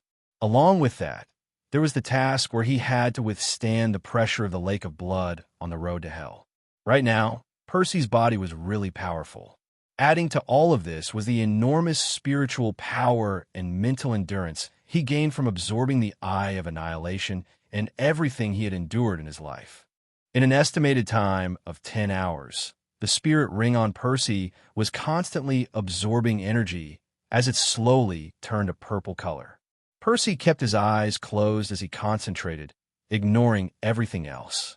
It was dangerous to condense the God-given spirit ring in this city of slaughter, but he wanted to do it here because of the environment and the king of slaughter himself. Regardless, he would have to kill the king of slaughter. The man was the previous heir of the Asura god, but was corrupted by the Rakshasa god.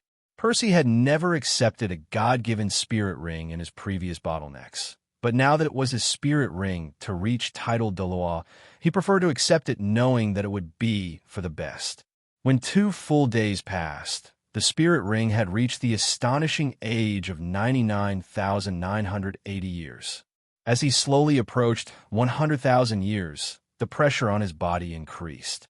This spirit ring was not like the one ZG had given him through a sacrifice. The pressure was real, it was harmful, it was complicated and powerful. Suddenly, 2 hours later, the ring turned completely red as Percy frowned and gritted his teeth. A golden mark appeared on the ring, but Percy did not stop. His goal was to surpass the 200,000 years of his 8th spirit ring. So, as 4 more hours passed, Percy's back hunched forward slightly as 2 golden marks appeared on the ring, indicating 200,000 years. The speed at which the ring's age increased seemed to triple, thus increasing the difficulty of absorption. Percy's spiritual power also detected a person who entered the house and looked at him, but did not move from his position. He was in front of him, almost as if he was watching him. Percy didn't move, nor did he stop. The absorption continued until a 3rd golden mark appeared on the 100,000-year spirit ring. Percy held on as a line of blood slowly trickled out and fell from the corner of his mouth. By this time, his spirit ring was about to reach 400,000 years. Suddenly, the spirit ring began to descend down his body as a 4th golden mark appeared. When he opened his eyes, he saw a dark-haired beauty in black robes. "Murong Yun," Percy spoke. "You're lucky." She let out a suppressed sigh at the pressure of the spirit ring. "I was sent by the Slaughter King when he sensed the power that descended. If it was anyone else, you'd be dead." "Liar," Percy snorted. "If the Slaughter King wanted to find out the reason for the power, he would come himself." "No, he already knew what it was. You came because you wanted to." "What do you want?" Murong Yun frowned before shrugging. "I want to leave. When I felt your presence once again in the city, I came because I need your help to leave." Percy nodded. He could understand Murong Yun's desire to leave the city. "I have to do something first. I'll see you later, anyway. I have to see the King of Slaughter." Murong Yun nodded before turning around, but giving Percy one last look and asking, "May I know the spirit ability you received?" She wouldn't ask how a spirit ring condensed out of nothing. She didn't need to know. All she needed to know was if Percy wanted to help her.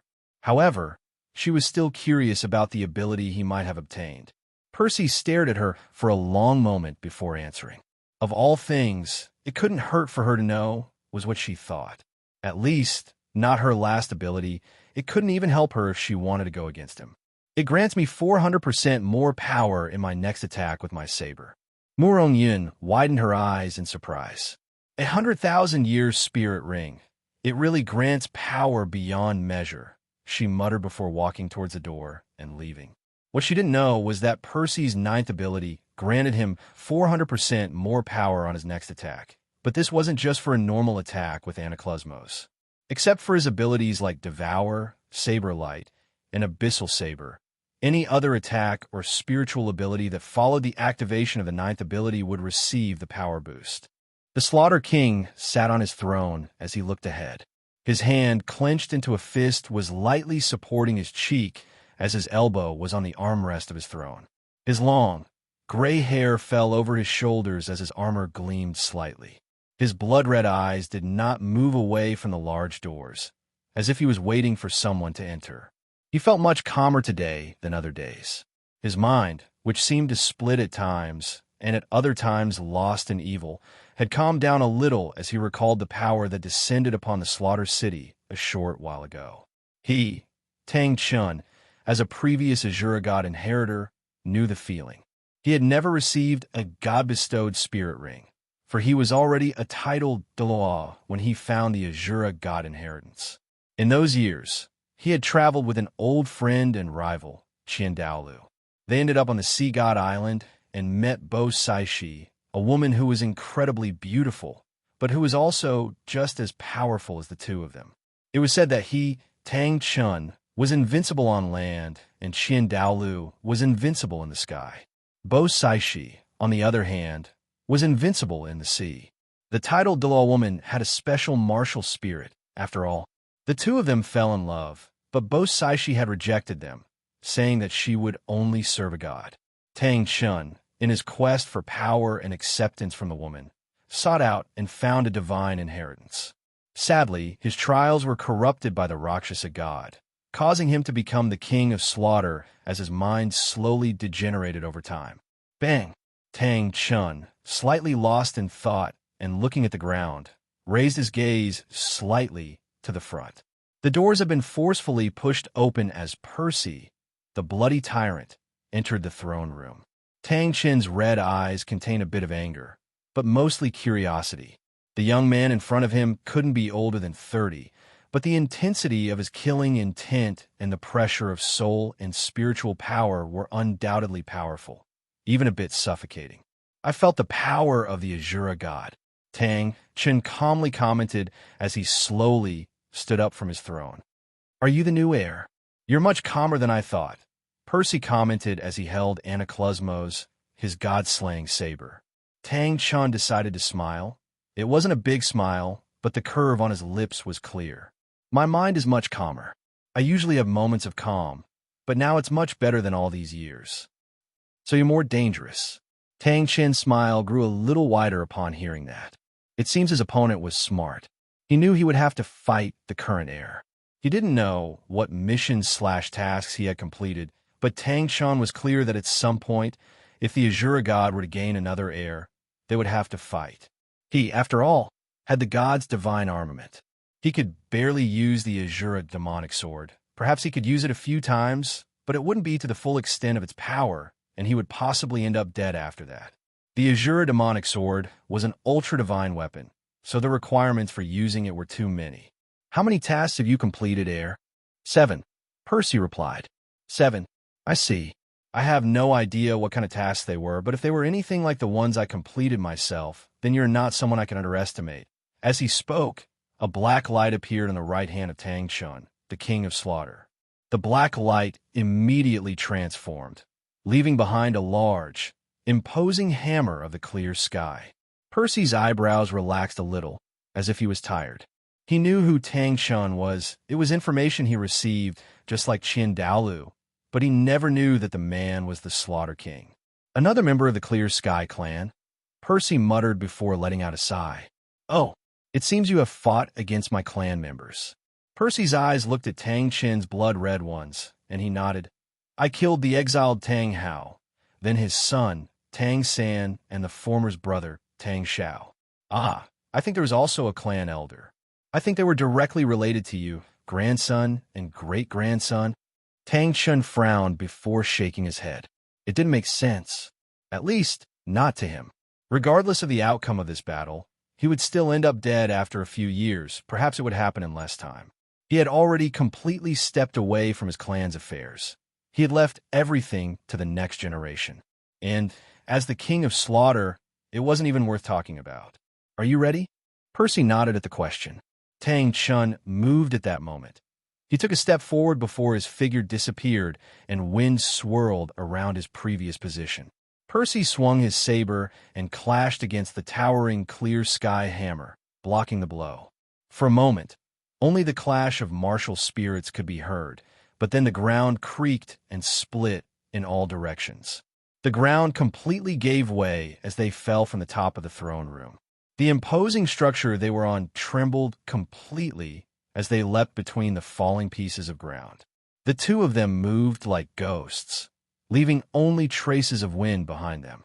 A saber capable of cutting through everything and a hammer capable of crushing everything clashed before separating and meeting again and again. The people in the building immediately moved away, and the two fighters only had eyes for each other. Each of their blows ended in huge cuts and craters everywhere. The rumbling sounds shook the inhabitants of the city of slaughter as the battle moved outside the now destroyed castle. Suddenly, Percy's gray left eye lit up brightly. Tang Chun narrowed his eyes before letting out a loud growl. His spiritual power had kicked in, preventing Percy's mental attack from going too deep into his mental sea. But it had entered nonetheless, causing a bit of a headache and confusion in his surroundings. At that moment, a two-colored glow erupted from Percy's feet. 9 spirit rings surged out as he released all the pressure of a Title Douluo. Black, black, black, black, black, black, black, red and red. At the same time, Tang Chun had done the same, showing that he had 8 black spirit rings and 1 red one. Percy's 9th ring lit up before the 8th one did so a second later. 8th spirit ability, Devouring Saber. Percy's saber was covered in a red aura due to the 9th spirit ability before a black line emerged from its edge due to his 8th ability. Space twisted beneath Anaclosmos' blade before Percy slashed forward. At that moment, space completely gave way and opened up into a trench that traveled forward, swallowing rocks, walls, and everything else. 8th spiritual ability, Destroying Hammer. The clear sky hammer left Tang Chun's hand, spinning through the air before it slammed into the ground. Under the power of the clear sky hammer and its 8th ability, the earth rose up, destroying everything in its path. The ripples of space twisted once more as the earth and the entire slaughter city constantly trembled as if a magnitude 9 earthquake had occurred. Percy leaped up and flew. As a Title Douluo, he could fly without restraint. And as he approached, he released his death god domain. The atmosphere became completely insane and murderous as a white light encased everything around him. Tang Chun smiled, showing his teeth as he unleashed his own death god domain. Both domains collided, causing the wind to howl like ghosts of people tortured in the worst of hells. Percy once again activated his 9th spirit ability and charged forward, releasing unholy black flames that burned the ground and anyone who had stood by to watch the battle to ashes. Muffled screams could be heard before a hell of black fire filled the city of slaughter. Tang Chun frowned, having seen Percy's 9th spirit ability, but he still didn't understand what it did. The power behind each attack and ability of his opponent was truly incredible, but there were no clues about his 9th spirit ability. Is it an ability that accumulates something? He thought carefully. Or is it an ability that increases some parameter? But this kid really is amazing. His movements are fine and careful, leaving him with no openings. On top of that, the sharpness of his martial spirit and saber intent makes it not easy to use the 9 absolutes of the clear sky. Tang Chun was brought out of his thoughts when he heard a buzzing sound. He once again saw Percy's saber being surrounded by a red aura, evidencing the activation of his 9th spirit ability. At that moment, the buzzing sound clouded all other sounds and the saber intent flooded the city, causing the hairs on the back of Tang Chen's neck to stand on end. Suddenly, without him realizing it, he was watching everything in front of him being split in half. So it really is a skill that accumulates power, Tang Chen exclaimed as he swung his clear sky hammer forward. Percy's slash stopped, as if there was an immovable, uncuttable wall in front of him. Sixth spirit skill, splitting hammer. Tang Chen disappeared from his position and approached Percy while swinging his hammer. The martial spirit lit up with a black light as wind swirled around him. The air seemed to tremble as the earth split completely. The weight behind that strike seemed greater than that of the splitting hammer, but the attack was straight ahead. Percy tightened his body muscles and blocked the strike. However, he was blown back, crashing into a wall and destroying in the process. Tang Chen followed. His hammer struck once more, and Percy blocked again while nailing his feet to the ground. Tsh, clicking his tongue, Percy realized what Tang Che was trying to do, and he definitely had to stop him. Tang Chen was not like Tang Hao. If he didn't stop him and use the wind-splitting hammer disorder technique, he would continue to increase his striking power, and he didn't even know if he could stop it. Percy's second spirit ring activated, causing a red light to appear on Percy's body. At that moment, hundreds of lights appeared above Tang Chen as they spread out like an unmatched dead-end net. The ground began to cut apart like butter, and Tang Chen raised his eyebrows in surprise. Of course I would know. Growling, having forgotten that his opponent fought against members of his clan, Tang Chen used his fifth spirit ability. His clear sky hammer released a black light that attached itself to the center of his chest before it spread across his entire body like a slightly transparent armor. The lights that formed the god-killing net had already reached Tang Chen. The power of each attack was extreme, causing wherever one struck, the armor lost effect, but it still protected Tang Chen so he could move. Percy closed in at that moment. His fourth spirit ring activated and slashed towards Tang Chen. Confident of his remaining defense, Tang Chen leaped forward. But when Percy's attack came, his eyes widened as he felt the saber cut into his chest and blood sprayed upwards. Absolute Edge, Percy's fourth spirit ability, capable of ignoring any defense to cut through the enemy. Percy didn't stop. Taking advantage of his opponent's surprise, he activated his first spirit ability, Bloody Edge, and slashed once more, causing his enemy's speed to be reduced by 50%. Completely surprised, Tang Chen punched out with his fist, causing Percy to move his head to the side.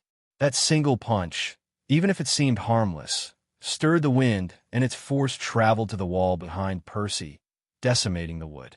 If Percy had decided to block, then he would surely have broken his arm. If it had hit his head, then he would definitely have died.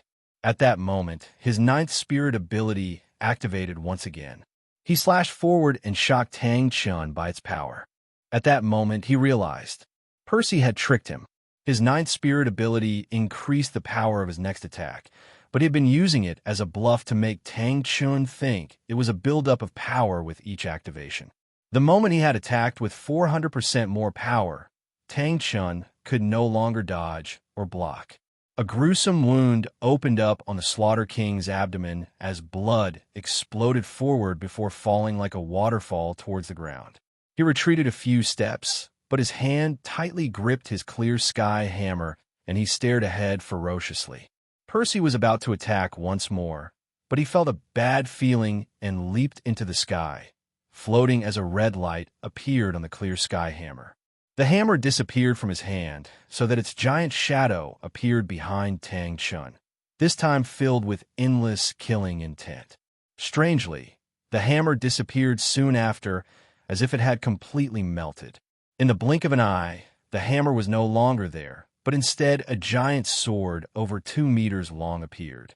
The sword was blood-red in color and shaped like a Dao sword.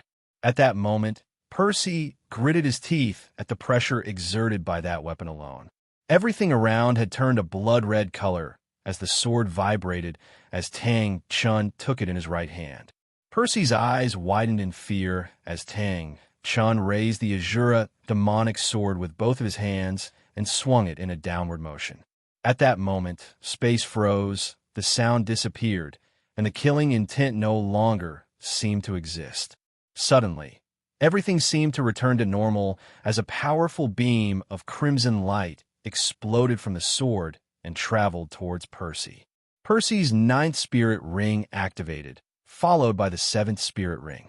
Anaklusmos was now in front of the attack, the character for annihilation emerging alongside the god-slaying domain.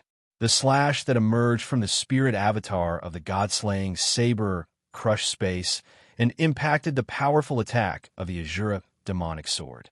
However, the ultra-divine weapon's attack didn't split. Instead, it stopped as if there was a triangle-shaped wall before it began to split into two bit by bit. Suddenly, an explosion engulfed everything. Red light filled the place after the split lightning bolt cut everything behind Percy.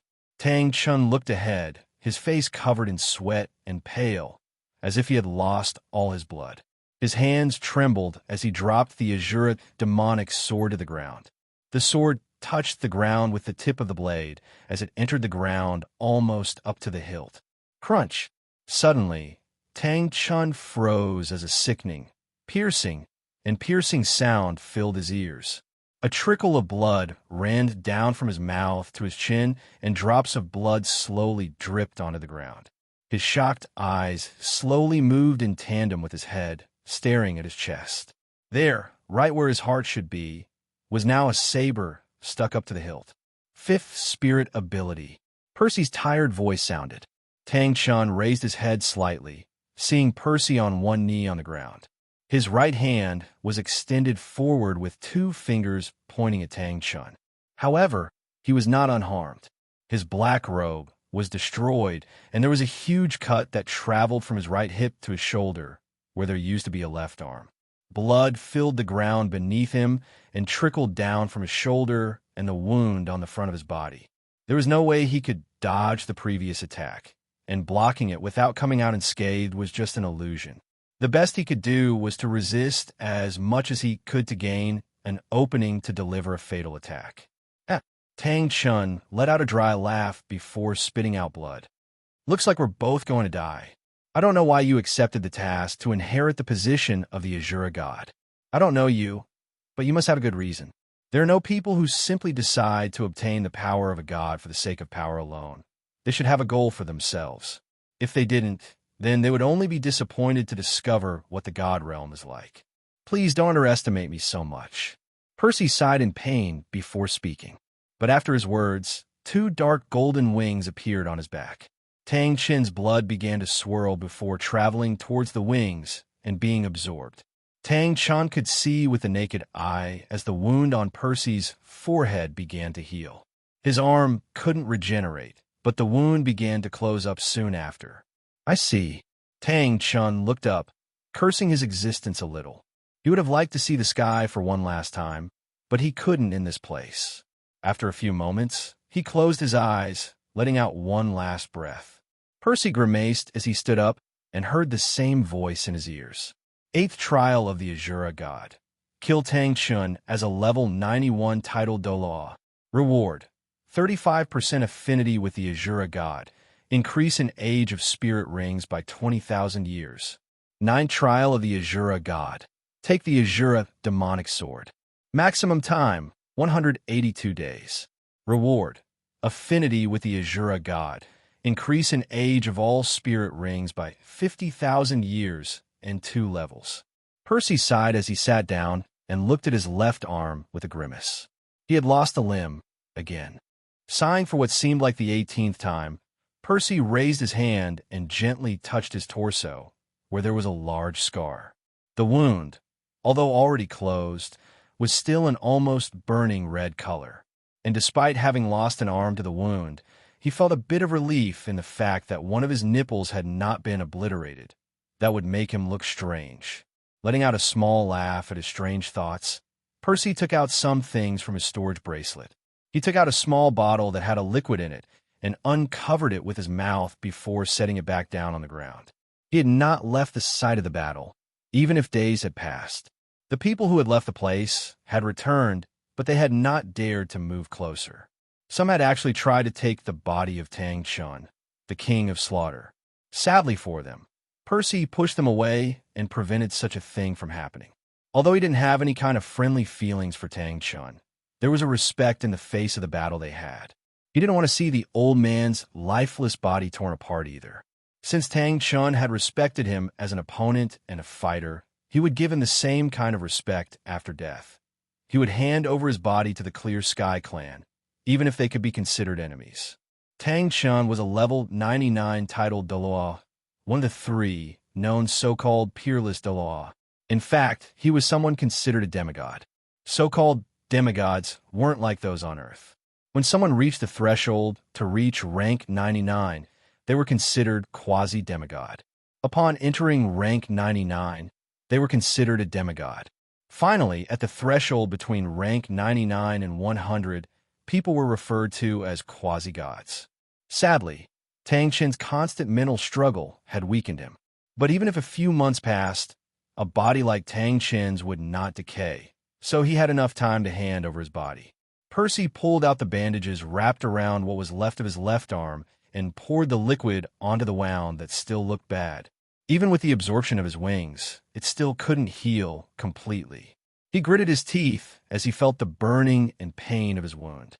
When the feeling had subsided after a couple of minutes, he grabbed a small container and used his mouth again to remove the lid. Inside was a green paste that he scooped up with 2 fingers before rubbing it onto the wound carefully. When he finished this process, he put on new, clean bandages and continued with his wound on his torso before he bandaged his body with difficulty. That sword is too powerful and stubborn. Percy muttered as his differently colored eyes stared at the azure demonic sword that was still stuck in the ground. However, now a little more of its blood-colored blade could be seen. These days he had tried to take the sword as his test asked him to. However, every time he grabbed the hilt to pull it out, he felt an endless killing intent. The effect was so great and powerful that even with his spiritual power being so great, it was annoying, painful, and hard to resist. Percy looked at Anaklusmos on his legs and smiled. "I wish I was more like you, friend." Anaklusmos seemed to vibrate for a moment before Percy snorted through his nose. The connection he now had with Anaklusmos was much greater. It's not that he could speak directly, no. It was more like Anaklusmos' intentions were stuck directly into Percy's mind.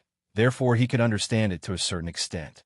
After a few hours of rest and food, Percy was still in the same place. Anaklusmos had now disappeared from his legs, and he was only concentrating on the sword stuck in the ground in front of him. From what he knew from his vast acquired knowledge, divine tools were divided into ranks: quasi-divine tool, divine, pseudo-ultra-divine, and ultra-divine, each with intelligence and different types of abilities. The azure demonic sword was of ultra-divine rank, making it one of the most powerful weapons in the realm of gods. Its sharpness and ability to cut through the strongest defenses that even split the dragon god gave it the reputation of one of the most powerful. One of the reasons why taking the sword was so difficult not only has to do with the intelligence it possessed, but rather the requirement to be able to carry a divine tool.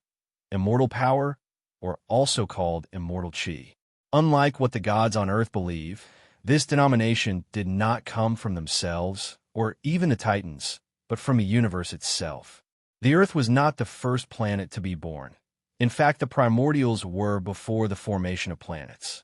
As was already known, the primordials were, in a certain way, part of the universe. They could not fade away until the universe was completely extinguished. And since the Earth was not the first to be born, gods had already been born elsewhere. The word God had already existed before the birth of the gods of the Earth. The words might have been different, but the meaning was the same. There were different ways to become God, but they all led to the same thing: sensing the world principles or the law of heaven and earth. By doing this, an individual could surpass a 3-dimensional existence and become a 4-dimensional being. It was evolution, something that was somehow linked to the expansion of a universe. The thing is, someone could somewhat surpass the limit of mortality, but without immortal chi, their lives would not be immortal, nor would it allow them to use the full extent of their divine powers and tools. They would be considered wild gods. In other places, some called them false immortals. Percy had no immortal chi/power, so trying to pull out the sword was difficult. And even if he had such a thing, it still wouldn't be easy due to the intelligence of the ultra-divine weapon. Therefore, the only thing he had thought of doing was to use his Eye of Annihilation to directly annihilate as much of the killing intent from the sword as he could and use the entirety of his strength to take it. He was sure that he hadn't pulled out more than 5 centimeters of the sword, and it was 2 meters long. Something that also bothered him was that when he used his full strength, the 5-meter radius around the sword wasn't destroyed. It was as if the sword was denying the destruction of the place around it, so that it wouldn't be taken. After a week, Percy tried again. His intent of annihilation gained from his eye enveloped the killing intent and dispersed it into nothingness before it struck again with even greater force. Percy gripped the hilt of the sword and gritted his teeth as he pulled hard.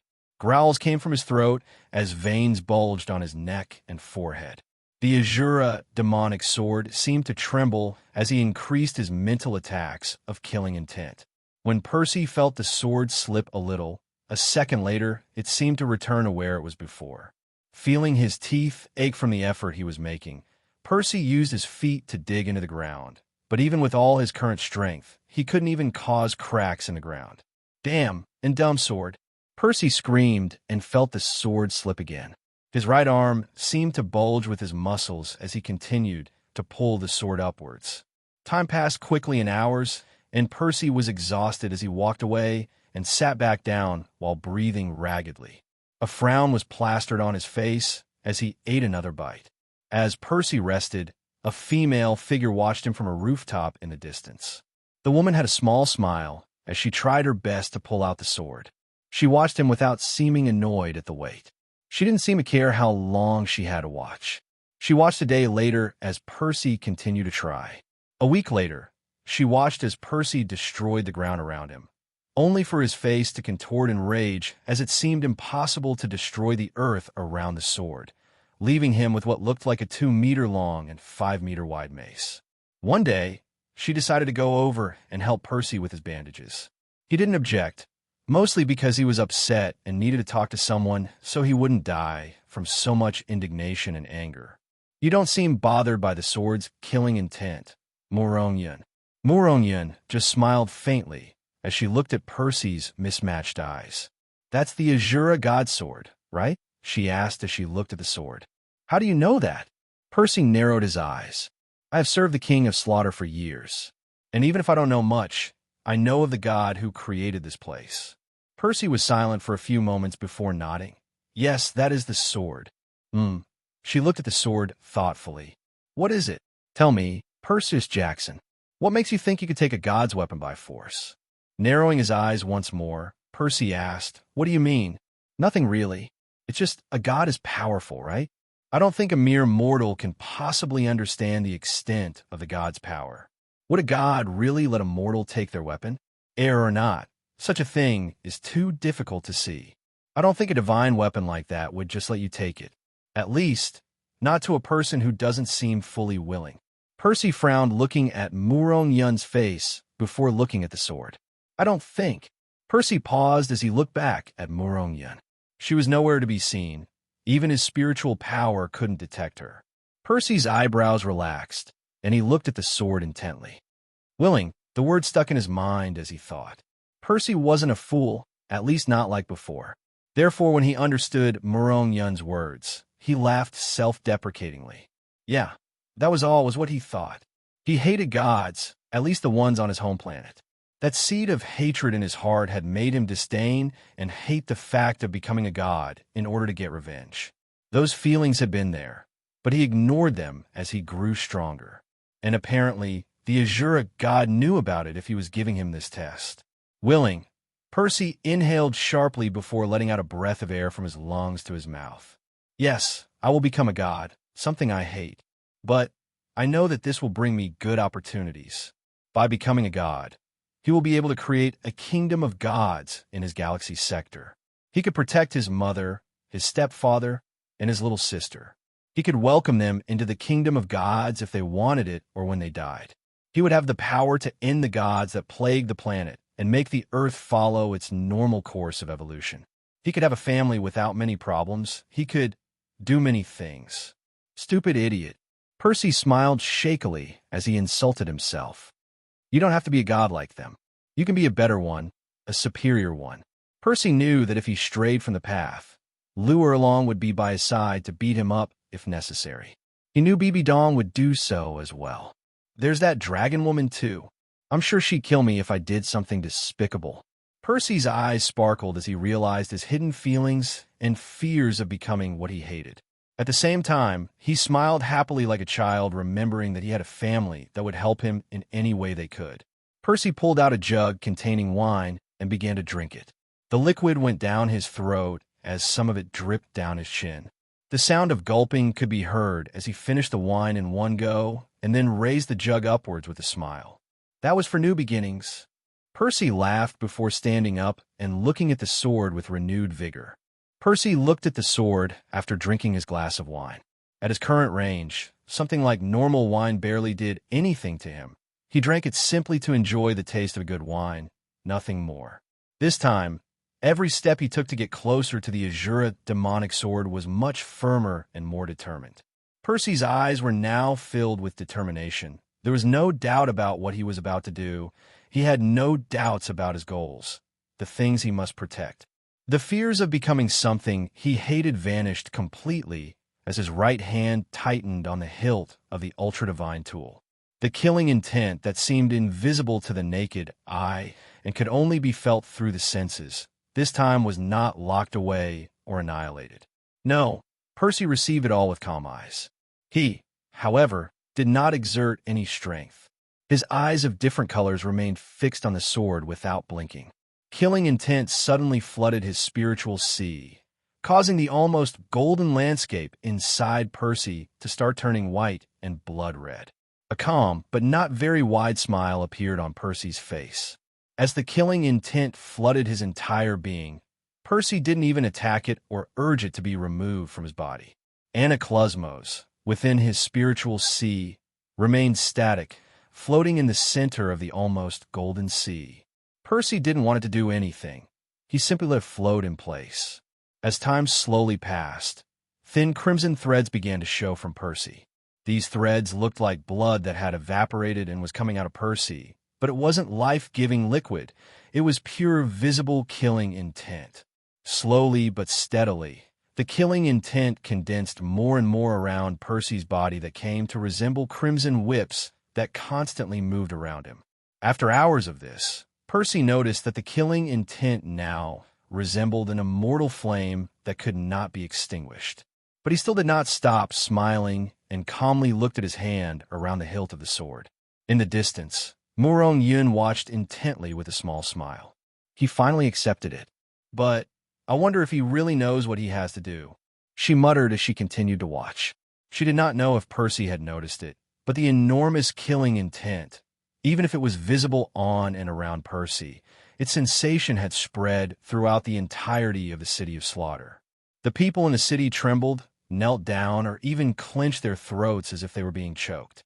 Murong only watched intently, but when a day passed, her eyebrows rose in a slightly alarmed expression. She leaped across the rooftops and approached, the killing intent not seeming to affect her. Agilely and calmly dodging the rubble, he stood on a huge rock in the destroyed part of the city and looked at Percy, still smiling, but now with his eyes closed as if he were concentrating. She stared, waiting, watching carefully. But when 3 days passed, she could only look up in shock where the purple moon was now blood red. She didn't look because of the change in the moon's color, but because she could feel the killing intent piercing through even the space above them and reaching the surface. When a week was up, Percy was trembling slightly. The city of slaughter was surrounded by a blood-red mist. A day ago, any screams had ceased, and if Percy was using his spiritual power and not concentrating on what he was doing, he would have realized that, except for Murong Yun, the entire population of the city of slaughter had been choked to death by the killing intent. In the city of the spiritual hall, Bibi Dong, Qian Rinxue and Qian Douluo looked in the direction of the city of slaughter in shock and disbelief. They could feel a power that shouldn't belong to this plane appearing alongside endless killing intent. This is Percy. Bibi Dong smiled lightly as she continued to look in the same direction as many other people on the continent. Be it the higher-ups of the Clear Sky clan, the two Title Douluo of the Seven Treasure Glazed Tile clan, the Blue Electric Tyrant Dragon clan, or the Title Douluo of the Spiritual Hall's Elder Hall, they all looked with surprise and a bit of fear towards the same place. Good boy, you have exceeded my expectations. The Azura god allowed himself a smile as he looked at Percy through a white halo. Within the city of slaughter, Murong Yun witnessed the change of killing intent. The bloody mist began to swirl in a single point, Percy's heart. The place where Percy's heart was like a maelstrom that swirled all the killing intent. He was no longer subconsciously rejecting the position of God, no longer doing the same with the killing intent that he had previously been uneasy about possessing. While his killing intent kept him in check, it bothered him and made him a little scared because it would even make the melodies he tried to play with his ocarina sound bad. Now, however, he was accepting all of his killing intent and that of the Azura demon sword. Percy had opened his heart to the killing intent. He was accepting it consciously and openly. The killing intent was swallowed and accepted by Percy. Hours, days, and then weeks passed, but there seemed to be no end to it. Slowly, and without him realizing it, his eyes were permanently changing to the color of blood. This would not take away his eye of annihilation, but they were changing according to the killing intent he was accepting and slowly becoming one with. Suddenly, on a certain day, all of the killing intent faded away, with the last visible speck disappearing from Percy's body. Thump thump. Percy heard his heart pound once, then twice. The killing intent had vanished. His heart didn't feel heavy or burdened, neither did his mind. In fact, he felt relaxed. As his now blood-red eyes opened, he gripped the hilt of the Azura demonic sword with a bit of force. It wasn't a level of force like before. It was much less, almost as if he was gently unsheathing the sword. Slowly and with a slightly rough sound, the Azura demonic sword slid out of the ground without much difficulty. The blood-red blade began to show as Percy raised his hand higher and higher until it was above his head and the tip of the sword was out of the ground. As the sword was seen in all its glory, a small sound seemed to come from it before it disappeared into motes of light that entered Percy's body. Finally, the sword had been withdrawn, and Percy was accepted by it. Slowly, Percy's eyes moved towards Murong Yun. She smiled, but felt a small chill. Percy's eyes held no malice, but the feeling deep within them made Murong Yun glimpse her death for a moment. "How did you know the answer to taking the sword?" Percy asked, a sharp warning in his words. Murong Yun looked at him more seriously and then jumped towards Percy. She took a few steps closer before stopping and speaking. "I told you a while ago that children born in the city of slaughter were taken to become part of the city's knights. That, of course, was not a lie. I was different, however." Murong Yun slowly extended her hand with her fingers pointing towards Percy. "You should know this already, but gods simply cannot descend into the mortal plane. This is the rule of the god realms, and it can only be broken when something happens and the abilities of a god are needed to resolve whatever the event is. In order for an individual to inherit the position of a god, a gate, or a bridge, as you prefer to call it, needs to be opened. To do so, a high-level sacrifice is needed. Only in this way can a god truly contact his heir and hand over his position as a god. So you are this sacrifice?" "Yes," Murong Yun nodded. "Just like Bo Saishi on the Sea God Island, or Qian Douluo in the Elder Hall belonging to the Spiritual Hall, I am an apostle of God. The sacrifice to open the door made your ascension to divinity. So when you asked me to help you leave, it was not a lie, I assure you. While I have the power to fight other apostles, I can only leave the Slaughter City when an heir allows me to. Regrettably, my communication with His Excellency, the Azura God, is less than that of Bo Saishi or Qian Douluo. I did not know what trial you were undergoing, but I understood that I should not be the first if you had to fight Tang-chan. Therefore, my request was to accompany you after completing your mission in the Slaughter City. As an apostle of God, I cannot actively help you, but my duty to you is also to protect you from certain possibilities. In the end, my request was to watch over you in case of any extreme danger. Percy looked at her attentively, his blood-red eyes locked onto her black ones. In the end, he just nodded. Are you still going to accompany me? Murongyun smiled before shaking his head gently. No, it's not necessary anymore. What do you mean? Percy asked in bewilderment. If her purpose was to keep an eye on him in case of any extreme danger, then she should accompany him now, was what Percy thought. But at that moment, the monotonous voice rang out near his ear again, indicating that he had completed his 8th test. His spirit rings appeared as their ages increased, turning Percy's 6th and 7th spirit rings into a red color, indicating that they had reached 100,000 years. The rest of the spirit rings remained black, but were of a much more concentrated darkness. When the process was over, the city of Slaughter began to tremble violently.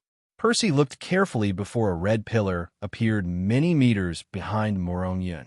It was a pillar similar to the one that appeared in the Lake of Blood within the Road of Hell. Murongyun gave it a smile before she turned around and raised her hands as she muttered words. Her spirit rings lit up around her. Black, black, black, black, black, black, black, black, black, red. So she hid her power, Percy muttered as he looked on curiously, but his eyes widened in surprise as he felt Murongyun's vitality begin to drop as the pillar lit up with a red light that shot up into the sky and pierced over them as if nothing existed.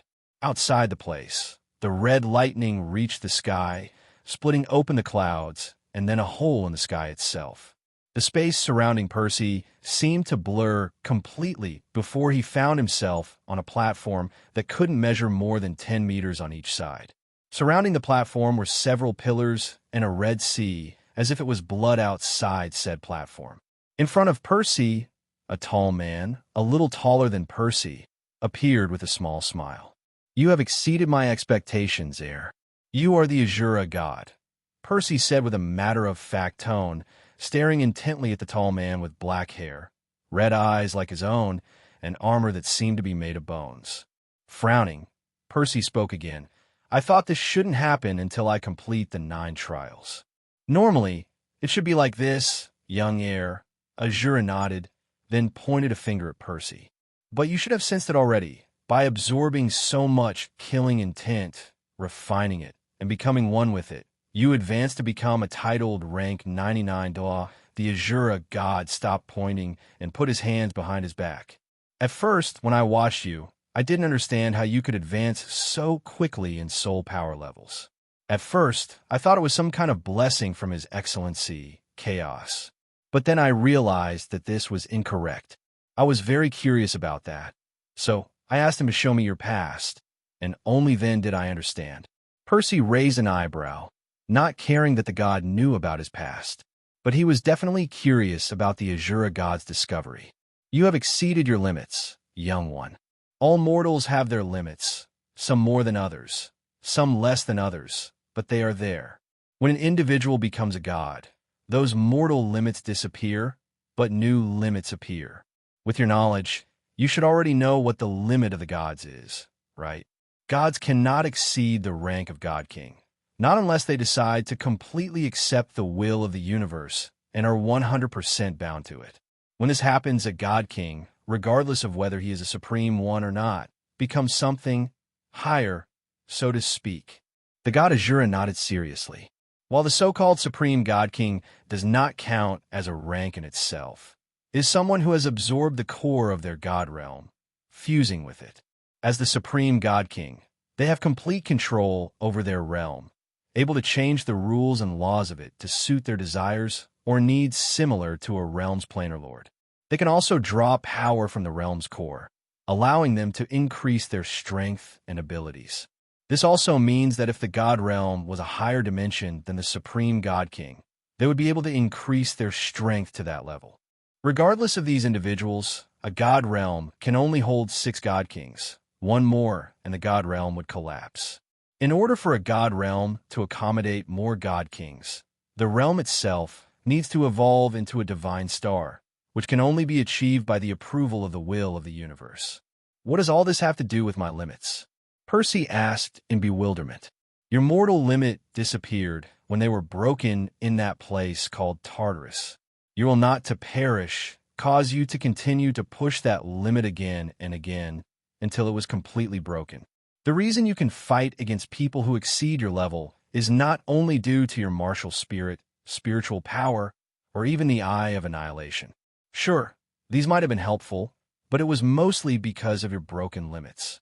Now, to your doubt of why I am here earlier, it is because there is no need to wait any longer. The ninth test is usually about feelings or desires. Some gods modify this a little to make the test a little more aligned to their positions as a god, but it is generally about the same. Therefore, it can be said that you have already passed the ninth test. You have left behind all your fears. You have accepted your feelings. Worries about your family are resolved. Lust for battle or women has not even been a problem since I have observed you, much less now. You are honorable, but to a certain extent, which is good. Your will really is amazing and indomitable. Honestly, you have exceeded my expectations. So, Percy Jackson, will you take my position? Percy stared at the god in front of him for a moment, his eyes focused on the others. It didn't take long, but he seemed to be annoyed. Percy nodded decisively. The Azura god nodded before a power descended upon Percy. His mind seemed to open up to new and incredible things as his soul power soared, while a 10th spirit ring formed behind him. I thought I should endure a tribulation. You want a tribulation? The Azura god raised his eyebrow, his gaze shining with a bit of amusement. Well, that would usually be the case. But this isn't really necessary when an heir goes through the baptism of the god who gives him his position. The tribulation is more of a test for an individual who exceeds the level of a mortal.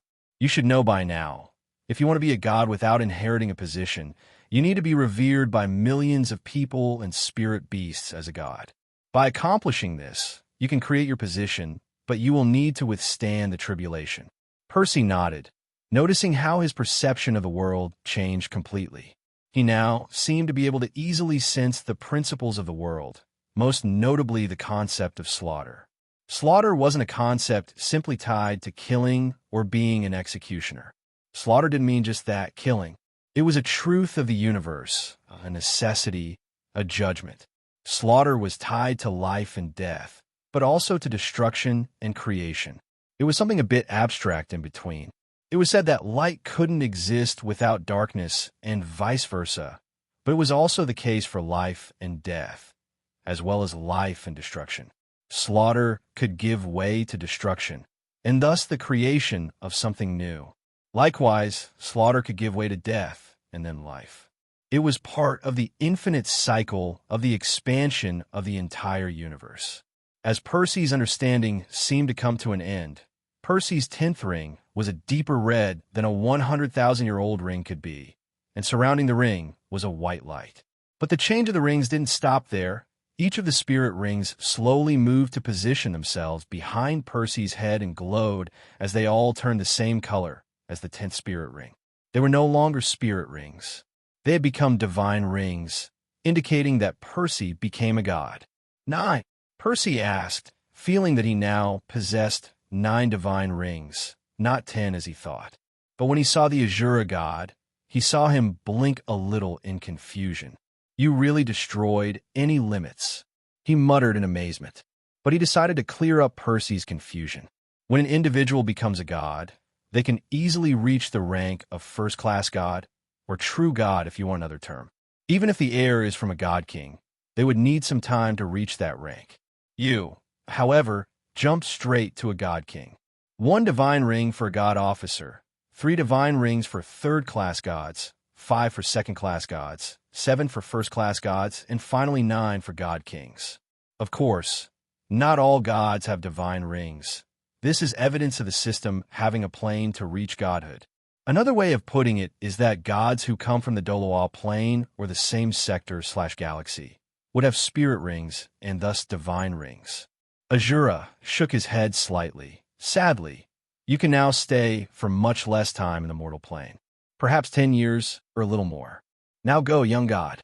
I'm sure you'll want to see your family. Percy looked at the former god Azura before bowing slightly. Thank you. No, thanks to you. While I promise to teach you the things you don't know about the God Realm, I will now be able to travel the universe.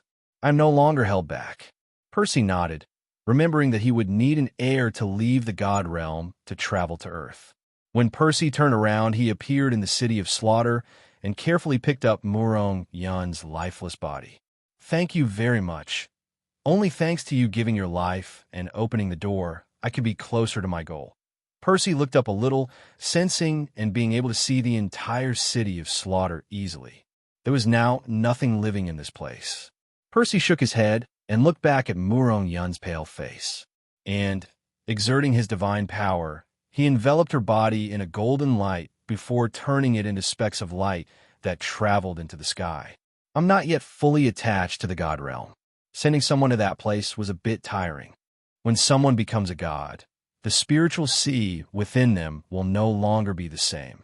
The spiritual sea within that person will turn completely golden and turn into a divine consciousness, granting them what is known as divine sense. Those who do not have a divine consciousness cannot have a divine sense, and thus will not be able to sense or notice them. An individual's divine consciousness allows them to summon and harness their power no matter where they are. And a divine sense is capable of covering a dimensional range, allowing them to control and manipulate their own higher and lower dimensional spaces. For Percy, who had become a god king, harnessing such power and allowing him the ability of spatial folding and appearing anywhere his divine sense covered was not difficult. Thus, when he appeared in the middle of the Elder Hall of the Clear Sky clan, it was a surprise to all of the elders of said clan. One moment, they were talking about clan-related things and threats that were brewing, and in the blink of an eye, a man stood among them as if he had been there the whole time. Who are you? How dare you enter our clan hall? The voices of the elders could be heard throughout the hall and outside of it. Only one of them did not speak and stared directly at Percy. The man with gray hair and long white eyebrows stared intently and unblinkingly. His eyes could see the man clearly, but he could not sense him. He spread his spiritual power all over the place, but still he did not feel anything. He was clearly in front of him, but before his spiritual power, Percy seemed to blur and blend into the world. Enough! The second elder, who had been watching Percy, raised his voice. All the elders fell silent upon hearing him. Who could it be? Your Excellency? Second, why the hell are you speaking so respectfully to this invader? The seventh elder growled in annoyance. He was another seventh elder, taking his place after the death of the previous one. And, apparently, he had the same character as the previous one. The second elder looked at his relative with a frown, causing him to fall silent. My name is Perseus Jackson. Percy spoke slowly, looking at the second elder. Perhaps you already recognize me? You killed our patriarch. Another of the elders exclaimed angrily as he summoned his martial spirit, Clear Sky Hammer. I wouldn't have done it if he didn't attack me first, Percy replied easily. Indeed, you can blame Tang Hao and his son, Tang San.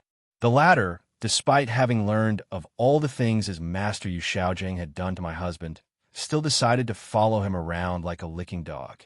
Tang Hao, of course, protected his son, and he wouldn't let them off easily once they decided to be my enemies.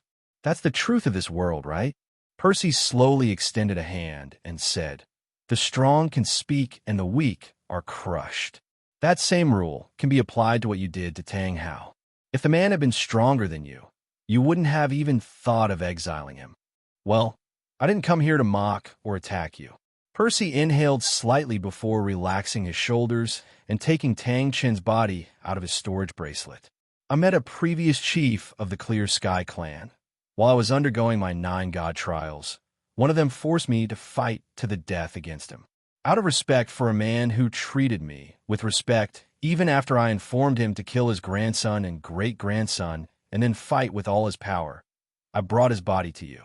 I believe he deserves a proper burial. The elders stared with wide eyes at Tang Chen's lifeless body. There was an open wound on his heart and cuts on his torso. But his face didn't seem to have any regrets or fear. There was only a placid face, as if he was sleeping. "Why did you have a trial against him?" the second elder asked. They had no intentions of asking more about the god trials. While it was somewhat surprising to hear, he didn't want to offend the man in front of him. Just like me, Tang Chun had become the Azura god's heir. Percy had no intentions of hiding this any longer. He was already a god. There would be no point in doing so. But when he reached the final test, the Rakshasa god corrupted his test and mind. He had become the slaughter king of the slaughter city, fighting every day for his mind that was becoming more and more corrupted with the passage of time. Percy saw that everyone fell silent as they looked at Tang Chen's body. Then he decided to leave at that moment. He had fulfilled his purpose. He had nothing more to do here. Without them realizing it, he had disappeared from the place. He left. One of the elders commented when he saw that Percy was nowhere to be found. Why would he decide to do this? Another asked, looking at Tang Chen's body. That question was one that only Percy could answer. He respected Tang Chun, no longer just for his strength or will to continue living after he was corrupted. Most of his respect for the man came from one reason. He was able to reign in his hatred. When Percy told him that he had killed his grandchildren and great-grandson, it wasn't that he didn't feel hatred. It wasn't that he didn't care either. Percy could easily see it in those eyes filled with vicissitudes of life. Tang Chun felt hatred. He felt upset. But still, even when he felt hatred for his opponent, he was able to rein it in, even when his mind was in a mess. Percy didn't know if he was capable of doing such a thing. His hatred and Tang Chen's might be on different levels, or perhaps not. But Percy didn't know if he could completely control his hatred when he stood in front of Zeus. And for that reason, he felt more respect for Tang Chun, center of Star Do Forest. Guyana turned her head and looked at Percy, who appeared beside her. Tian, a little further away, didn't even notice, much less the other ferocious beasts. Guyana's purple eyes locked onto Percy's red ones, staring intently before looking back at the Lake of Life, where he had his legs laid loosely. "You did it." "I did it," Percy replied and nodded. "How does it feel? Wouldn't you know that already?" "No, I'm different from normal gods. Even though my power exceeds that of mortals and I can fight against first-class gods, I'm different from them. I was born from a dragon god division. I don't have a clear god position. There are some things I can't see or feel or even understand." Percy was silent for a moment, thinking carefully about what he was feeling. "It feels weird." "Weird." Percy's eyes looked straight ahead, but he wasn't looking at the lake, let alone the trees. His vision seemed to widen and break space as he looked at a horrifying scene. Dragons were falling from the sky. The sky and the earth had turned red as a white halo over the sky enveloped a huge region. Dragons roared in pain as they plummeted with their wings broken or horribly bleeding wounds. In 5D space, you can see the past and future of different parallel universes. The past is dry ink, at least most of the time. And the future is constantly changing. I can see and manipulate many things, but I don't feel that different. If I had to say how I feel, Percy looked at his hand before showing a soft smile. Then I would say it's tranquility. I feel calm, relaxed, and at peace. When I accepted the Azura demonic sword and then the Azura god position, I understood many things and accepted others. Yes, that's right. My heart is much calmer than before. By the way, I think it's better for you to prepare, at least start preparing. I might only have 10 years to be on this plane. After that, I'll have to work as one of the gods of the god realm that controls this plane. Honestly speaking, it won't be too long before you'll have to accompany me. You're not worried about finding an heir. No, Percy smiled. I'll give my position to my son. That way the god realm of this sector and the new god realm in the Milky Way could have more reliable contact. I don't want to have anything to do with those bastards. Guyana wrinkled her nose. You don't have to have anything to do with them. I'm not even asking you to see them or be kind. It's just for precaution and to maintain a certain sense of stability. By the way, do you have any information about 7D beings? No. Guyana frowned slightly. All I know is that a 5D being is a god king. and a 6D being has the ability to see the past and future of any space-time of different parallel universes, as well as being able to change time and space arbitrarily. Percy muttered curiously. While he knew that to be 6D, it was necessary to be in complete agreement with the will of the universe, he had no idea of its capabilities. However, was that really the case? Percy knew that a divine star was a realm of gods that was capable of allowing more than 6 god kings, but only by being in agreement with the will of the universe. The will of the universe, however, was the same as chaos. For what he understood when he asked the old man, he decided to create this will so that he wouldn't be watching everything and everyone every second of his immortal life. Chaos gave way to the universe and the will of the universe. But how was chaos actually born? Being born in the beginning was not an answer that Percy could quite agree with. Not at all. Why are you asking that kind of thing now? Guyena asked curiously. Percy raised his eyebrows slightly as he looked at her in a relaxed manner. Nothing too important. I'm just curious about the universe. I mean, the entire universe is divided into 10 levels, from a first dimension to a 10th. I'm just curious about what lies beyond 6D. Wait, Percy blinked while having a slightly goofy look, as if he had noticed something that should be seen or felt with the naked eye, but was a bit hidden. Ha, that's all, you damn old man. What? Percy ignored him and smiled while hiding his smile with his hand, his eyes looking straight ahead. The universe is an infinite multidimensional space. That means there are infinite planes. One universe gives way to another parallel one. Therefore, there are also infinite parallel universes, multiple universes, but different rules of matter, nature, and chemical reactions. As Guyena said, a 6D being could arbitrarily change space and time and see the past and future of different parallel universes. But I don't think someone from 7D could travel to them. So, is there a way to gain that possibility and then give way to 8D? Percy smiled more forcefully behind his hand, but then his eyes widened in shock as he felt danger and a pain in his head. Guyena saw him stagger back, as if he had been punched. Are you okay? She asked a little worried. Yes. Percy just let out a small laugh after answering. Are you telling me that I'm not yet qualified to come to that knowledge, even if it's by my own deductions?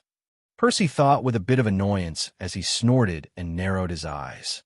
Well, there was no point in thinking about it too much, was what he thought before looking at Guyena.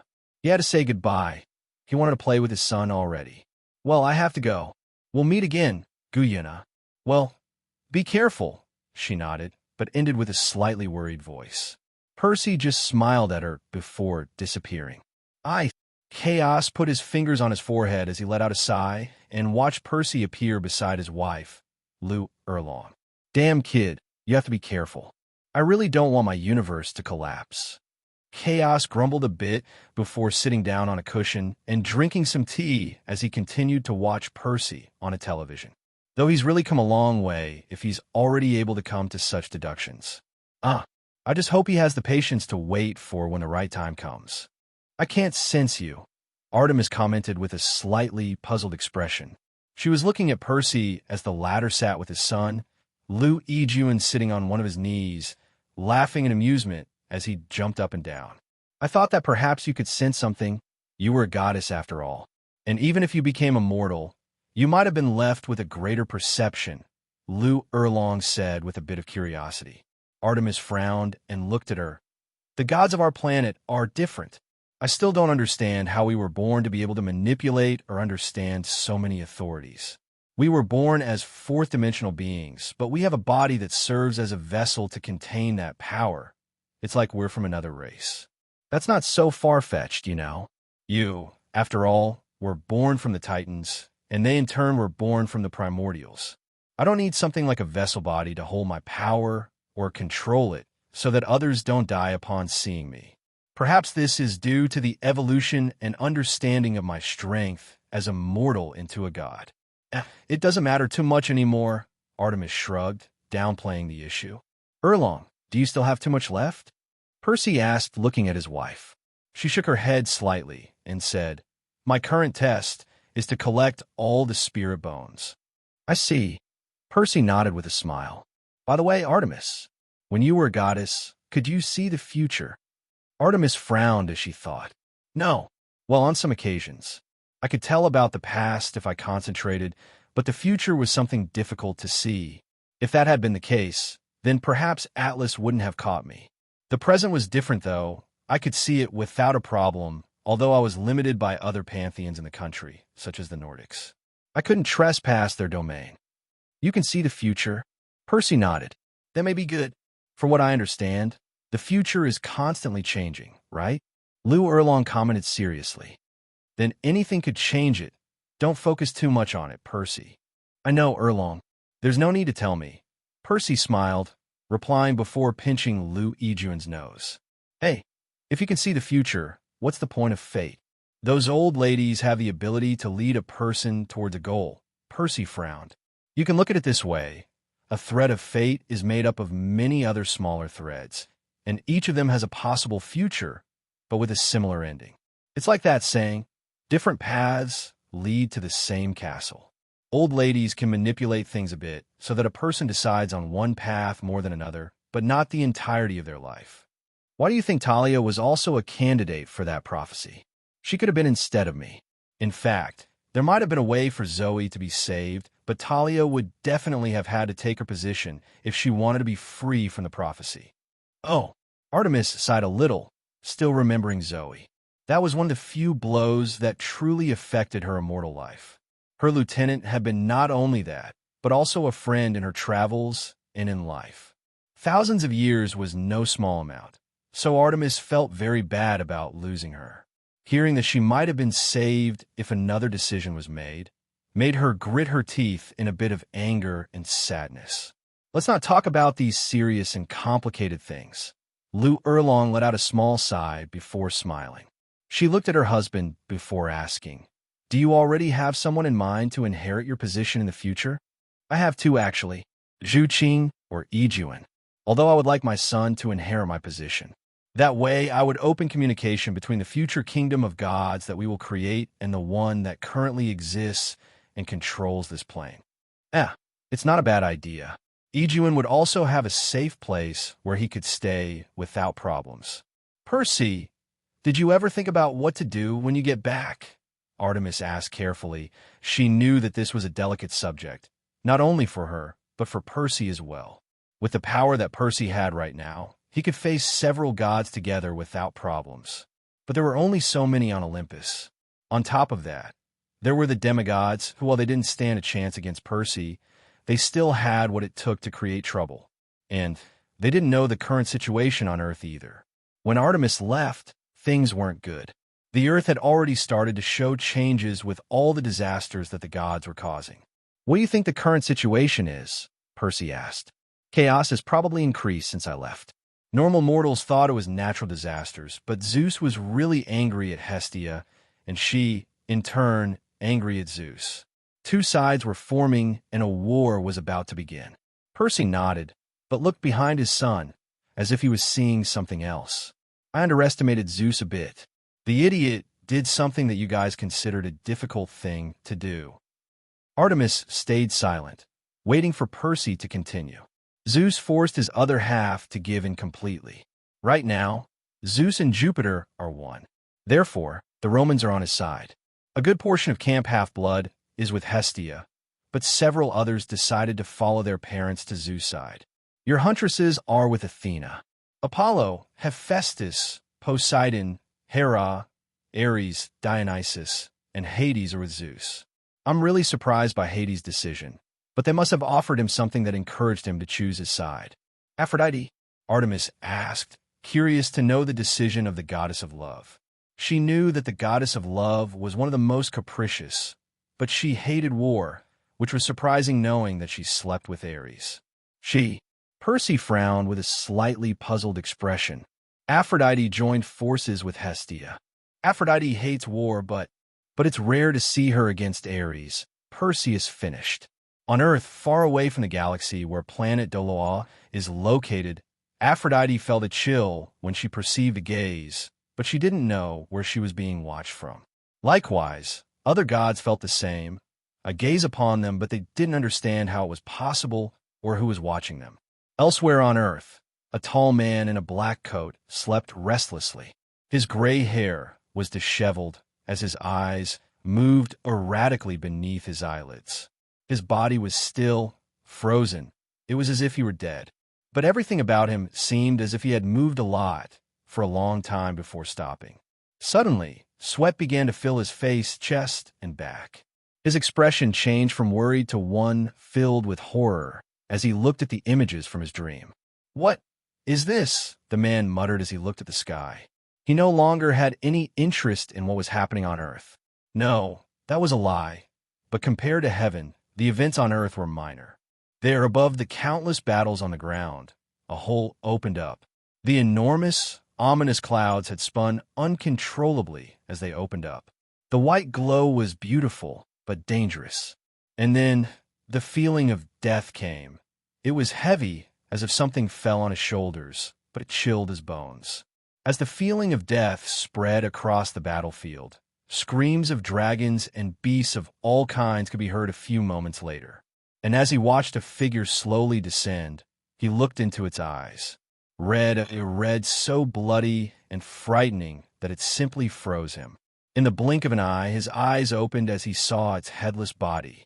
Ah! A scream that shook the entire place he slept in broke out from his throat as he sat up with his entire body covered in sweat.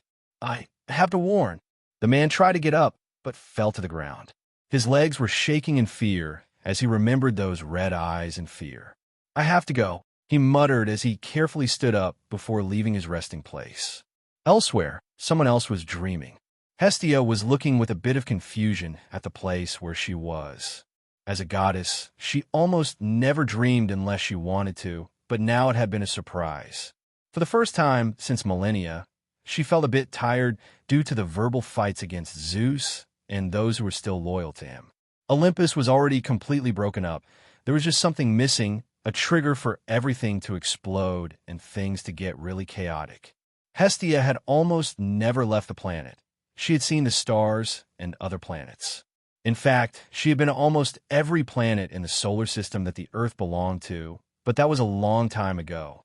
But it was the first time she had a dream like this, seeing an asteroid burning a sacred fire.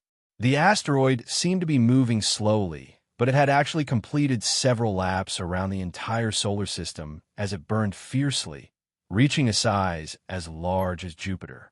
The asteroid wasn't too big, but because of the enormous flame, it reached its current size in his dream. "Ha ha!" A slightly languid laugh sounded beside him. Surprised, he turned to see who it was. A tall man almost 2 meters tall with long black hair that fell down his back. He wore black robes with some red details on the edges. He had boots that seemed to be made of a black metal, but it still shined even in the dark space. His eyes were blood red, and his skin was a bit paler than one would normally expect on a person. The final detail Hestia could notice was a crown on the man's head. It seemed to be made of bones, but with a red color that actually made it look like it was made of red crystal.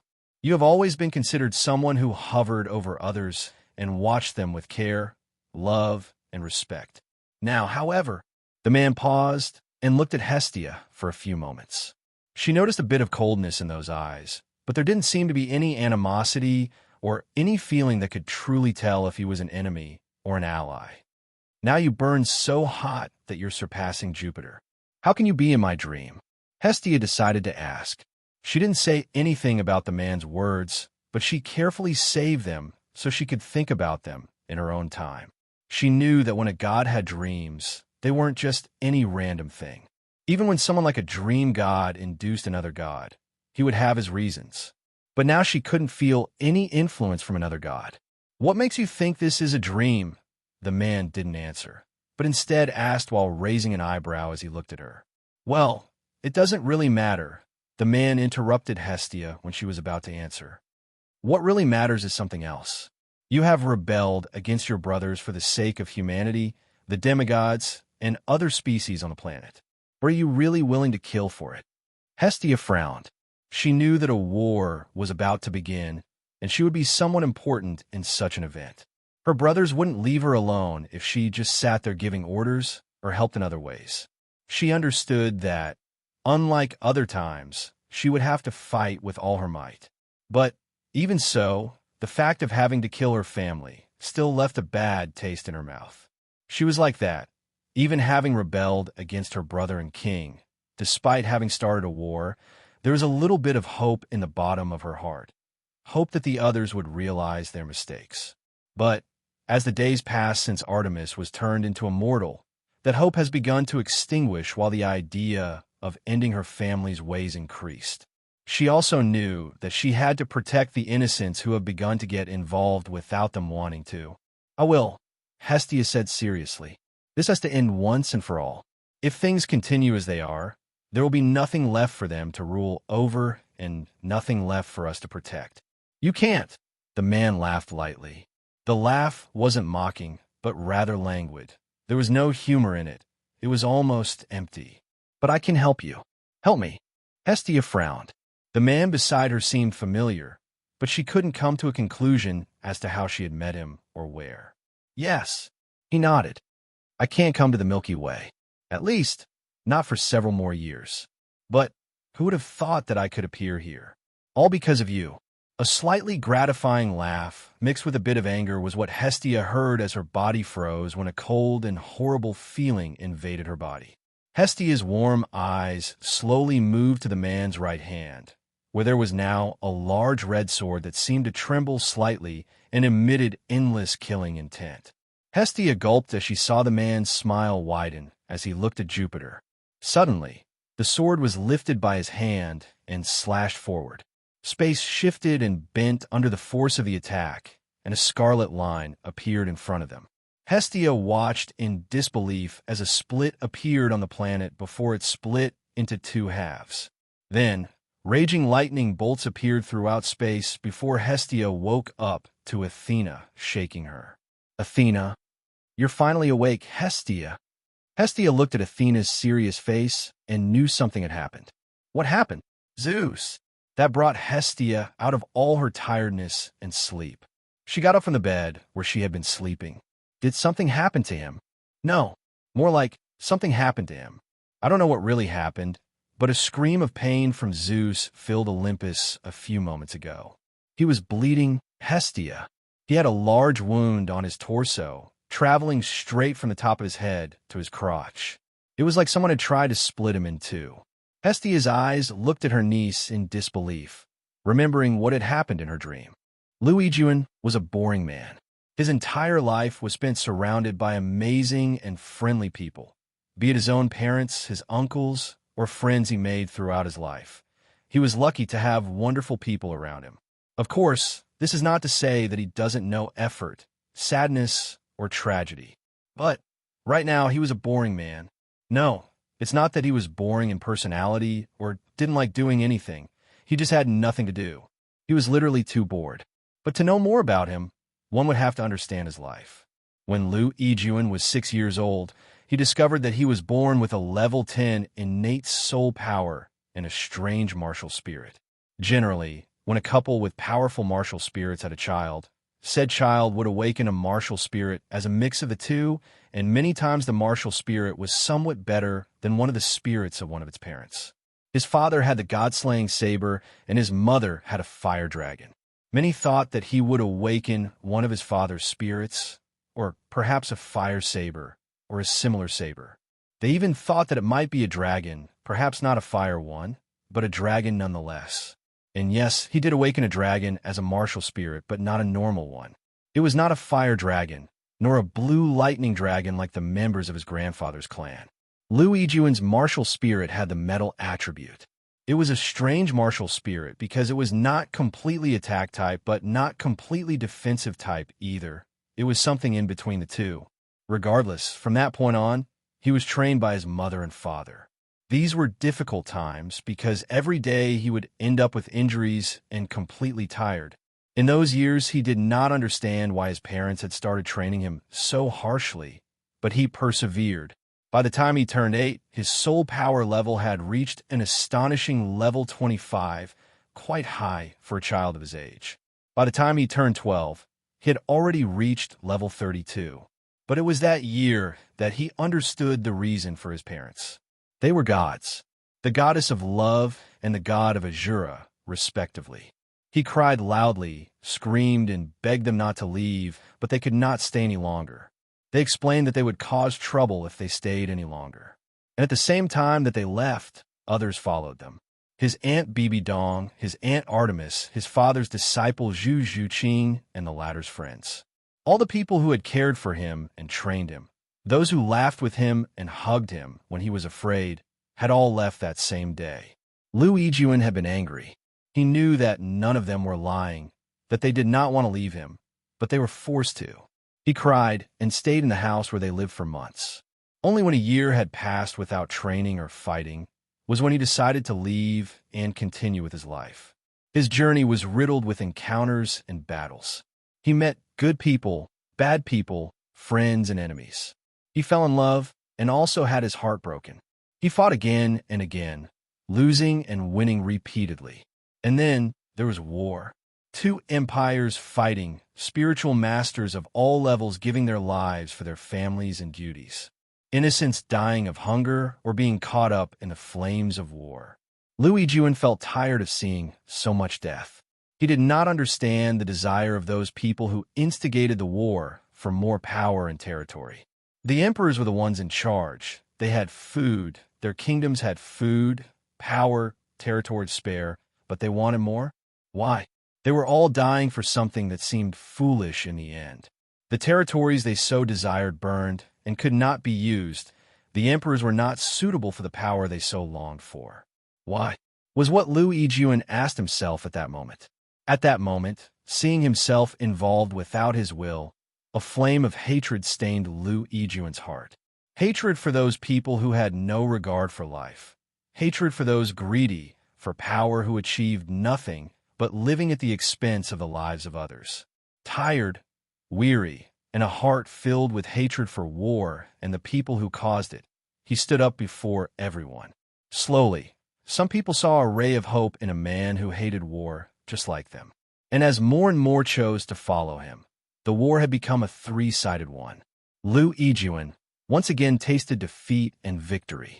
He, once again, discovered love and suffered again. Once again, he went through trials, encounters, and battles. When Lu Yijuan was 32 years old, he almost lost his life. Well, he was fighting against two level 96 Title Douluo, each from an empire, empires that had united upon seeing that he and his group were a danger to both. And yet, when he was losing, he was able to see his parents once again. His father, usually serious, but with a streak of humor that he always remembered, looked at him with pride and a surprising smile. His mother, who while kind, could rage and rage like the worst hell, cried while hugging him saying that she had missed him, but that it was not yet time to meet. At that moment, when he was almost at his last breath, a power he did not know about had awakened in his body. He had never thought about it, but he was the son of two gods. He had enormous possibilities and a simply amazing heritage. Then, when he opened his eyes once more, a red light flashed from his forehead, covering the battlefield with endless killing intent as a sword like no other appeared in his right hand. The broken metal scales that had surrounded his body thanks to his martial spirit seemed to recover and regenerate in unimaginable speed as his now red eyes looked towards his enemies. At that moment, any nearby battlefield stopped, and no matter who it was, they all raised their heads as they watched Lu Yijuan brandish the sword, delivering a single slash that split the heaven and earth. The two Title Douluo experts couldn't even react. They could only watch frozen as they were cut into thousands of pieces and only left a bloody mess behind. Relax. He could still hear his father's voice that year. It was gentle and careful as he took the Azura demonic sword from his son's hand. As the son of the Azura god, he was allowed to use the Azura demonic sword, but that was only for a very short period of time, and he would end up exhausted when that time was up. His father had told him that as his son, he would be able to use his divine tool, but only if he sealed it in him and it remained in his body for a long time. The only way he would be able to use the full power of the weapon was if he passed the Azura god's trials. His mother, on the other hand, who didn't even seem concerned about wars, told him not to worry about women. Then the realm of gods, there were many opportunities that would give him a grandson. Lu Yijuan could only see his mother with a slightly embarrassed expression and a large drop of sweat behind her head. And with a single look, his father told him not to take too much importance to his mother's words. He couldn't help but laugh when he woke up 2 days later. His battles continued, but his heart seemed much calmer and not as heavy after seeing his parents and understanding how worried they had been. Unlike mortals who were worried about war, they only cared about their son. And even if they were really worried about war, they couldn't do much of anything because of the rules governing the realm of gods. After that event, Lu Yijuan became a Title Douluo. Lu Yijuan continued to train, fight, and win. His Azura god trials began and progressed as he grew stronger. The battle subsided, and the war had reached a point where the two powers could not withstand Lu Yijuan's power. Just like the Spirit Hall years ago, Lu Yijuan and his large group stopped the wars on the Douluo continent and established themselves as the Azura sect. The sect earned its place as the #1 power on the continent when it stopped multiple cases of potential wars or people trying to do evil on a larger scale than a small group could stop. Many wanted to join the sect, and it really wasn't extremely difficult, but one essential thing was required: loyalty. But this was not a loyalty just to the sect, but also to the peace of the continent. Lu Yijuan and the higher-ups did not want a war like the one they had stopped to happen again. So new members could not join other places after joining. They also could not support their families if they belonged to a clan or academies if they came from one. They had to remain neutral to the other powers on the continent and serve as an agent of deterrence and balance. The empires remained as one after the war, so that the kingdoms affiliated with each empire would not start to become too bold. If the empires had dissolved, then said kingdoms would be claiming more territory than another, more food or resources. In the end, the dissolution of the empires could only create more problems. In the end, the Azura sect became the defender of laws and peace across the continent. But Lu Yijuan could not allow the sect to become corrupted. Such a thing would only cause the original purpose of the sect to become twisted and then lose its purpose. Therefore, as the last act on a mortal plane, after finishing the Azura god trials, Lu Yijuan left an item in the sect. This item would not only serve the purpose of choosing the next sect head, but also a means to probe the person. If he was not eligible, he would simply be rejected by the object. If the person was corrupt, he would end up dead. Finally, as he would be the Azura god, he had to look for a future heir, so he left the ladder on the object. A red light would illuminate the object if he was eligible for the ladder. And so we come to the present. Lu Yijuan inheriting his father's seat as god Azura, but boring. Oh, he had met everyone once again. His father, now much more serious about having to form a new kingdom of gods. His mother was still the same as always, but the idea of having a grandson was still on his mind and giving his son headaches. He saw his aunt Bibi Dong again, but now she was his second mother. His aunt Artemis, she had a strange relationship with his father. They always seemed to have a good relationship, but when his aunt tried something, his father would take that moment to make fun of her. Then Artemis would get angry, and after a few minutes she would come back huffing and hug Percy. Leaving the strange things aside, Lu Yijuan considered her another mother. "What are you thinking about?" A voice brought Lu Yijuan out of his thoughts. Sitting on his god throne, he looked to the side. A blonde-haired, incredibly beautiful woman was standing looking at him with an amused smile. "Ah, just how boring my life had become," Lu Yijuan replied before sighing. "Haha, you united the Douluo continent, but now you sit there, bored and unable to find an heir. Oh, how low the grades have fallen. Don't talk to me about an heir. You don't have one either." Lu Yijuan grunted a little, thinking how annoying it was to not be able to find an heir in over 20 years. It was 20 years, but on the Douluo planet, it had been like 10,000 years.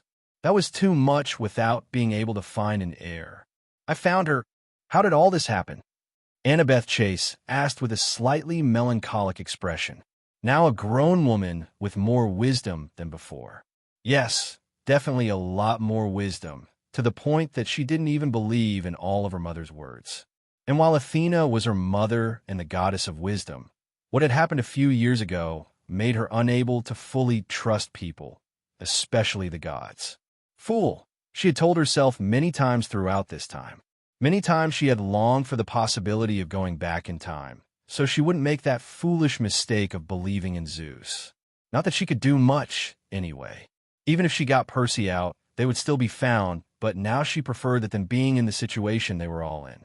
Now she had not only witnessed the change Hestia had gone through, but also how the Fates were doing everything they could to disrupt Zeus' movements. The three old women couldn't pull their strings as much as they wanted, but they did their best. The inhabitants of the Demeter and Athena cabins had left Camp Half-Blood. It wasn't good for them to be at camp when most of the cabins were supporting their parents, and they in turn were supporting Zeus. In fact, it was thanks to Hermes that they were able to leave without too much trouble and in relative silence. Hestia, Demeter, Athena, Hermes, and Aphrodite. They were outnumbered by the other side. The others even had the entire Roman camp. But Annabeth wondered if the Romans could really bear the weight of what they did. They had been trained in Roman ways, more militaristic and therefore more obedient in certain ways. But even they must have realized what all this entailed, or at least some of them would. I don't quite get it either. Annabeth looked at her mother, sitting at the table across from the couch where she was sitting. The two of them were in an apartment where they had met up with Hestia. For safety, they had surrounded the place with some sort of barrier so the monsters couldn't sense them. Same for the gods. Shouldn't you know better than anyone? I always look to you for plans, Annabeth said with a matter-of-fact tone, referring to Zeus. And for that very reason, I don't quite understand Zeus's reasons. Athena frowned tightly. While he did have a desire to rule and have power, it had never gone so far as to even think about his family or the repercussions of decisions of this size. I don't think he simply feels threatened by Perseus. And while he might listen to Ares' words, I don't think he would simply stoop to sullying a young girl for the result they got. Annabeth felt something in her throat upon hearing her former boyfriend's name. But she continued to listen to her mother carefully. She needed more information for anything that might happen in the near future. Annabeth pointed at her mother with her finger and said, "Remember, Ares was susceptible to Kronos' words. Do you think something similar may have happened this time?" Athena looked at her daughter carefully, weighing the idea of such a thing. And while that was possible with Ares, it would be more difficult with Zeus. The speed of their actions, the lack of plans and thoughts in each of their movements. They are acting too hastily. If they really wanted to rule at least a large part of the world, then the most logical thing would be to offer something to the countries, to the rest of humans. Crushing them is simply illogical. Athena finished with a nod and a serious expression. Even before, in the years where they worshipped them, they didn't kill and crush every human they came across. Worship and the power of faith really was something that helped a god. Deciding to crush them and create fear wouldn't make them worship them. They would fear them and curse them every day of their existence. Annabeth exhaled loudly through her nose as everything became more mysterious and annoying. "What?" Just as she was about to speak once more, Athena stood up and looked around. She stood up and stood in front of her daughter while using her arm to move her a few steps back. "What's wrong?" Ignoring Annabeth, Athena looked ahead, right where she made a shadowed corner where there was a bookshelf right next to it. Opening her mouth and frowning, she said forcefully, "Who are you? Show yourself. I thought you wouldn't notice me." A woman's voice came from the shadows before her figure appeared. She had long, auburn hair tied into a ponytail. Her eyes were silver, but had a slight green tint to them. She wore white pants and green shoes with small, low heels. The top of her clothes was a green tunic that split near her waist to the sides and wide sleeves with leaf prints in a faint reddish color, like those of autumn trees. "Artemis?" Athena asked in disbelief. "It's been a while, Athena." "Well, at least for me it has." Artemis nodded seriously. "How? You had stopped being a goddess." Annabeth looked closely at Artemis. She looked different, no longer a goddess with the appearance of a teenager or a child, but a beautiful yet deadly woman. She was also different from her mother, where her mother seemed to hide that divine feeling, but still held onto a bit of her appearance. Artemis hid nothing. The feeling of someone standing over her suffocated Annabeth a little, as did the slight aura that seemed to touch her skin and brush against it, as if a razor was slowly passing by, without cutting. I just heard something interesting. Artemis raised her eyebrows slightly and looked at Annabeth a little coldly. You'll tell me everything you've thought, your ideas, plans, even the craziest things that have gone through your heads regarding this upcoming war. Everything, absolutely everything. So, Athena began slowly, gaining Athena's attention. The goal you had. Oh, Percy, Artemis nodded, interrupting. Annabeth nearly choked when she heard Percy's name come out of Artemis' mouth. He's fine. As for the help you were hoping for, it won't be like you imagined. Artemis smiled a little as she looked at her half-sister and said humorlessly, He'll kill every god who's on Zeus' side. As for the other side, yours, it would be best if you all surrendered completely. That way you'll at least keep your lives. He plans to rule. He plans to create order. Balance. It's better for mortals to do what they've been doing for years. Rule themselves. Where is he? Annabeth had enough. She understood from her mother's words that Percy had come from hell. She also understood that, apparently, Percy was powerful enough to fight the gods. But she didn't want to know that. She wanted to know where he was. Annabeth knew she was proud, and that she wouldn't admit she was wrong on many occasions. But what had happened with Percy was a huge mistake, one she was happy to admit was wrong, that it wasn't the right thing to do. A mistake, one she was willing to do anything to apologize for. She knew she might not get forgiveness, but she wanted to tell him this. I'm sorry. Sorry for everything. It was something she definitely needed to do. Usually, people would seek forgiveness for a mistake in a selfish way. Just hearing the words, I forgive you, was enough for them. But, on this occasion, she knew the chances were slim to none. Annabeth just wanted to acknowledge her mistakes. She wanted to look into Percy's eyes as he asked for forgiveness for what he had and hadn't done, even if his eyes only showed anger toward her. And what will you do when I tell you that? Artemis narrowed her eyes as she looked at Annabeth closely. In fact, it doesn't matter if I tell you. You couldn't reach it even if you put your life on the line, Artemis snorted. Where? She repeated the question, this time with much more conviction. Annabeth. Athena looked at her daughter with a bit of pity. No, I must know. I have to ask for forgiveness, she shouted loudly. Artemis walked slowly as she examined the now adult woman. The years they had spent on Earth were much less compared to those on the Douluo planet and the realm of the gods that watched over the latter place. This was not only due to the great distance they were at from each other. It was also because they were different planes. Artemis grabbed Annabeth's shoulder before Athena squeezed her half-sister's wrist tightly. Artemis didn't seem to care. She simply made use of her power, and they disappeared from the apartment before they appeared in a somewhat dark place full of dead people. Hades, Athena frowned at her question. But then she noticed that Annabeth was below them, just below a not-too-large hill. Percy is with Hades. You can go if you want. Annabeth immediately started running. Why are you doing this? Athena exclaimed angrily. She knew that Percy wouldn't forgive her, and her daughter would end up suffering more. She knew that her daughter did wrong, but she was still her daughter, and she didn't want her to suffer more. It took time, Athena, but I was able to get Percy to forgive me, Artemis said as she crossed her arms. So, no, she definitely won't be forgiving. I had more logical excuses, but even with that, we knew that what I had done caused pain. The reason I'm allowing this is because I know how your daughter feels. Whether she suffers or not, that's up to her. I'm simply giving her the chance she's been wishing for. No. Suddenly, a loud, angry, and sad scream was heard from Hades' palace. The location where they were was not too far away. In fact, they could see the palace in front of them, so it wasn't hard to hear the scream. So, it's starting. Artemis let out a small sigh.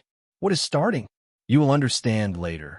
Artemis turned around and then disappeared, leaving a confused and alarmed Athena. That scream was not from her daughter, it was from a man, but it was not Hades either. Athena appeared next to her daughter before running down the path to the palace in a flash.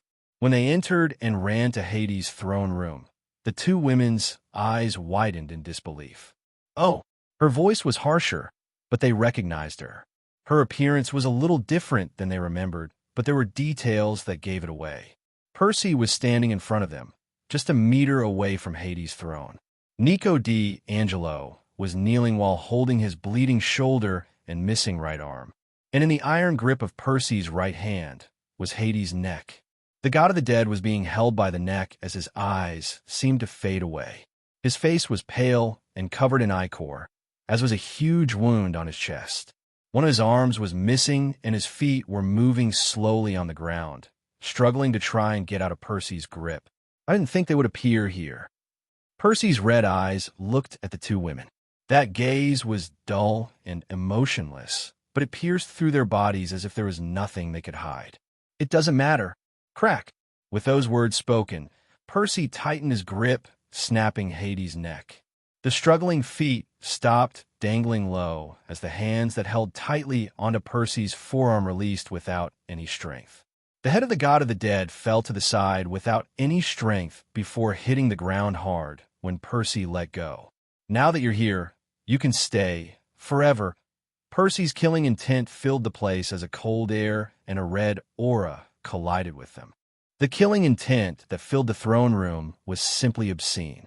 Both Annabeth and her mother, Athena, could feel the hairs on their necks stand up. They could see that same killing intent becoming something visible to the naked eye. It was like a scarlet mist accompanied by a whistling wind. The ground began to tremble slightly as the pillars that adorned the room split with cracks that traveled from the ground to the top of the ceiling, and small pieces began to separate from the pillars. Ow! How is it possible that I have this power? Athena thought, alarmed, looking at Percy. What she could feel was something of power that even her father could not achieve when he was in his divine form. She looked at her daughter immediately, but she was alive. Scared, terrified, but alive. The power was not killing her like the divine forms of the Olympians. Suddenly, the two women's eyes widened as they saw Nico move. He was slow, but careful, his jaw set as he exerted strength by summoning his pitch-black sword. Blood from his shoulder wound once again escaped in streams that stained the ground. But the moment he swung his sword and collided with Percy's body, nothing happened. The killing intent abruptly stopped, as if it hadn't existed in the first place, and the red eyes slowly moved towards the sword that collided with his arm. Then, the emotionless gaze landed on Nico's tense face, filled with pain, sadness, and anger. Fool! Mortals can't harm a being from a higher dimension. Percy commented dully, and his hand moved at blinding speed to grab Nico's head. The hand without dirt or blood covered Nico's face tightly. Athena froze. She realized something of what Percy had said. While the demigods' weapons, at least some of them, could harm the gods, but that was only when they weren't in their true forms. Athena realized that Percy's body was on a similar or higher level than Zeus's godly form, something she simply couldn't understand. How did he not generate that much power? How could he hide it so easily? Why hadn't he caused Annabeth or Nico's death? Many questions formed in her mind as she stared in disbelief at Percy. Annabeth, on the other hand, could barely think. In front of her was the person she wanted to meet, the person she wanted to apologize to. He was different, his appearance, his eyes, his voice. She could barely recognize him from the last time she saw him, but it was him. Percy was back, and he was in front of her. However, any words she wanted to say, they were stuck in her throat as she saw Percy grab Nico's head and exert force. A scream left her mouth as she realized what she wanted to do. No, but it was too late. Percy's strength spread from his hand as he clenched his fingers. Nico's eyes bulged and bled in two red lines that ran down his cheeks and stained Percy's fingers. The crack of his skull was heard throughout the room, and after a second, his head completely exploded. Blood sprayed onto the floor after it flew everywhere, and several drops stained Percy's flawless face. The brain matter became almost nothing as it hit the ground, and bones tore through flesh and skin as the two dark eyes exploded into a bloody mist. In the end, with a little more strength from Percy, everything else came to nothing, and Nico D'Angelo's headless body hit the ground with a thud. No, Annabeth whispered as she barely felt the strength leave her legs. The sound of her knees hitting the ground was barely heard. She could only stare at Nico's incomplete body in horror and sadness.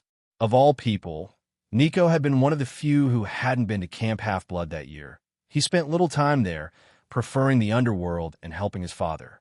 He had only found out about Percy after it had all happened, and it was from Hades. He hadn't known anything.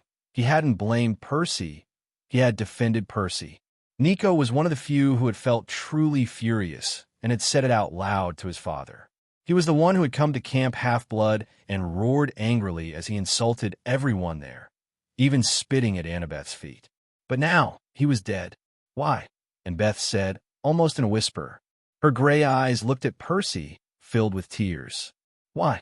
Why did you do that to him? You knew he wasn't at camp. You knew he didn't know. You knew. Then why did you kill him? Annabeth screamed at the top of her lungs.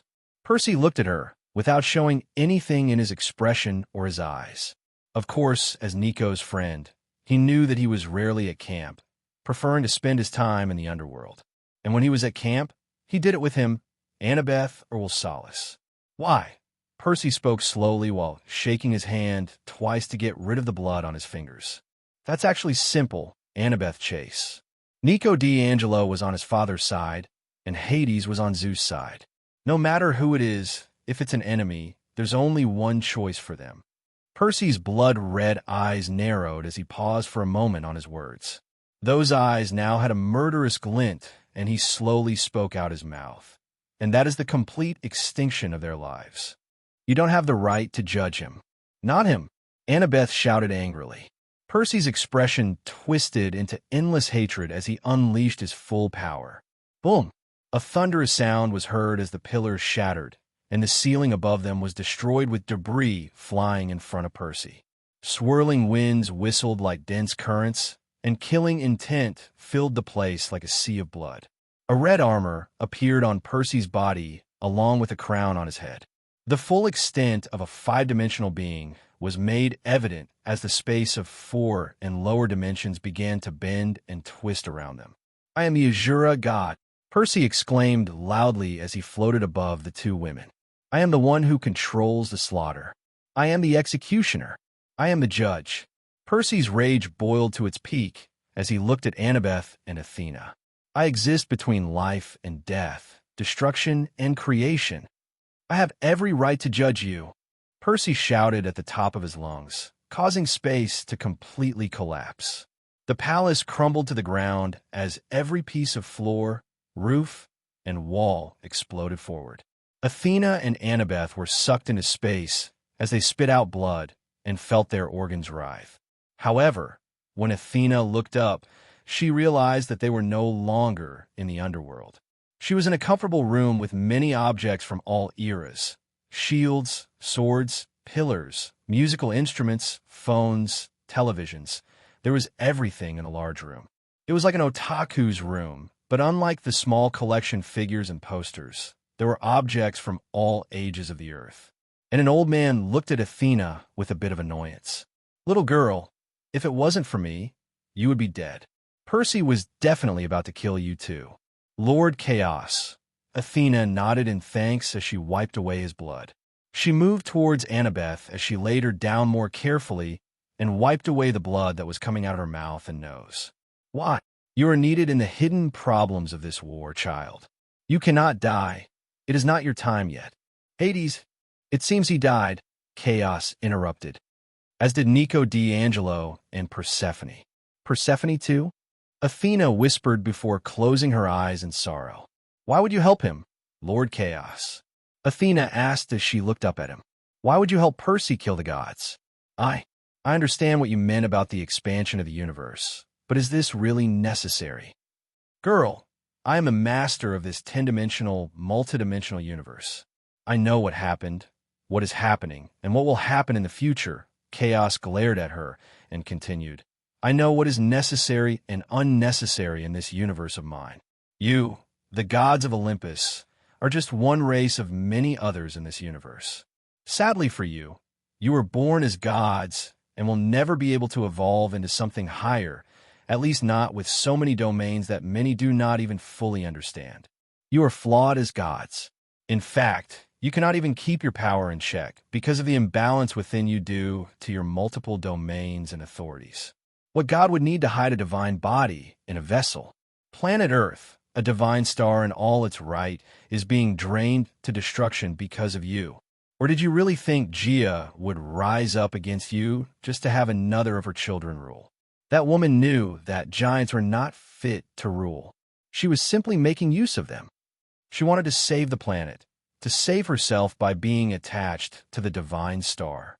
You are too arrogant, too haughty and condescending. You are a plague to the planet and the universe. Therefore, eliminating that plague is for the best. Chaos had no mercy in his words and told the goddess everything. Athena bit her lips upon hearing everything from Lord Chaos himself. The Lord of the universe looked at Athena before sighing a little. I will leave you here for a few minutes, but you'll be forced to leave with your daughter.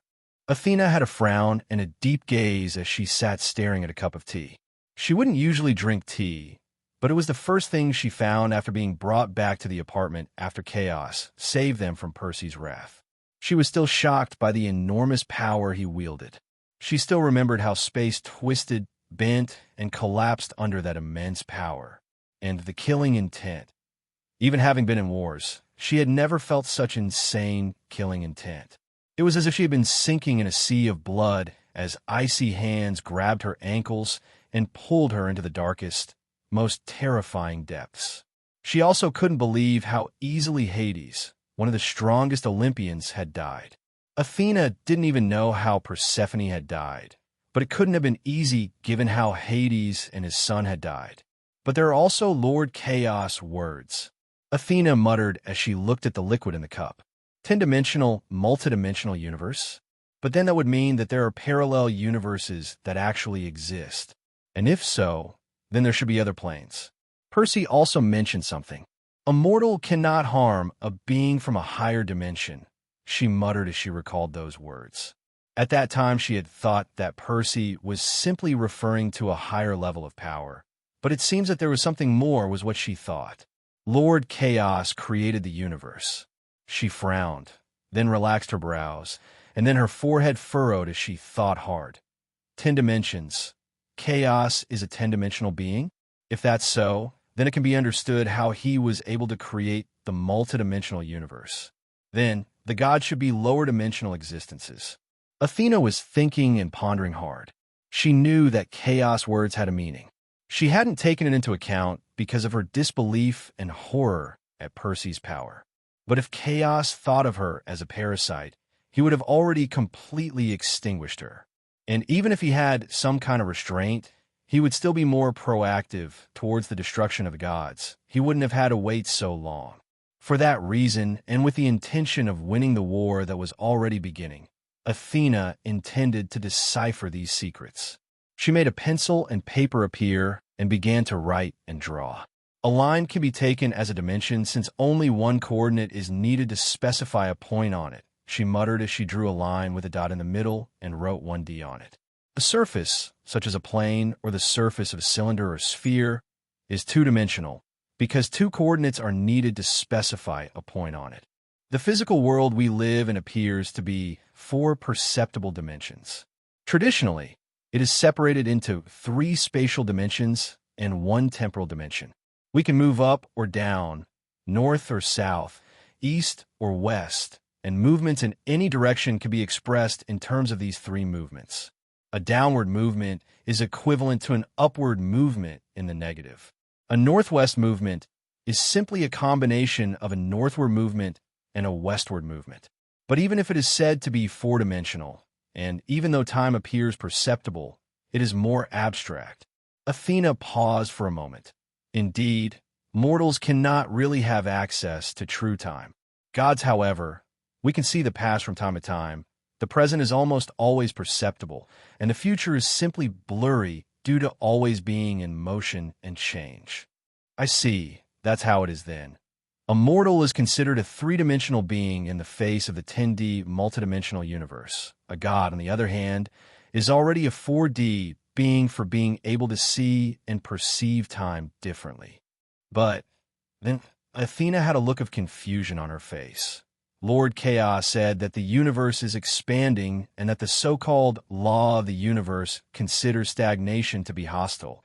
At least that was what he implied with his words when we saved Artemis. If that's so, why would he accept the gods? Athena bit her lower lip for a moment and thought, the more higher dimensional existences there are, then the more we will be able to see and perceive time. The universe would end up collapsing due to an accumulation of space. Wait, Artemis and Percy were three-dimensional beings. How is Zeus able to do that? And even more importantly, how did those two evolve their existences to higher dimensions? Damn, this is annoying. I love studying and discovering new things, but this is a whole other level, especially when my existence and that of other members of my family are at stake. You're trying really hard. Artemis. Athena recognized the voice immediately and turned to see the goddess behind her. Artemis looked at her for a moment before sighing a little and walking over before sitting in front of her. Silver Eyes looked at Athena's blade and smiled a little. Well, as expected of you, you've discovered several things. What are your goals? The goddess of wisdom asked without beating around the bush. Save the earth and its inhabitants, at least most of them. Why? Because that way Percy could kill the ones he hates while helping the planet. It's two birds with one stone. Ow! By creating a kingdom of gods so that beings like us don't interfere in mortal affairs and humans take a step forward in evolution. Athena frowned. You answer easily, why? Artemis shrugged as she closed her eyes for a few seconds and said, an olive branch, a peace offering. I admire you, and you're not bad. Athena, at least you haven't harmed Percy or anyone else close to me. And honestly, I don't want you to die. But still, my children could die by Percy's hands. Don't think yourself too important, Athena. Percy had no intentions of laying a hand on you. In fact, all these years he's been a lot calmer than when I saw him again. But upon hearing Annabeth's words, he remembered what had happened and got angry, very angry. Athena groaned a little, but nodded anyway, deciding to believe her half-sister. What is a god realm? She asked. You can see it as a sphere, a very, very large one. The law of the universe does not admit beings of dimensions higher than the fourth dimension. Therefore, they must be anchored to a god realm in order to exist without problems. The so-called God realm is a five-dimensional or higher space that contains an infinite amount of lower dimensions, such as the third and fourth dimensional spaces, to form the fifth dimension. Each God realm is also considered a higher dimensional plane, but its physical appearance is that of a planet clinging to the multidimensional universe. The realm is able to grow stronger and become a larger universe by absorbing higher dimensional spaces. How much does it span? Enough to house several galaxies. Do planets that large exist? You take it too literally. That is just an appearance. You can call it a kind of core where gods would live, but the influence of the dimensional space would span several galaxies. Are we? Athena paused in her question as her throat blocked. She asked him what he was about to do, and it pained her. Throughout her immortal life, she was praised and hated, but most of all, revered. Now, however, she was told that she was a flawed existence. That hurt her more than she imagined. Are we really parasites? Artemis tilted her head slightly, confused by the question. But looking at her sister's expression, she allowed a sigh before answering. The gods of planet Earth are unlike any other, Athena. They have too many domains/authorities. This causes a huge imbalance in their existences. The evidence is that they need a vessel body to hide their divine forms. Look at me. I don't need such a thing. I can use and control my power without killing people when they see me. Furthermore, that great power causes the energy of heaven and earth, or you can call it the energy of the universe, to stagnate in continuous absorption for the planet to sustain itself. Simply put, their existences cause the mortal inhabitants of this planet to be unable to have a spiritual awakening. Spiritual awakening is what it refers to when a mortal is able to manipulate this energy to a certain extent in order to begin an evolution. They become stronger, faster, awaken higher spiritual abilities, can use the elements, etc. So, if you look at it from that point, they are parasites. So you became a goddess? Because of this energy, right? Athena just nodded and was about to ask something else, but she noticed Artemis' expression cooling at an alarming rate. Artemis, sorry, I have to go. Did something happen? Nothing too important. I just got word that someone I was looking for was found. Artemis replied before disappearing from the apartment. Athena just leaned back in her chair as she breathed tiredly. She had received a lot of information and needed to digest it, but now she felt too tired. Much more tired than ever. Elsewhere, on top of a building in the city, Percy looked to his side as Artemis appeared on the scene. Did you tell her? Yeah. Artemis nodded as she looked emotionless at the ground where a drunken blonde man walked with two beautiful women, one on each arm. Good. That'll make me think about things for a while. Percy nodded and then looked at the man. Will you do it alone? Yes. Then be careful. I don't need it against him. Artemis clenched her fists tightly. You always need to be careful, Artemis, always. Especially when your life is no longer just yours. Percy's words managed to make Artemis smile a little. I know, but your life is not just yours either, Percy. You need to be careful too. He nodded before leaving the place, leaving the goddess completely alone as he moved across the rooftops toward an alley. He knew what the man usually did when he was with women. Hello, everyone. As we wrap up this video, I want to share a quick note. I have a Patreon account. If you'd like to support me and enjoy on-demand audiobooks, you can become a Patreon member. Alternatively, you can check out my Google Drive link, which has 500+ novel audiobooks available through my Ko-fi or Patreon shop. I appreciate your support.